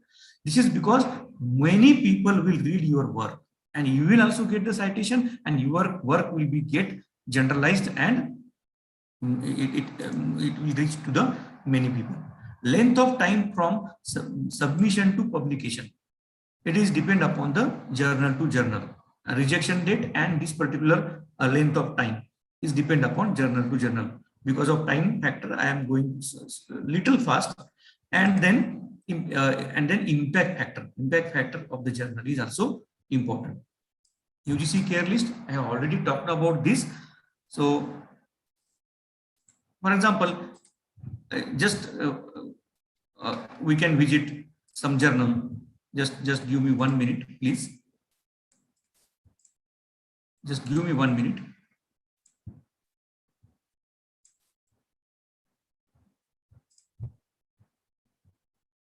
So coming again here, now we can put a random whatever the journal name that will come in my mind. I will put over here now. So for example, Journal of Chemical Thermodynamics. Journal of Chemical Thermodynamics. Generally, physics and people and material science people, they publish their work in this particular journal, and this journal is from Science Direct, that is Elsevier. You can see this is a Journal of Chemical Thermodynamics. Whatever the 4 or 5 things just now we have discussed about journal, that all will be reflected on the first page of that journal. You can see here it has a very good site score of 5.5 and impact factor of 3.178. This is a Thomson-Reuters impact factor. This is a Thomson-Reuters impact factor, which is calculated by Clarivate. Now you will get, so in this way, a new researcher can visit the website of that particular journal, and from the aim and scope, you will get information about editorial board, which people are there. You can see their affiliation, their biodata. Also, you can see their work. If you put their name in the scopus, then their publication also you can see. So you will get a complete idea. And abstracting and indexing. Now you can see here, this is abstracted and indexed in Scopus. So in this way, you will get abstracting and indexing. Then you can choose whether if it is now covered by Scopus, then this is a good, you can say there is no problem with communicating your work with this particular journal. Coming to the presentation again. So this is about the journal. UGC care list in one line, all the journals which are covered by Scopus and Web of Science are 100% there in the UGC care list. Those journals which are not there in Web of Science and Scopus, a separate list of that journal is prepared by the UGC.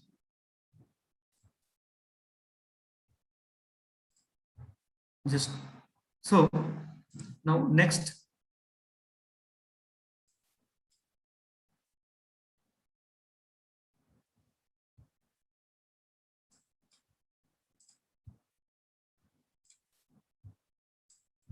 Now here in this slide, I have tried my level best to show you or give you information regarding the impact factor of the journals. The impact factor of the journal is mainly calculated based on the citations and number of publications. So in last two years, I have given one example over here how the impact factor of the journal is calculated. We suppose in 2019, 50 papers are published by some journal. In it's all the issues of that year, 50 papers. In 2020, 50 papers are published. Just I have taken round figure because the equation will be simple. Then total paper published in 2019 and 20 are 200, 100, 50 plus 50, 100. Now, the total citations for that 100 papers which have been published in 2019 and 20 in the current year are 200. In the current year are 200 for the papers published in 19 and 300 for the papers published in 20. So total number of citations is now become 500, 200 plus 300 for all these 100 papers. Then very simple formula according to Thomson and Reuters Clarivate is this total number of citations in the current year for the papers published in earlier 2 years, that is 500, and citation is 500, 200 plus 300 divided by total number of paper published, 50 plus 50, 100. So impact factor of that journal will be 5. So it is that simple. Just for information, I have cited over here impact factors, 2021 impact factors of 3 journals. Nature is 49, 50 almost. Science 47. Journal of Molecular Liquid. That is one of the journal which is used by physicians and chemists. 6.15165. That is the impact factor. Now this is the link which have been provided by Web of Science. If you click this, or you can put Web of Science and list of the journals with their impact factor. It is free of cost. You can see impact factor of any journal. It's all the list, thousands of journals. You can see the list of that journal as well as their impact factor. When we come to the writing of research paper, I will not definitely go into the detail of this, but just as a part of completion of that presentation, I have to consider this because our second part is a publication. Publication means research, it may be book publication, research paper publication, patent publication, but particularly for new researchers, when we publish the research paper, these are the different components or different things that we have to consider while publishing the paper. Title of the paper, it should be very precise. I think this has been covered by one of our today's resource person, but at the end of lecture, if anybody has any question regarding this, then I can give more time. So title of the publication, it should be very precise and it should be very different. Authors and affiliations, abstract should be written very carefully because your editor, that editor of the journal reads your abstract and it should be very much impressive and it should be, you should convince that particular editor regarding whatever a small 0.1% of the innovation that is there in your work, because it is not possible every time at every place to perform a very high innovative work. But whatever the contribution your laboratory or yourself you are doing, whatever a small contribution that we are doing, you should be able to focus that, write that particular thing highly, boldly, so that that particular editor will convince and he will send your paper to the reviewer. Otherwise, if he is not convinced, then he will reject your paper at the very first stage of editorial submission. Then keywords regarding your research. As I told you, I will not go into very much detail of this. So keywords you should write, because if anybody want to read particular literature, if you put that particular keyword, your paper should be downloaded. to the other person so that he can read and he can cite, maybe he may cite your particular work. That introduction, in your introduction, a story, a detailed and interesting story should be written, which will convince your reviewers, not only editor but also reviewers, regarding the step-by-step development in that particular area, and at the last, what different thing you are contributing for that particular area. Then whatever, as I am talking about science and technology, so therefore generally we use different methods, or the in pharmaceutical sciences, life sciences, in chemical sciences, physical sciences, material sciences, we use different type of materials. We use different type of materials like drugs or amino acids or protein molecules or some semiconductor devices in the physical sciences. So we use our plant extract we use, so that we should write correct information regarding all these materials and whatever the methods. So it is a very broad area, science and technology. But whatever the area in which you are doing your work, you should write correctly the detailed method, so that after publication of that paper, anybody in the world can follow and replicate your experiment at his laboratory. You can perform similar type of work, and so therefore you can generalize your work. You should not hide the experimental methods. You should give a complete detail of the experimental method. If your reviewer says, then you can shorten that afterwards. Then whatever the results, data, it may be qualitative or quantitative of type of the data that we have received, as we have discussed earlier, then we analyze that data by different statistical methods, and we have a discussion, and finally the conclusion and comparison with earlier work, and we have a conclusion. Then we acknowledge the people who have helped us, and finally we raise references, citations regarding our work, for which we have used the different databases like Scopus, Web of Science, or PubMed. When we communicate now, when we have written the research paper, we have to now communicate the research paper to particular journals. There are different methods.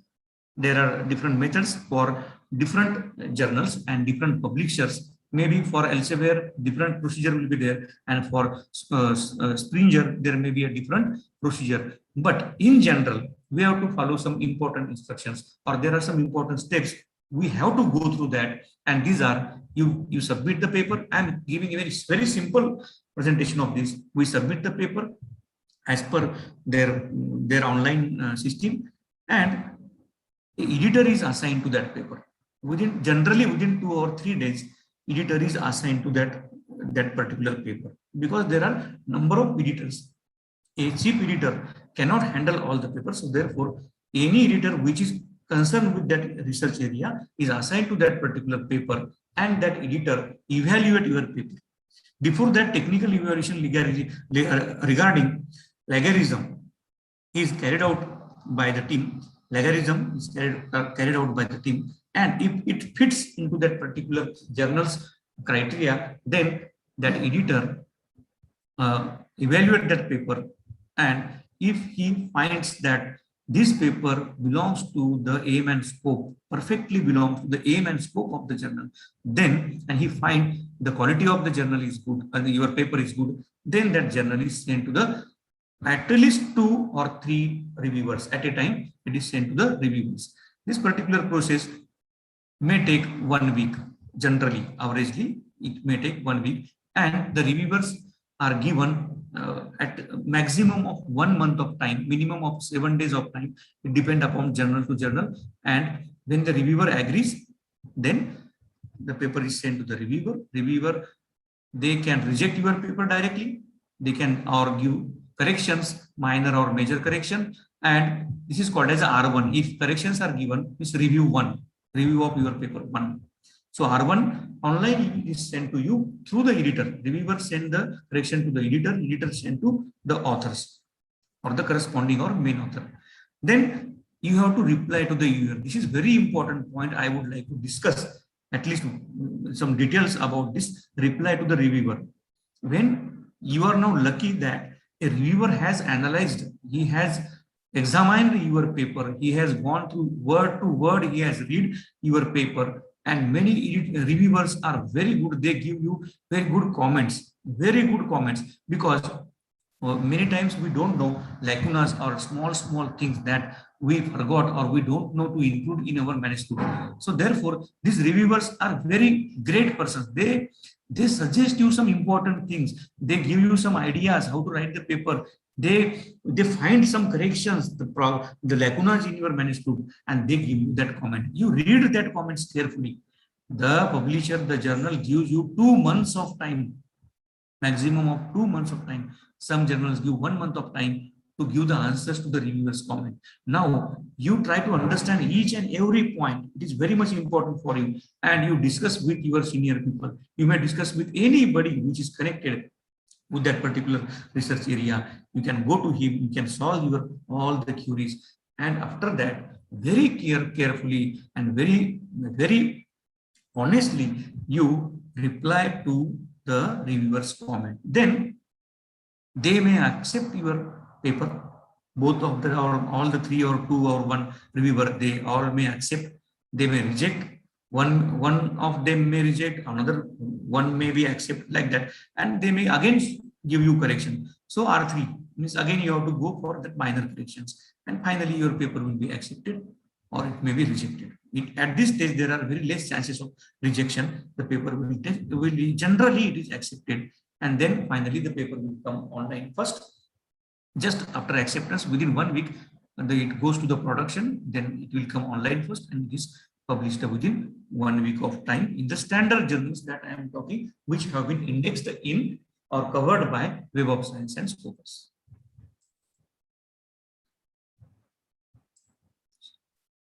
Shall I continue for 5 minutes, sir?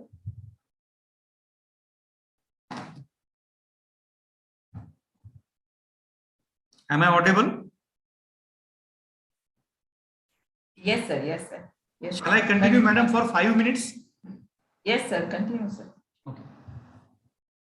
Now, at the last, when you have performed your studies related to your area, whatever your specific area, then you have performed the studies, you have got data, you have analyzed the data, you have written, you have published the data now also. You have published maybe in the form of research paper, in the form of thesis.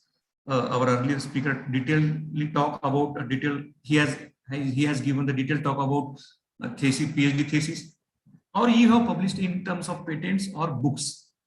After that, there is a one, what we can say, author impact, like journal impact factor. There is an author impact. There is an identity of particular author. So that is what are the measures? What are the measures in which the identity of the author is calculated or is considered? That I would like to discuss within coming 4 or 5 minutes. So this author impact metric, it is called as author impact metric, like journal impact metric or journal impact factor. It is considered, or it is considered from 2-3 things. Number 1 is a H index of the author. H index of the author. H index of the author is nothing but whatever the publications are there for that particular author. Okay. Out of that, the minimum number of the maximum number of publications which have that many number of citations. For example, I have published 10 papers. My total citations are 200, suppose. But my 5 papers are there which have at least 5 citations. My 5 papers are there which have at least 5 citations. So my H index is 5. Because my 6th paper has 4 citations, maybe, or 3 citations. But there are one of my paper has maybe have 50 citations, but at least there are 5 publications. My 5 publications are there which have minimum 5 citations for each of that 5 paper. Then it is a H index of that author, and this H index can be calculated from Google Scholar. I have just now shown you Google Scholar. It can be calculated from Scopus author profile. That also I have shown you. Even Web of Science, if you put your name in the Web of Science, you have to our university, you can log in here and you can put Web of Science and your name, then you will get your H index or Social Sciences Citation Index. So generally for our science and technology, Google Scholar, Scopus and Web of Science, they are the sources. They give you the impact H index of the particular author. Another one is other indexes are G index and I-10 index. I-10 index is very common. I-10, we suppose I-10 index is the number of articles with at least 10 citations. This is only calculated by Google Scholar. No other agency calculate the I-10 index. Number of publications. Suppose I have 25 publications and 21 publications have minimum 10 citations, then my I-10 index is 21. That is number of articles having at least 10 citations. What is G index of the author? This is very rarely used. Generally, H index is used and I-10 index is used. G index is the largest number such that the top G articles received at least G square citation. G article, suppose whatever the number of articles I have published, then there are some G number of articles. There are some G number of articles of which square, suppose I do, suppose there are 5 articles, 5 are 25, it has 25 citations. So that is the G index. So G index is always greater than the H index. Thank you one and all. With this, I would like to thank the principal, the management and all the organizing committee of this National Multidisciplinary Conference on Modern Trends in different disciplines.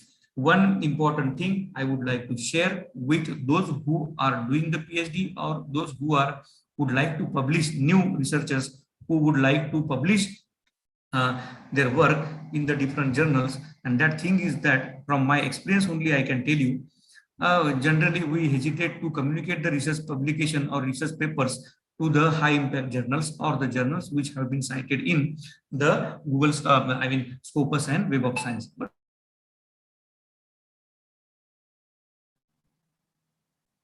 am I audible? Yes, sir. Yes, sir. Yes, sir. Yes. So, and what happened? We hesitate because we do not have confidence regarding that particular but if you write correctly, if you see the specific journal for our work, then I have experienced that the same work we have published in small journals can be published in very high impact journals. Number 2 thing is that the comments that we received from the reviewer, these are very much important and which are very much helpful for the improvement of our further writing of research papers and even carrying out the research. So therefore, I request all the new researchers who are doing their PhD or they want to do this in future to communicate your work, whatever the sincerely you write paper and communicate to the high impact in good journal like Scopus and Web of Science journal. Thank you very much. I'm thankful to the principal, management and all the organizing committee of this. Thank you. Thank you, sir. Thank you. Thank you very much.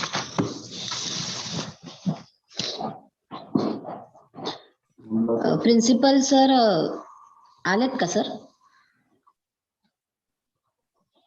My ऑडिओने ते connect नाही आहेत तर आता झालेत का madam?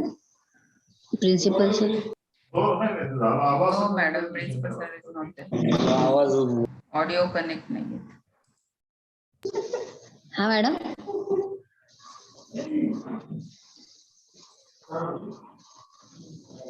Hello hello. Yes ma'am. Principal sir आलेत का? Ma'am, he is not connected with his audio. He is not connected with the audio. Pancha sir? हा मॅडम. हा. प्रिन्सिपल सर येत आहेत का? पाहता का? हा, नेटचा प्रॉब्लेम मॅडम, नेटचा आहे. जरा तुम्हीच हे करा मॅडम आता. वोट ऑफ थँक्स कडे जायचं का मग? हो हो हो ओके हं? ठीक आहे ओके मॅडम ठीक आहे ठीक हो आहे ओके हो thank you sir thank you very much now we will complete our second part of our today's conference, that is all the sessions have been done by all the speakers. All the speakers have done very well.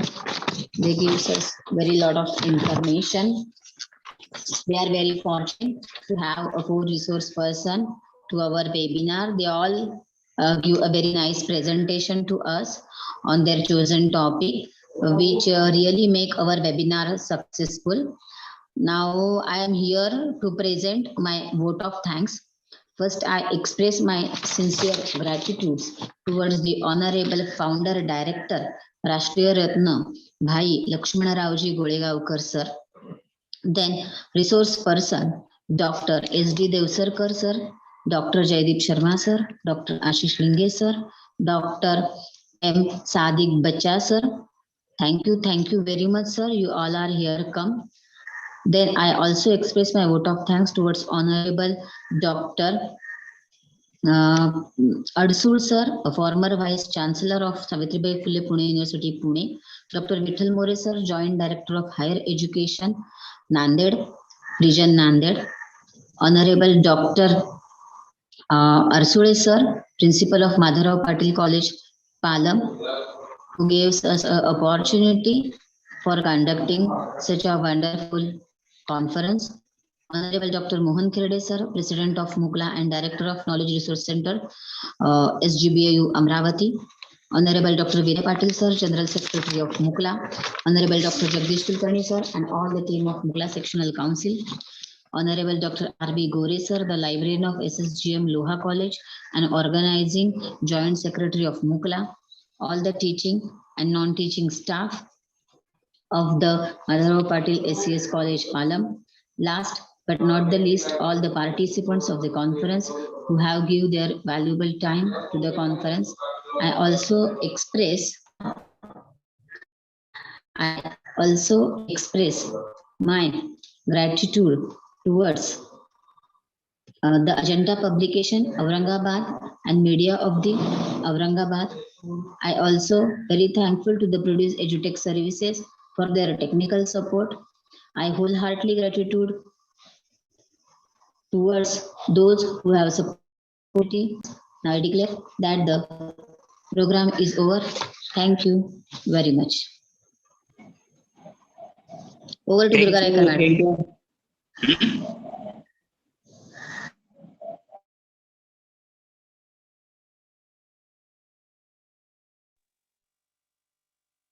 सगळ्यांचे आभार. Ma'am thank you sir custom सर्वांचे live मनपूर्वक आभार. Service बंद करायची का? Live hello. Streaming stop करायचं का?